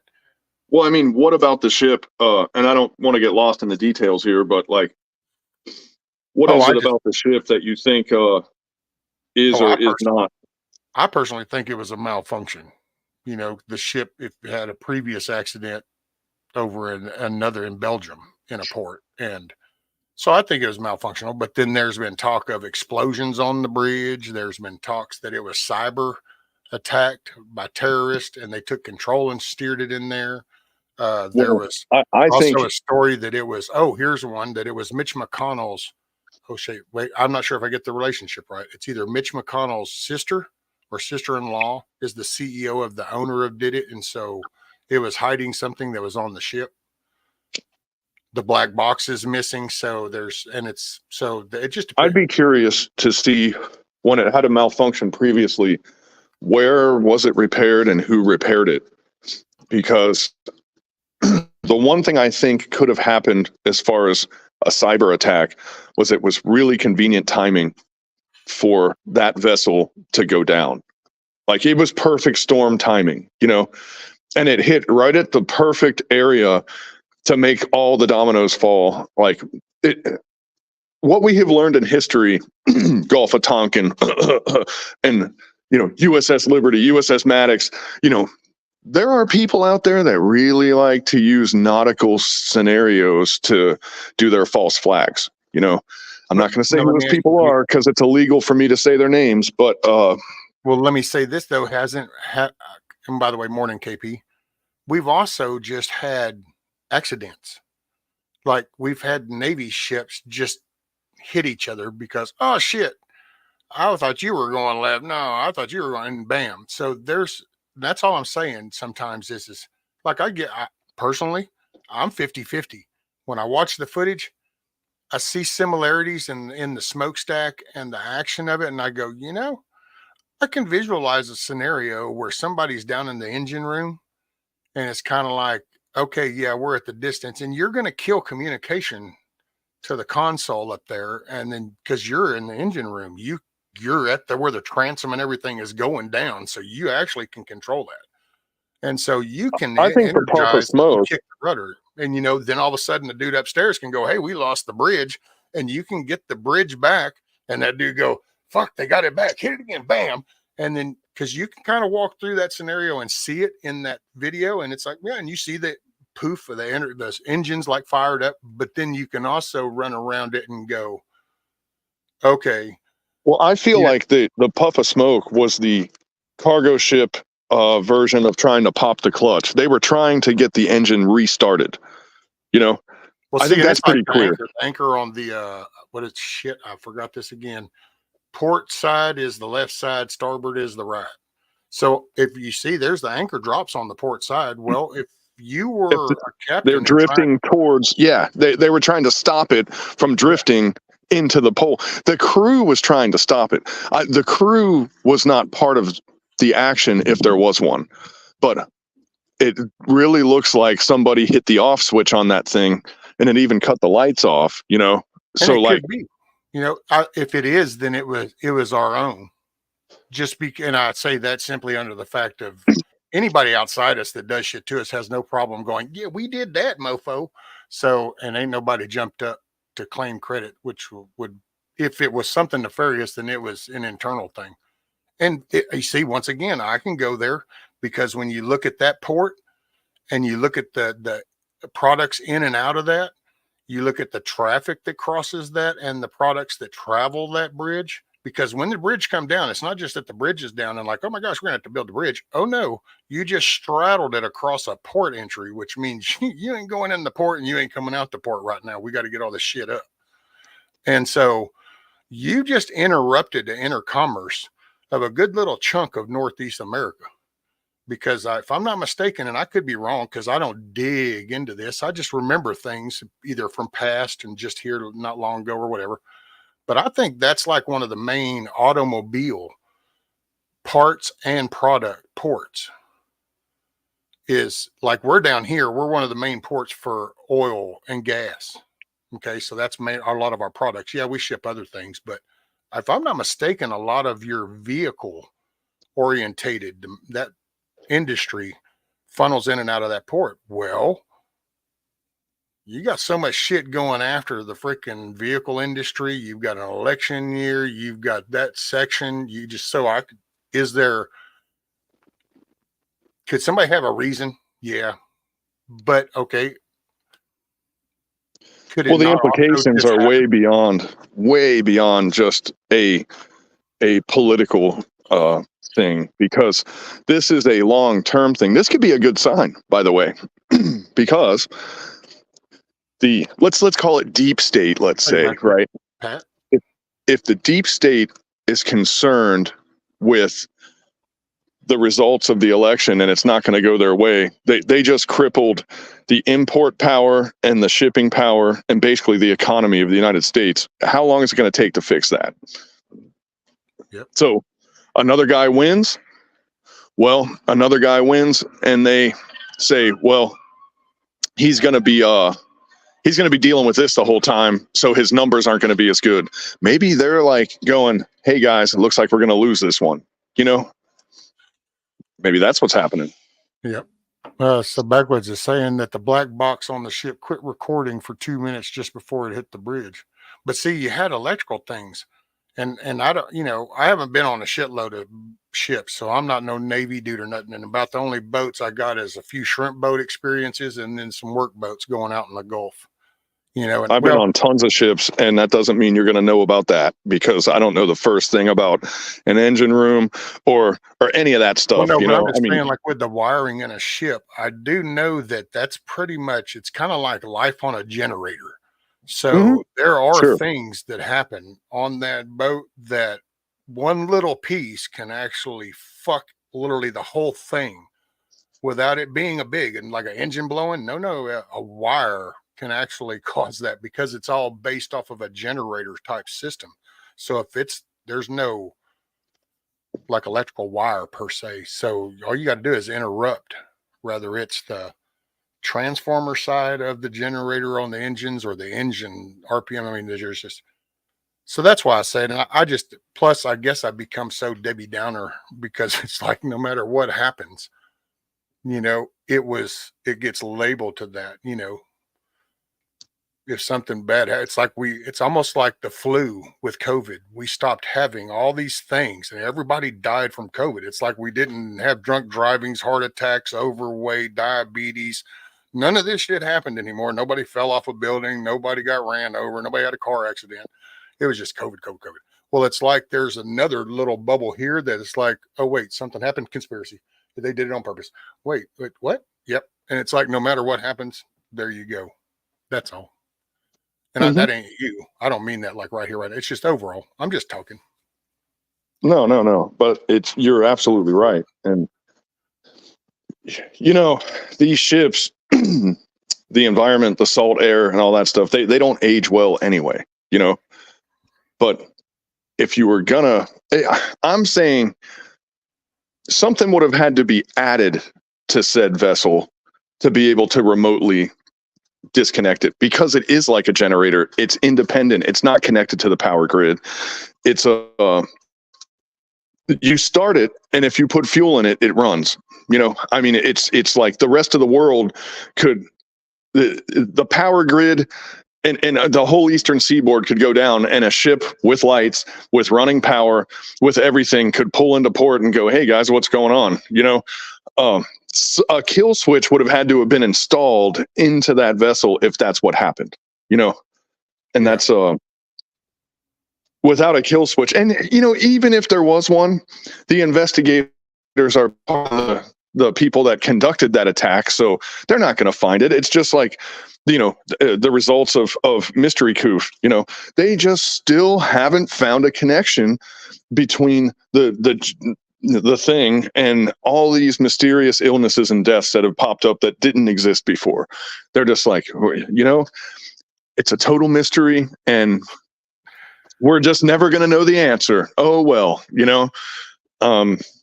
we see how they work now, and we know exactly what's going on, and it's a bunch of BS, and everybody knows it, and whatever, like moving on, right? It's we know that, for example, a lot of controversy on that whole World Trade Center. If you objectively look at the evidence and the 45-degree cuts before the building fell, that maybe it could happen naturally, 1 in a million, but does it happen with every single one of them?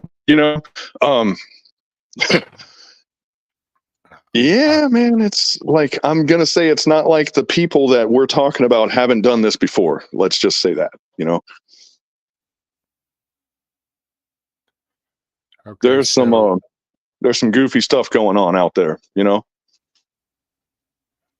This is the information on the ship. So constructed in 2013 by the Hyundai Heavy Industries. See, and I showed this before, and I showed this very stuff and was told, okay, it's still this. And it's like, okay, I don't what do you do with that? I don't know. Here's the service that they was in. This is the collision it had in 2016 in Antwerp, Belgium. And it caused damage to the stern and the transom. I mean, hey, I know it can still be bad, but there's some work, some damage that just got done to the transom in 2016 and supposedly got repaired. The berth was also damaged and it was closed for cargo handling. No report injuries. Water pollution occurred at the time. Doesn't say who fixed it. Mike could look into that. Ships losing power, ships running aground, ships hitting things. I mean, these are not these are things that happen all the time, but well, and seeing, like, I looked up, okay, this is the ownership was Grace Ocean Pte. I said, wow, who's that? So I looked them up, and when I looked them up, you come up with it's right, let's see right here, 21 employees. It's a subsidiary of, where was it? Because I got the other link. I was just going to show it. Here we go. It's owned by that, and the vessel, it's chartered by that, managed and operated by the Synergy. Anyway, here's where it's a subsidiary of the Mitsa Corporation, which is the largest social general trading company in Japan. So it's not China related. See, everybody was going China related, and it's not. It's Japan related. I need to find that though, because I said it, and I think I had clicked on the link is what did it. A corporate family. Oh, I ain't paying for that. That's right. All right. I think I looked him up. Well, think like the bad guys here for a second, okay? If you think like the bad guys who own the ship, now maybe there's something to do with that, but probably not. The nationality that it hails from, all that stuff, it doesn't matter. Like, if you are the bad guys and you say, you know what, if we took out Baltimore, if we took down Baltimore with the shipping that goes in and out of that place, we could really screw something up. And then you look at the pond and you look for fish, and you say, if we turn one of these fish into a weapon, we can shut down the whole damn place. Well, at that point, it becomes almost random what they select and how long have they had this idea. So in 2016, were they saying there might be a time that we need to take down the West? And it could be people in the West saying this. Like, here's the thing, like, oh, dude, there's got to be a shift that happens. Say what? You've got the Communist Party that just thriving inside this country. So there's people that would love to see the country go down. Right. And deep state wise, there's what we stand for on paper, and then there's how things are going. Would you agree that there's two completely different animals there? Oh, yeah, man. Right. So for us to let people have this, for us to give people their due, for us to, as Biden and Hillary said, it's my turn, and McCain said it before them. Yeah. The three politicians, it worked out for one of them and didn't work out for the other two. But three politicians said, I'm not really going to try here because it's my turn. And what asinine, egotistical entitlement would make somebody say that about the presidency, But that shows you that this stuff is planned out. McCain, when he ran against Obama, was like, well, it's my turn. And Obama is like throwing down some serious guile. And that's one thing about Obama you got to give him, man. Like, he knew how to connect to people, right? Oh, yeah. And like, he was a shit talker. Yeah, he was good at what he did, And he's like, yeah, I'm throwing down my kung fu here, this, that, and the other, X, Y, and Z, But he's putting on a show, and he's winning the people. And McCain steps up and says, well, I've been in politics for this long, and it's my turn. So it's my turn. I'm getting elected this time. And that's just not how that played out. Well, look at Hillary. She did the same thing. She's going up against Trump, and she's like, well, you have to elect me because it's my turn. And the regular person at that point, like, she was saying it's my turn. She wasn't talking to the American people. She was talking to everybody else. Yeah, She was talking to the electors. yeah. She was like, I'm the one that's slated to win. I'm going to win this. This election is a formality. None of this really matters. That was her stance. That was her final answer. But man, Biden didn't even leave his basement. Didn't do any speaking events. Did no debates. Did nothing. He just sat there, and he won the election. Well, oh, dude, that was so obvious. When they did him, and then they followed him up with Kamala as the VP, it was like, so how many people just noticed they like reached over and grabbed Grandpa to get the old vote, and then and reached over to grab to the first one that fell off the party list here and said, here, this will cater to the female and the black vote. So here, see, look. The rest of the party signed off on it and said, if you give us the DEI representation, because there's two different things going on. There's two different kinds of psychopath in the Democrat Party right now. There's the deep state, the people that really aren't well, they're not that different anyway. I just stuttered there because I was disagreeing with myself right as I said it. But there's the corrupt Democrats that hang out in the same bars as the corrupt Republicans and drink the same martinis made by the same bartender. Okay. Yeah. Think Pelosi, think Schumer, think Biden. They go to the same country clubs. Their kids go to school together. They live in the same neighborhood, right? But it's the same thing anywhere, though, when you break it down, because you take the military, you got Army, Navy, Air Force, Marines, you got all four. But if you put all four of them and go, that's the bad guy, they all four got no problem working together. And they go, okay, so because they're similar. You do that with a fire department. You can have this house and this house jokingly go at each other, but you have throw a problem, they'll focus on that. So the political thing, and that's what I think we did. We let them create a basically a career and a lifestyle of becoming a politician. And because that wasn't how it was designed. I don't think that was the intent. Yeah. And I mean, all I'm getting at here, though, is the new breed in this Democrat Party is not that. The squad, think AOCs, think that's the anti-American side. Think the married your brother chick. I forget her name, but Ulan something. No, is it Ilan Omar and Talik? Yes, that's the one. Or some shit. This new crowd coming up, Pete Buttigieg, or whatever the fuck his name is. Dude, that Cori Bush chick is a damn little thug right off of a corner. She just somehow got put into politics. And they're like, here, take gangbang and shit up in there. You ought to hear the way she talks sometimes. It's like, dude, you're straight up out there. But this is the new psychopath in the Democrat Party. So the Democrat Party, they had to throw a bone to that, because their party is being taken over by that. So the Democrats, we say the Republicans don't do anything, and they don't. They're useless. But we say, man, the Republicans don't do shit about this. But look at the Democrats. If you're a lifelong Democrat, you're watching your party getting taken over by Marxists and communists and like transsexuals and all this other shit.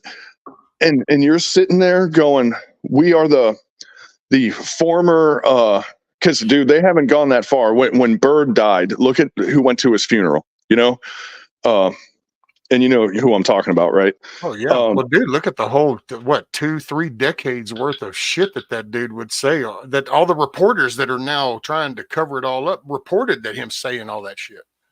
The jungle in the cities and all kinds of the biggest racist shit. Well, concrete jungles and all that stuff. Oh, wait, that was Biden. Never mind. My bad.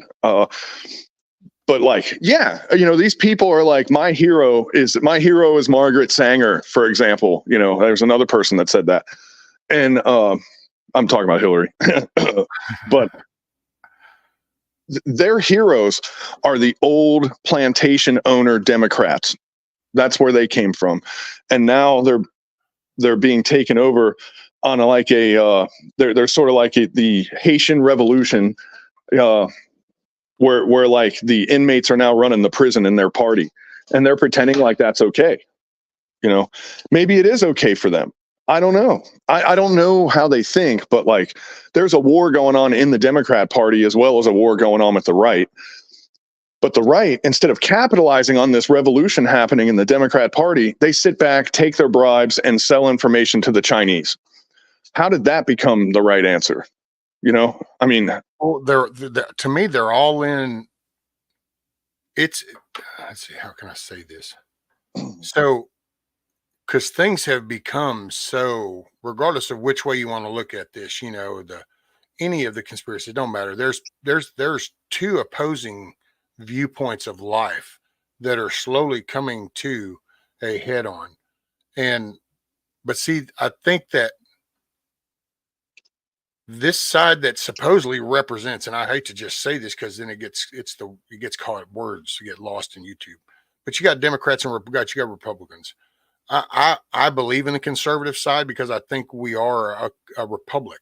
So I think just because crooked people have taken over that party that we don't give up the party. But these Republicans, they hid under that little mask. And then as this got exposed, you see the Democrats. But now you're seeing this whole facade from the right side. And you're seeing who has really been helping feed this along to play the ping pong match that we've all watched as an election. I really still, I'm a believer in the Trump thing. So you can put me on the Trump train. I don't give a shit. That's so narrow minded to think one dude's fixing things. So I don't go there, but somehow I get accused of it. But well, we're looking at options here. Well, I know, and that's why I think the intent from the outside, though, because things are being so polarized between Trump, Biden, they're not keeping you in tune, and you're not getting the rhetoric. And this is even a 3-leader agency. This is what I said even earlier. I don't understand why it's such a hard concept to think that, I don't know, hell, I'll say it. I don't give a shit. What are you going to do? Kick on my door and feed me 3 square meals a day in an air-conditioned, heated place for a while? We go to other countries and install misinformation and create and upset a government and a populace so that we can then take it over and insert our own shit. So to think that we haven't reached a level when there's people that have now been in certain places that have seen things that they didn't want to be seen. So everything is bubbling up. Those people are all in.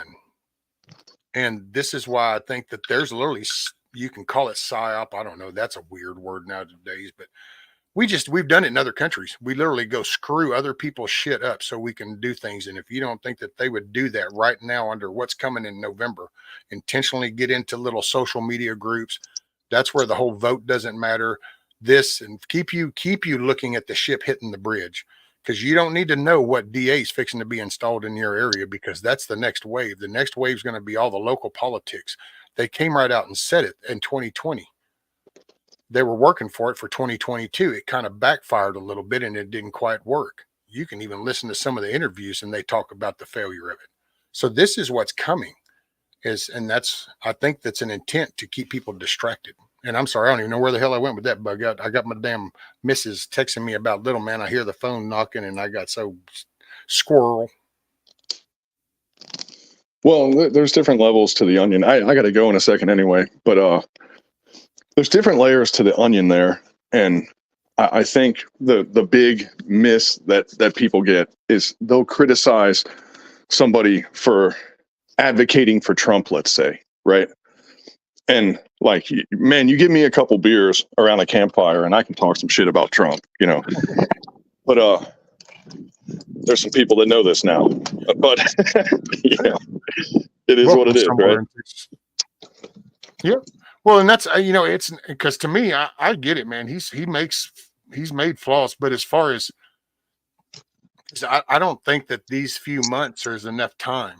So there's no, you can kind of get caught up. And I hate to say this because this is definitely not a well-liked phrase, but you got to pick the lesser of two evils. And I don't think the dude's like that bad. So, cause I don't consider him it's kind of like that. And that's what I'm saying is like, people are like, they say Trump's one of them.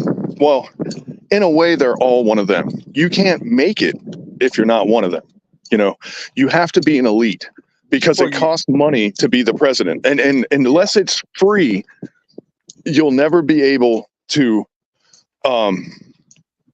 you'll never be able to get a real guy as long as it costs money, like millions, a billion almost. So, Well, yeah.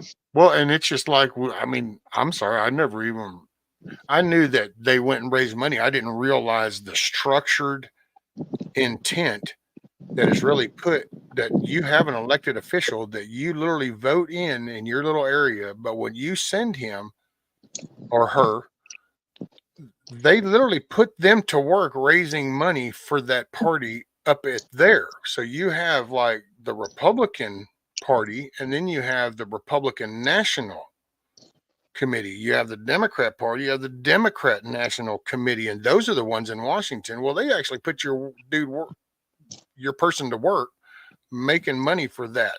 So they're really not even paying. And I don't know how many people, just the core principle of that. You literally are voting somebody that doesn't even go and represent you for shit for probably the first year that they're there. All they do is go raise money, and they go there. If they'll play ball, then they're put on these committees so that they'll vote certain ways.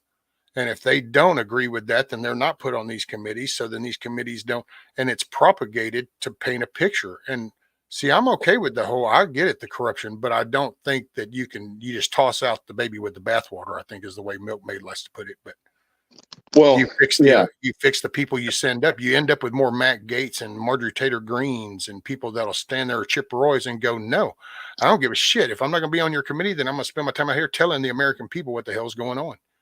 You know, and you want to know why you're finding good people there? The price.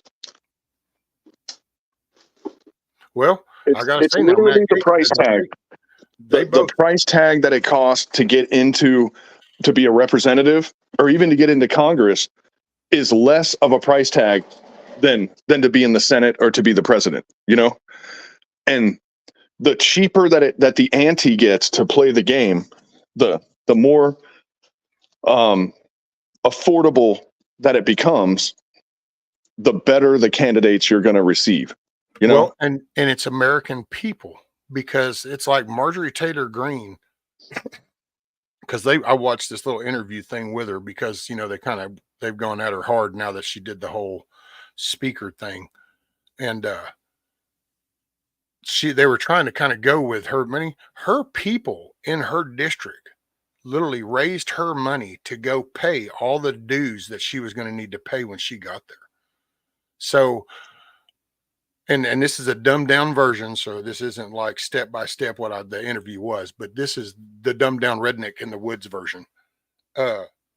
You basically had a district that said, hey, you go up there, and she goes back to her district all the time to say, here's where we are. And you just see clips on the news, but she communicates with them. They said, okay, she raised money that then she took up there and was able to put in a thing going, okay, well, all my shit's done. I want to be on this committee. Matt Gaetz flat out comes out and says, I think he paid like $1 million.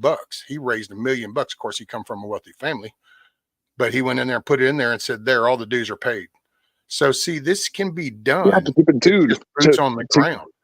To get in the Senate or the presidency, $1 million doesn't even get you in the elevator to go to the floor that you need to go to talk to somebody about. That was his, apparently some kind of committee deals that you have to, because you listen to some of these back in, it's not the news articles, it's not the mainstream media headlines, and it's not, but you hear these little interviews that they're doing, and you find out these little details. And I forgot who he was talking to. He was doing, because they've actually gotten to where they've started doing these little podcasts with people that you don't even really hear of. I've never heard of them anyway, but I'm not a YouTube surfer. But it's not like, you know, Joe Rogan or Tucker Carlson was on with some two kids those kids looked like they were probably like 22 and 25. So I don't know if it was some college podcast, but they're sitting there talking to Cutter, and he's just sitting there kind of going, yeah, yeah. So you can kind of hear this different kind of information from him. And I really do believe that, you know, it's the people. There's a reason why it starts off with we the people. We just got to participate. You got to be an active citizen. Yeah, I agree with that. I mean, well, who doesn't? Is there somebody that doesn't agree with that? Would be the next question. Well, some people think it's just it's already gone. I mean, it's a plan. They've already designed. It is what it is, and so you hear that, And that's what gets me is that's why I kind of hear lately. It's like, I just tell people straight up, dude, I don't know. My brain doesn't think in victimization ways. I wake up in the morning, I try to think how to get something done, not how bad it is for me. And they're not wrong. I mean, it kind of is done at the same time. And that's where I see both sides of this, because lesser of two evils is what you're getting at. Now, the agenda and the results and clearly the azimuth that Biden is traveling, you could probably elect in a fair, unbiased election where nobody's cheating and nobody paid everybody off and nobody spent the last 50 years rigging the system. 50 years is true. The Democrats have been cheating in the primaries for at least since the 50s. Oh, dude, easy. They The just Democrats expanded their pointed out operation. everything. The Democrats actually called it everything they just did. If you go back, what was that from? I think 08 up to like 14. They talk about the ballots. They talk about voter ID. They talk about the machines. They talk about literally everything that they're against now, or like they're for the machines. They don't want voter ID. You can literally go back. I think it's 08 or 10. You can listen to who's the little bald dude, Bernie. You can hear Bernie bitching about how we need voter IDs. You're voting. You need to know mail-in ballots don't track who did that. And that's not, and it's like, oh, wait, are we pissed off because the Republicans have been using that on you? Oh, wait, now they're not paying attention. And you did your little HBO movie saying how corrupt the machines are and they can be hacked. And you said, well, hold on a minute. That dude just won, man. He shouldn't have won. We need those machines. Okay, then shut up. Let's not talk about the machines no more. And let's do Russia. By the way, this was the most safest, secure election all of a sudden in 2020, and not a damn thing was ever done with those machines. Explain that one. You literally there have was some guy a movie put out saying how bad they are like 2 years before this election. Election happens. Somebody they don't like wins. You spend 4 years with bullshit stories. Only then at the end, when you steal the next one, you go, no, that was the safest thing ever. Wait, didn't you just say those were like the worst machines ever, like 6 years ago? Well, that's because we weren't using them. Well, when I was working the election just recently, the early voting in Florida for the primaries and some other stuff, right? He just went in, Miss Meadow.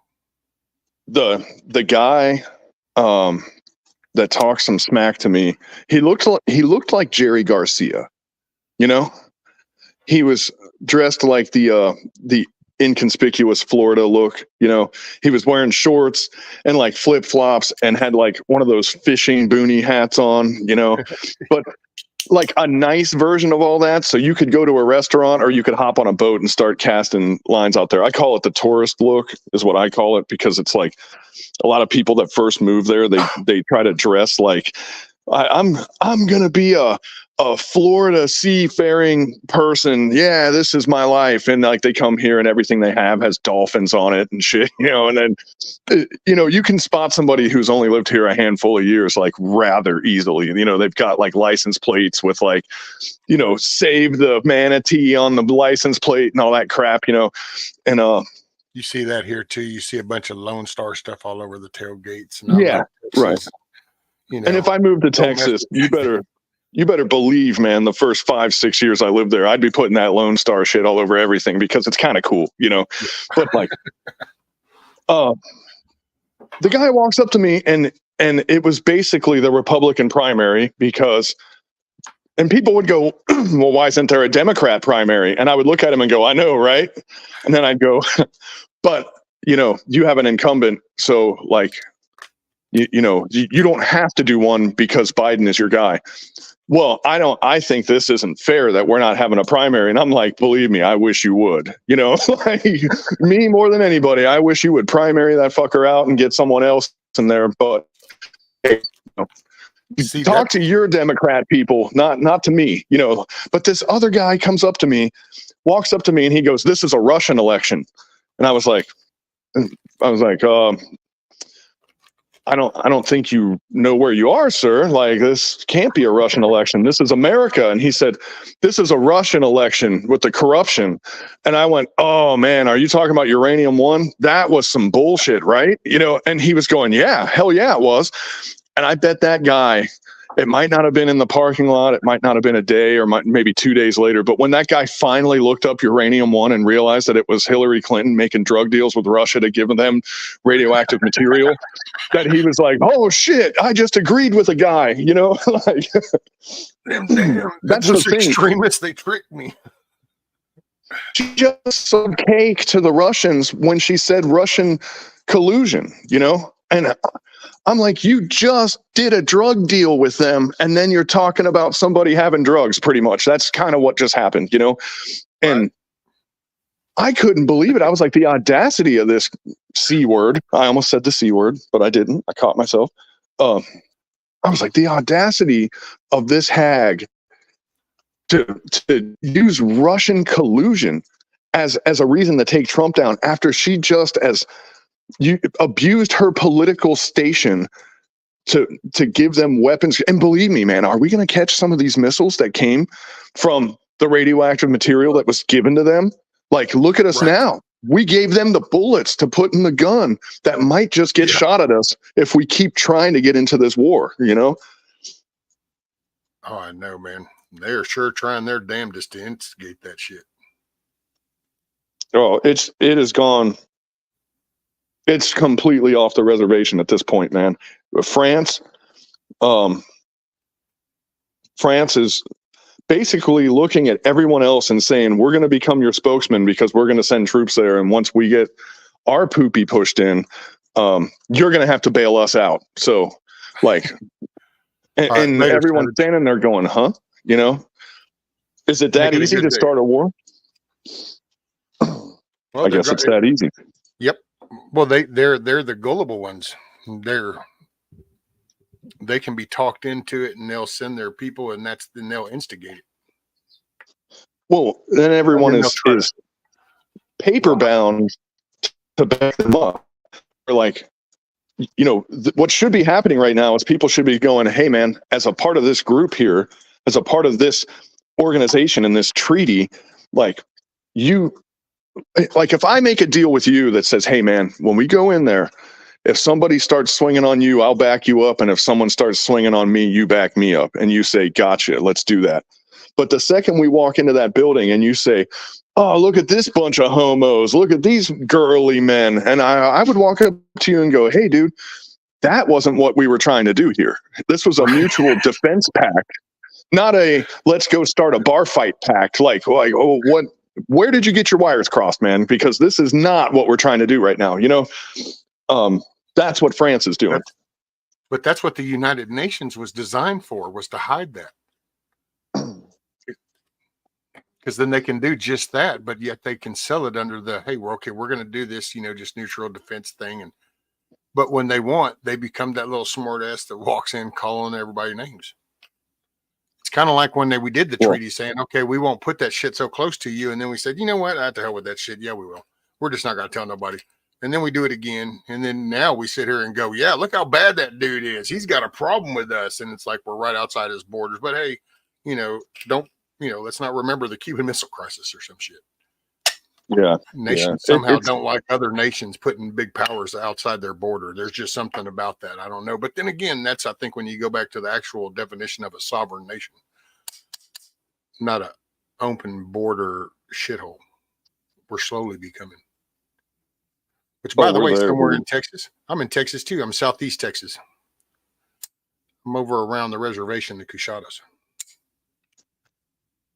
Yeah, it's a mess, man. It's an absolute mess. I gotta go, man, because I think I got this sewing machine up and running. And did you? So do we get to see it, or is it clandestine? No. Let me see. How do we do this again? Hold on.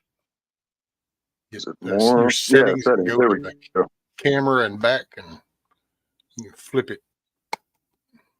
Boom. Flip it good. And then okay. And then let me switch my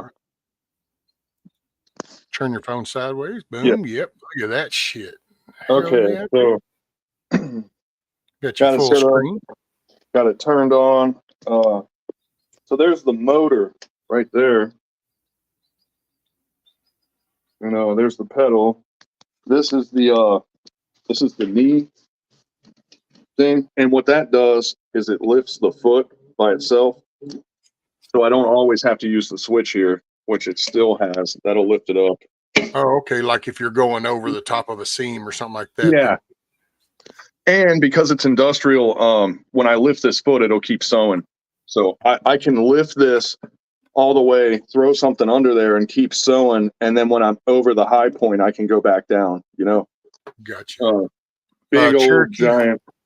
Cherokee Backwoods. Cherokee's asking if you're here or not. There. He was earlier, Cherokee. I don't know if he still is, but there. I figured I'd say it out for you. Good looking machine, cool. everybody's saying. Yeah, and this is what I started yesterday. Working on a little, that will be a magazine pouch. Yeah, hopefully. cool. Look at you. And this will be the top, which I already got a piece cut out. Oh shit, it's got double stick tape on it right now. But yeah, so the Velcro here will hit the Velcro there. I'll put that on. This is the simplest thing I could think of to do right now, because I still don't know what the hell I'm doing, man. So, but I'll start figuring it out. Hell yeah, dude. And then, I got some fabric, you know. So I got enough stuff to play with here to kind of keep me busy. You know what I mean? Yeah. Holy shit, dude. Yeah, man. I cut you and Carl loose like in a backstage or something. Hell, y'all would end up pissing off fucking the whole day probably, and then going, damn, it's so late.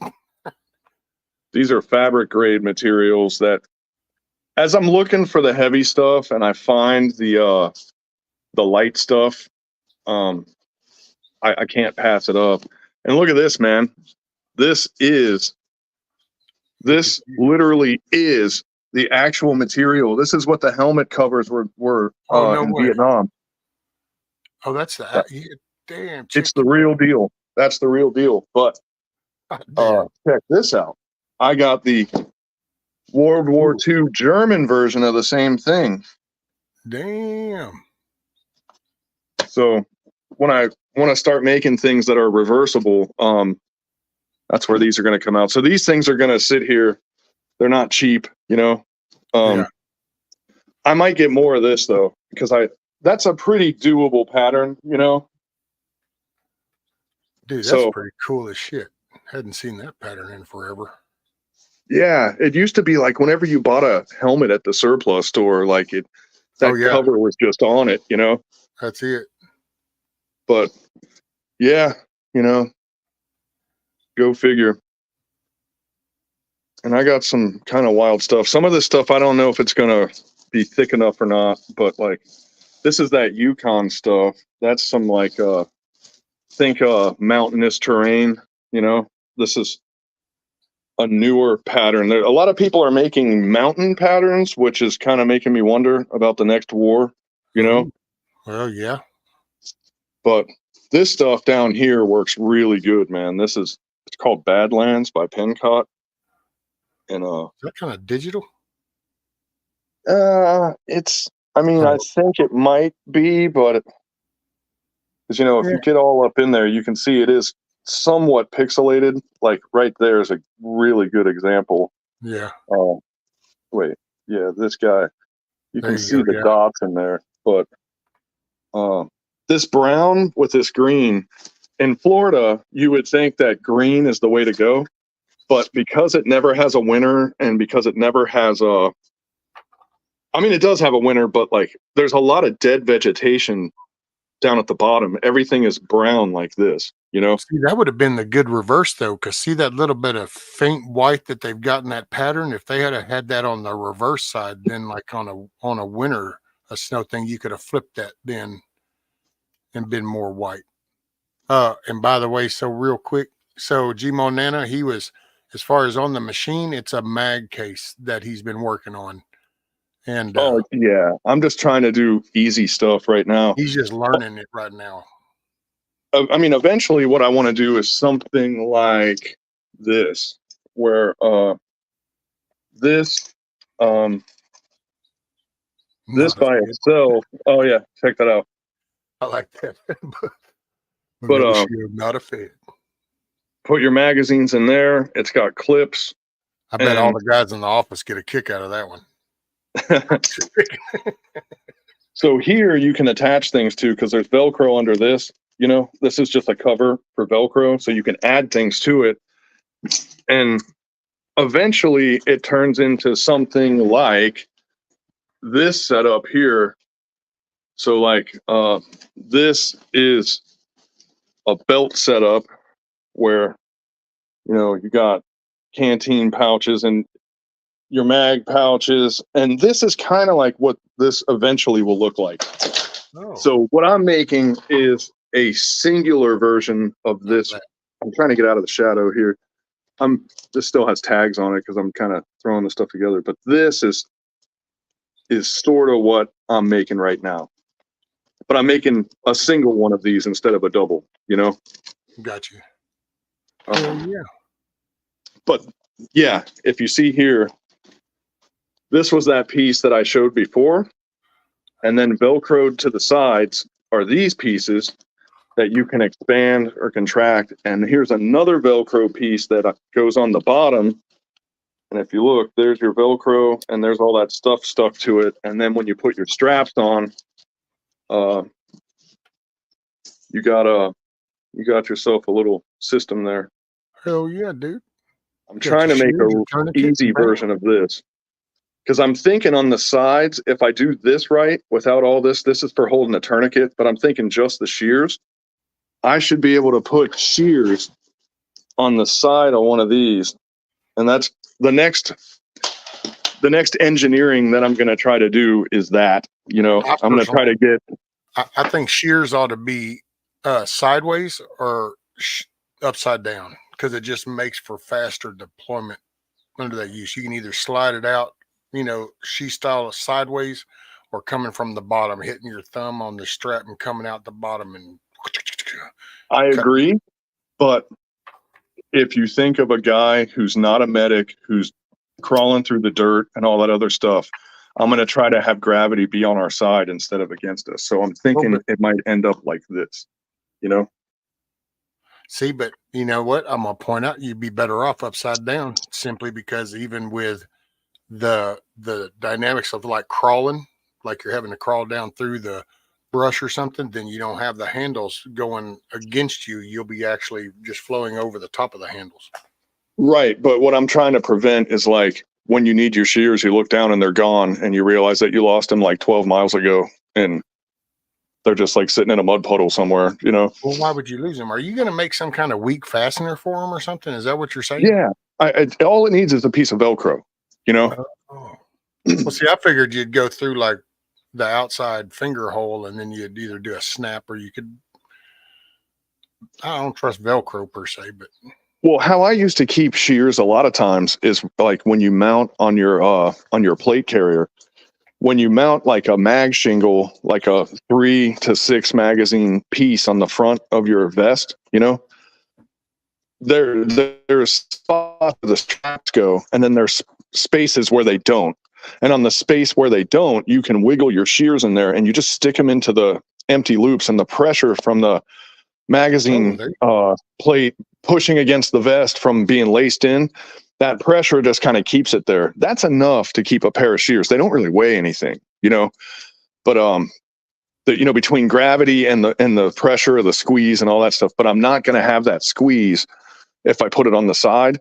So I'm thinking just a 1-inch nylon loop with a piece of Velcro and just Velcro it onto a little piece that you can stick the shears into, and then put that Velcro there, the nylon with the Velcro, and adhere it. That's enough to keep it there for most anything. Because if you have a pouch next to it, that pouch next to it is going to protect that from just accidentally opening up.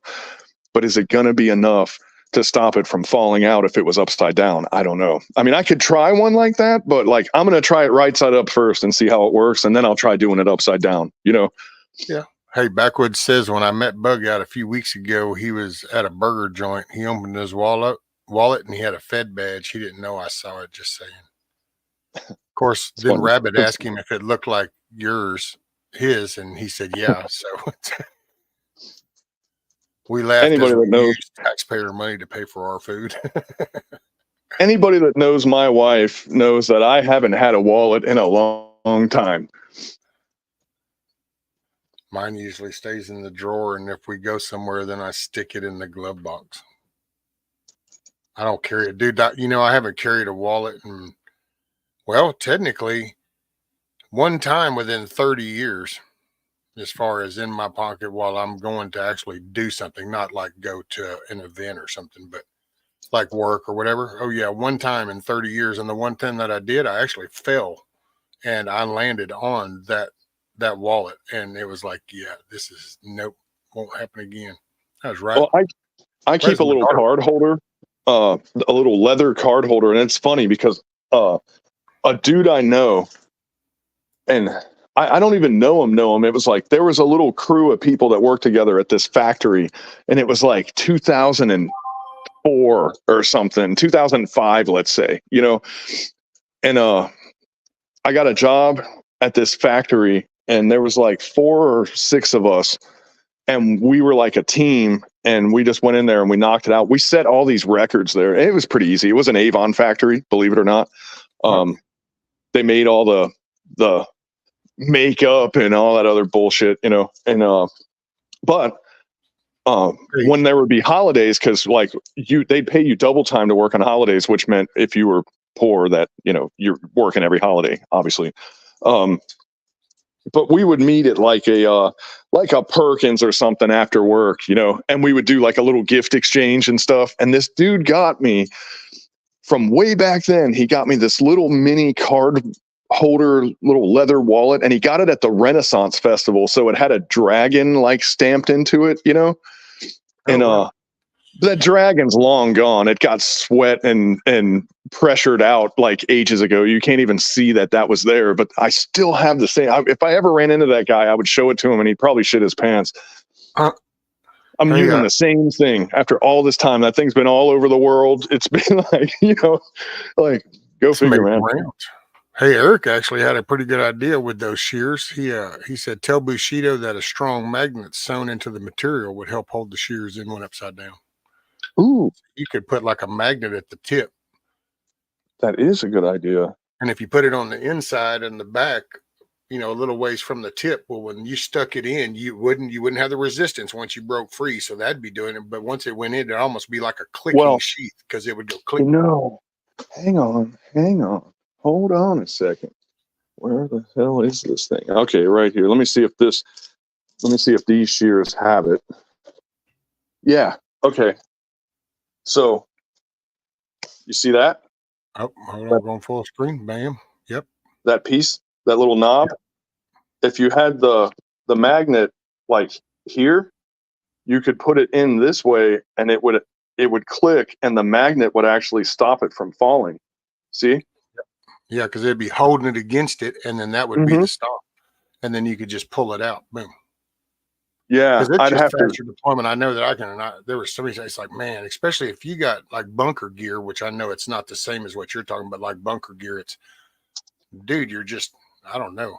It's always you're trying to, because you're going up, and you got all the shit that you're going up with you. When you're lifting, and I guess like in that, you'd have, you got your whole, and you kind of gotta dig and pull up, and I don't know, you're just right there. Just it's kind of like drawing, no different than drawing. You want it to be as close and quick as you could. Well, hell, you can just kind of come out and go to shearing, which I don't know. For me, with shears, I'm visualizing you're pretty much pants, legs, and shirts and shit like that. So you're kind of just going, you got to get it off. So just rescue 2 block magnets at Harbor Freight is around $1. There you go. Yeah, I'll look into that. But I do gotta run though. I gotta get this done because I want to try to expand it. This actually was, you can kind of see, because everybody's doing 30 rounders, and I'm doing these to kind of learn. And hang on, I can flip this real quick. There we go. But everybody's doing 30 rounders, and what I was going to try to do today is get it to where I could do a 40 rounder. Oh, look at you. I'm going to try to And then ultimately, I a want drum. to get. Ultimately, I want to get to where I can do a 60 rounder. Ooh, look at you. So like, we got our, this is our lineup here, Oh, it's not going to work. Never mind. So we got the regular one, right? Then we got the really crazy long one. Same idea. They just made it longer. This one, not only is it longer, Doubled. but it's wider considerably. So like, I think this one's going to be harder than this one, because this one I literally just add things to the measurements and I'm good. You'll do the same. It's just that where instead you would, like for that one on the left, you would extend the material down and then come up and back up. On that one, you'll just come down to it. So it's going to be a lot more on the bottom than the other one. It'll be double the bottom. Yeah. So, I mean, I got my work cut out for me, and magazine pouches is only the beginning, because I'm like, well, if I can do magazine pouches, then at least I can make this machine produce something. But like what I want to make, radio pouches. I need to start making the things that nobody else is making, which means I got to start learning how to make these patterns. Adapting the pattern is one thing, but making the pattern from scratch is another thing. And I know leatherworking, but making a pattern for leatherworking, not everything. So if you're a leather worker, don't get pissed off. But like a pistol holster or a knife sheath or something like that, a multi-tool holder, it's a one-dimensional kind of thing where normally there's not a whole lot going on there. And I can do that all day long. I'm starting to learn that with this kind of tailoring, that it's a lot more three-dimensional. You have to see it in levels and stuff, because if you do one thing late, you're going to sew everything closed that you just made open. And if you do it too early, there's a time to do every part of the puzzle, Yeah. And that's piping and shit. You got to just, there's certain times to do things. I was thinking of that, man, when you were talking about them pouches, because I've thought about that on some other shit. The way them people will fold that shit in, and it's like, man, you'd have never thought that's how they stitch that. But some of that shit you got to work at to get it all together. And then once it's done, you go, oh yeah, and you're going, no, I don't think that was a lot. Where do you get camo material? Where do you get your material? Oh man, right now, with the exception of the thing like that Mitchell fabric and that German oak pattern, that's stuff for later in the game when I know what I'm doing. But right now, what I'm doing is I'm hitting the entire internet, and I'm finding things that are being closed out, or things that are, because there's parameters of what I'm looking for too. Like I'm looking for coated. So like I want it to be waterproof, 1,000 denier for these pouches, which the one I'm making right now is only 500, but I'm practicing, so I'm going with something a little lighter, where ultimately in the end, I can do like the base for a magazine pouch could be 1,000 and the flap could be 500, because the flap, all it's doing is Velcroing to the top and stopping things from falling out. That could be 500, and the base I want to be 1,000, but I'll start tweaking that as I go. But I'm even buying the ridiculous, almost funny stuff. Like this material has really good waterproofing, but this material right here, let me see. This is it's got like fish on it. It's like it's kind of a joke, But I'm like, whatever. Your average 1,000 denier like piece of material, I mean, some of them are like 30 something bucks if you get the latest and greatest, and I'm buying stuff for like $6 or $5. And I want to say that piece for a yard of that stuff, 1,000 denier with backing, it's got like a rubberized kind of squishy foam backing. God, it was like $5 for that piece. And I'm like, half the stuff I make, that's kind of like headliner material. Yeah, I think that's what it is, actually. I think it's for like bass boats and stuff. Hey, But Backwoods, actually, I don't know if you can see your screen. I put a link he put in. It's called camofabricdepot.com. yep, I've already been there. Okay. And Rocky Woods Fabrics is Direct. You ever heard of that one? Fabric Wholesale Direct. Ooh, I'll have to check that one out. I don't think I've seen that one. But yeah, I'm just hitting the closeouts, the sales, all that stuff, because I'm figuring half the stuff I make, I'm going to go through all this trouble to make it, and it's not going to work, because I'm not good enough yet. And I can give you an example of that. Hey, Moose said he would have called that one your little fishing camo. He said I'd have called that with that word Rambo camo. It's the Rambo. See how that's crooked? Oh yeah. Well, but I think it'll still work, but it might not. So I might be doing all this for nothing. Go figure. I think it'll still work. And this is part of the process too. Cherokee wanted me to ask you if Milkmaid got the jiu-jitsu book. I don't know. Oh, you don't know if she won it during the, because I guess he's talking about the Marauder thing or whatever. I don't remember a jiu-jitsu book being in that thing. They did two different ones. Oh, the one he would have did was. So the one that he was present for, that he was standing there for. If we weren't there, we weren't there. There you go. So yeah, because I think Cherokee, you went the first week. Yeah, he had just left. Second week. Yeah, he had just taken off when we got there.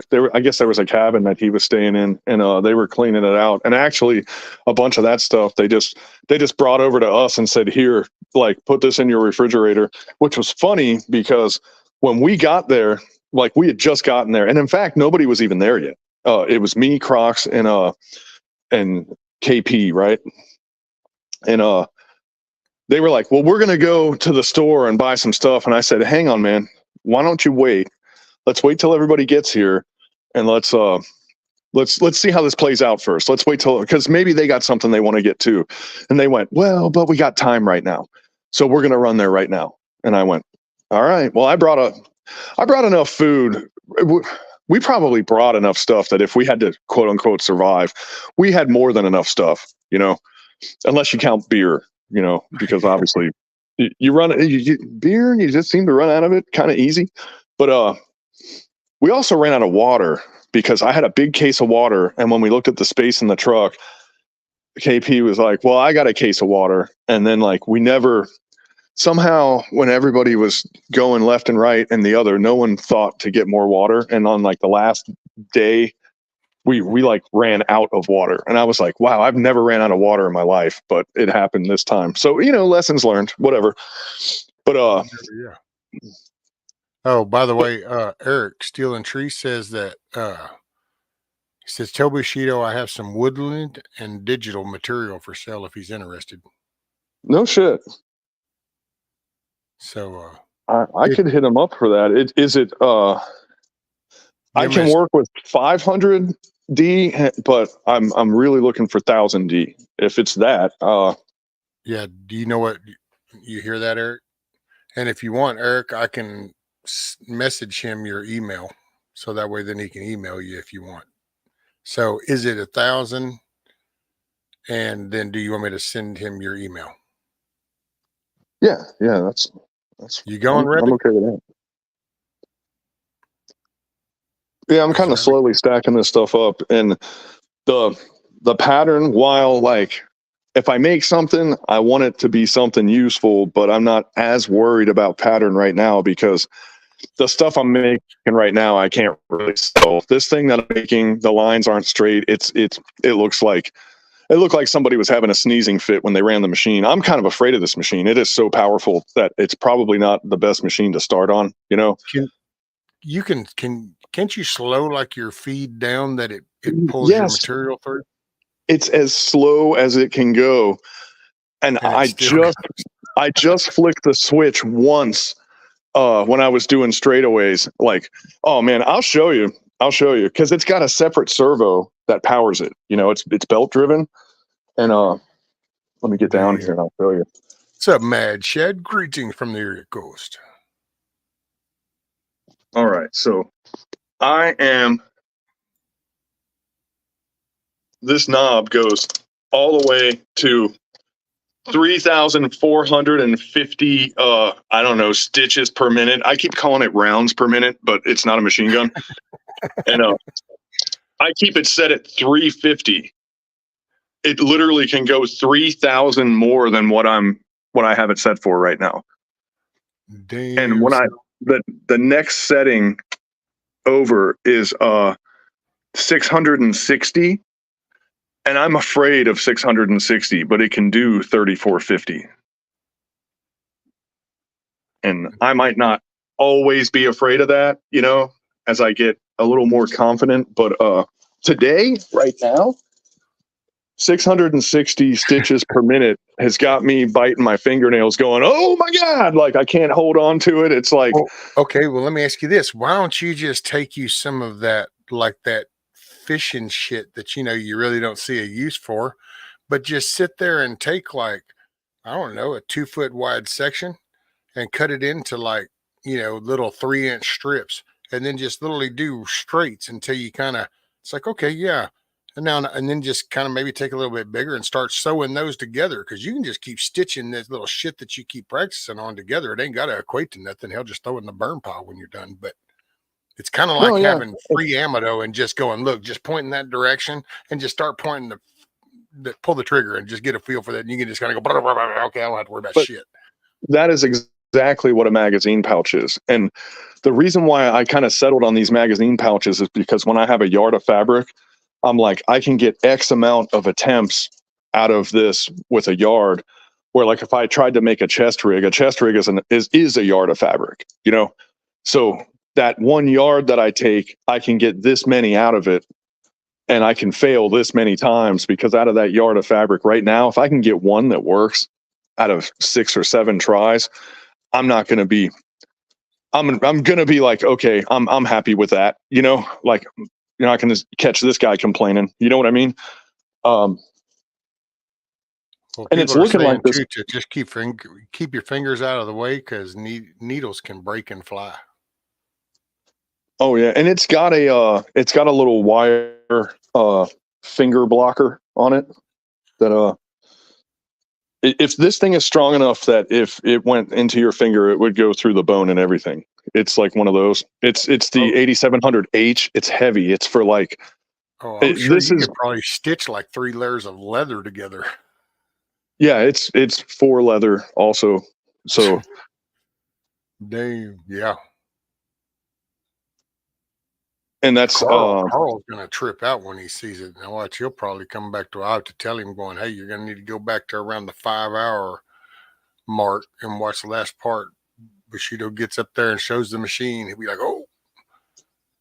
Well, he's got he goes the old. There's 2 ways to do this. We're skinning the cat here, right? The one way is to do what I did and find a reputable cast iron battleship. It's literally cast iron. The Jukis, they're Japanese machines, and they're tanks. I mean, they are literal tanks. But I could have got a walking foot, but it was more expensive. The walking foot, the presser foot is in 2 pieces, and it actually goes forward, presses down, and so that it's like you can have your finger on that fabric to keep it in place. You have to let go of it when it starts to go into the presser foot, but with the walking foot, it comes out and like grabs it and says to you, hey, I got this. I'm good. So you can stay further back from the needle, I don't have that, which, it was another couple $100 to have that feature. So I said, well, looks like I'm not going to have it. Then I did get a lock stitch machine, because it's still considered a straight stitch machine, but it has the lock stitch like technique, I guess you would say, where like each stitch is relatively closed off. So if the stitch breaks in the middle, it has less of a chance of unraveling, Oh, cool. Hey, real quick. So Eric said that it's not much. It's just it's from uniforms, ripped up uniforms. He's got like a Ziploc bag of each, and he said I can give you his email. So, well, then, the he's uniform also stuff, got a couple of other things he said you might be interested in. the uniform stuff is the material I don't need, unfortunately. I mean, I've got a lot of that too, and I'm trying to figure out how to use the stuff I already have. Eventually I'm going to make hoods and stuff, but I got to really know what I'm doing when I start taking that route, you know. That's way down the road. But like the things like if I get this little shears pouch thing going, the shears pouch that I'm looking at is I could probably make that out of fabric, but it's like, man, I have 2 pairs of pants that I disassembled, and I've got like enough to do 100 of those probably from the idea that I have, at least, you know. I mean, it's the little Bushido factory. It's weird how you think that a yard of fabric goes a long way and it doesn't, but then there's other things that seem complicated, but they take no material at all. Like the little doodads that make something fancy are nothing, you know. the main piece, you're like, that should be easy. No, that's a yard and a half of fabric right there. You know, like a tactical battle belt. You're like, oh, that should be pretty easy. No, that's impossible. That's like, yeah, I don't know. Everything I learned, I now have to unlearn because I'm learning the hard way that you look at a car and you're like, okay, I should be able to change these spark plugs. But when you have a modern car, it's like, no, you have to lift the engine to change the spark plugs. Right. And that's By the way, design. I'm going to say backwards. Yeah, we talked about that yesterday morning. That's the Jared, the guy from Guns and Gadgets. Yesterday morning, he did a deal about the whole FBI with the Google and stuff, and YouTube doing a search for certain videos that were looked at. I think it's a year and a half ago. Yeah, I want if Backwoods knows what those videos are, have him. Well, if he's listening, just text me what those videos are. I saw that headline and I wanted to watch it, but like I kind of got behind the power curve. Yeah, the one that I watched is that Jared guy from Guns and Gadgets. He's good at getting stuff out, plain and to the point, and kind of quick. That's what I like about him. That's why I kind of go to him. And I'll say this too: whenever it's some things, if what he's fixing to talk about, there's a solution, he'll end his thing with that solution. If it's to call your local people because they're fixing to try to pass it, I like that. Because I don't know. It's not just griping. He actually will, and he does get right to the point. He shows the bills. You can look that up. Rescue, if one is not on a watch list by now, I'm ashamed of you. Oh, Tara, there's. But anyway, I'm gonna run. Speaking of behind the power curve, like I should be halfway done with the next thing already, and I haven't even finished the one that I'm looking at. Roger that, brother. Well, I appreciate you hopping up, hanging out, getting caught up. Always yeah, no, it's fun. Oh, did I tell you I'm kind of working on a plan? To go for it. I'm going to try to make the free BB shirt.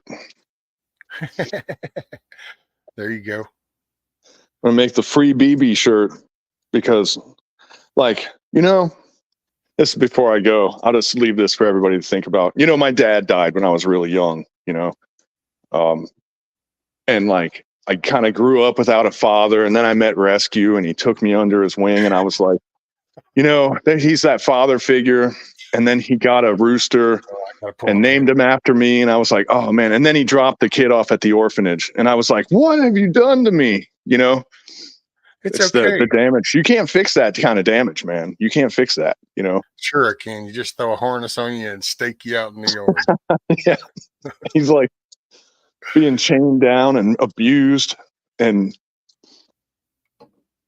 orphanized, whatever that word is. Well, if I could have only solved that problem, I would have, but I'm such a lesser guy. I don't know. If I could have only been a bigger man. See, it's not always the hero that we want. It's the hero that we need, you know? But anyway, I got to run, man. I'll talk to y'all later. Hey, brother, keep your head on a swivel. All right, man. I'll see you. Appreciate you. Later. Cool. A little bichito.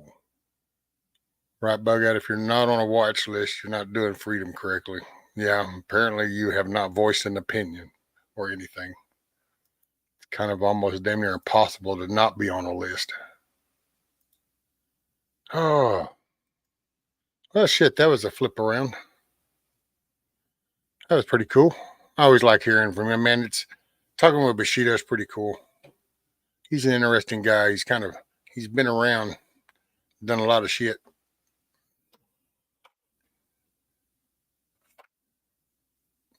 Let's see, we're at 5 hours, 40 minutes.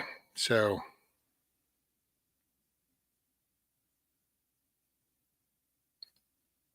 I think, hey, you know what? It might be a lot about biscuits and sausage time. Yeah. Oh, and by the way, I know probably Mrs. Meadow is wondering some others. So as of right now, that's my grandson's in surgery now. So my grandson went in surgery about 39 minutes ago. So that's for those that were interested. My grandson having surgery today on his, I think it's his urinary tract and stuff. So he's been in surgery for 40 minutes, and I'll let y'all know when he comes out. And yeah, thank you for the prayers. It's pretty much in God's hands right now. Nothing I can do. I try not to sweat, try not to think about it too much, because just that's my buddy. It's my grandson. So we're at 5 hours, 40 minutes. I think I might go ahead and call it right now. Hey, Mr. Smith, what's up, brother? Thank you. Yeah, we're going to call it for today. It's a Friday. We'll see how it goes later on. Might do something later just for a little bit or something. And, but if nothing else, I'll make a little post on the community side, just letting y'all know how it goes with the outcome. But I appreciate everybody showing up. It's kind of cool. Thank you for getting me up out of my shit. I was kind of in my head. I had shit going on in my head. Didn't need to be there. So, hey, y'all make a good day of it. You're the one in the driver's seat. You get to control it. It's all up to you.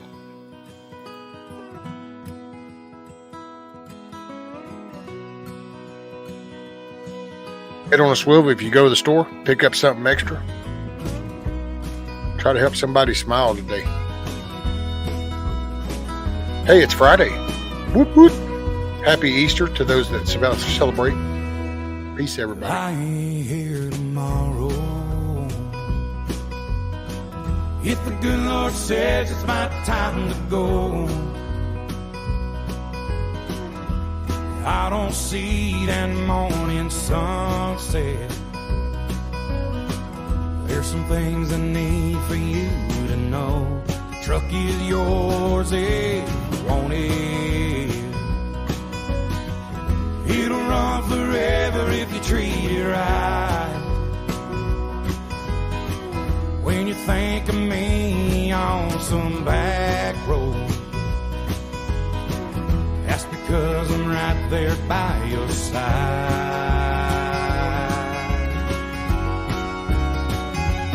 Chase your dreams until you catch on. Leave your doubts in a cloud of dust. You can't ever love too big. You can't call your mom too much. Do your best to get it right. Forgive yourself when you don't. Hope you don't forget how much I love you. I ain't here tomorrow.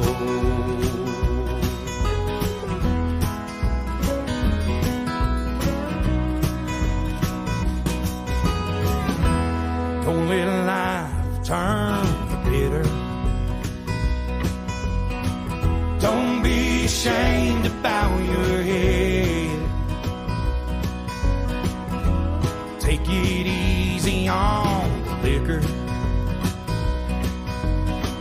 Remember what it did to your granddad. Yeah, you're gonna get your heart broke. But a couple of tears don't make you weep. Gonna find that girl got made just for you. Knows what he's doing, wait and see.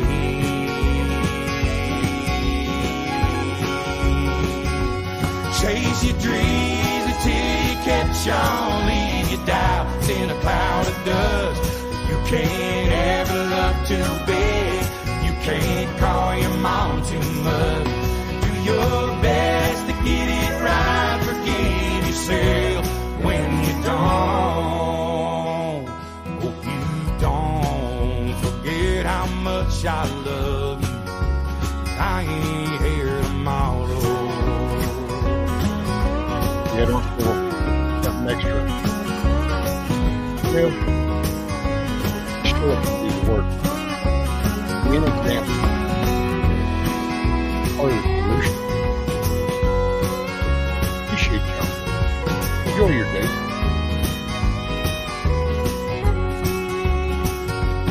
Keep the shotgun in the family. Raise your babies by the book. And keep my picture in your wallet. Keep your car keys on a hook. Do your best to get it right. Forgive yourself when you don't. Please don't ever forget how much I love you. I ain't here tomorrow.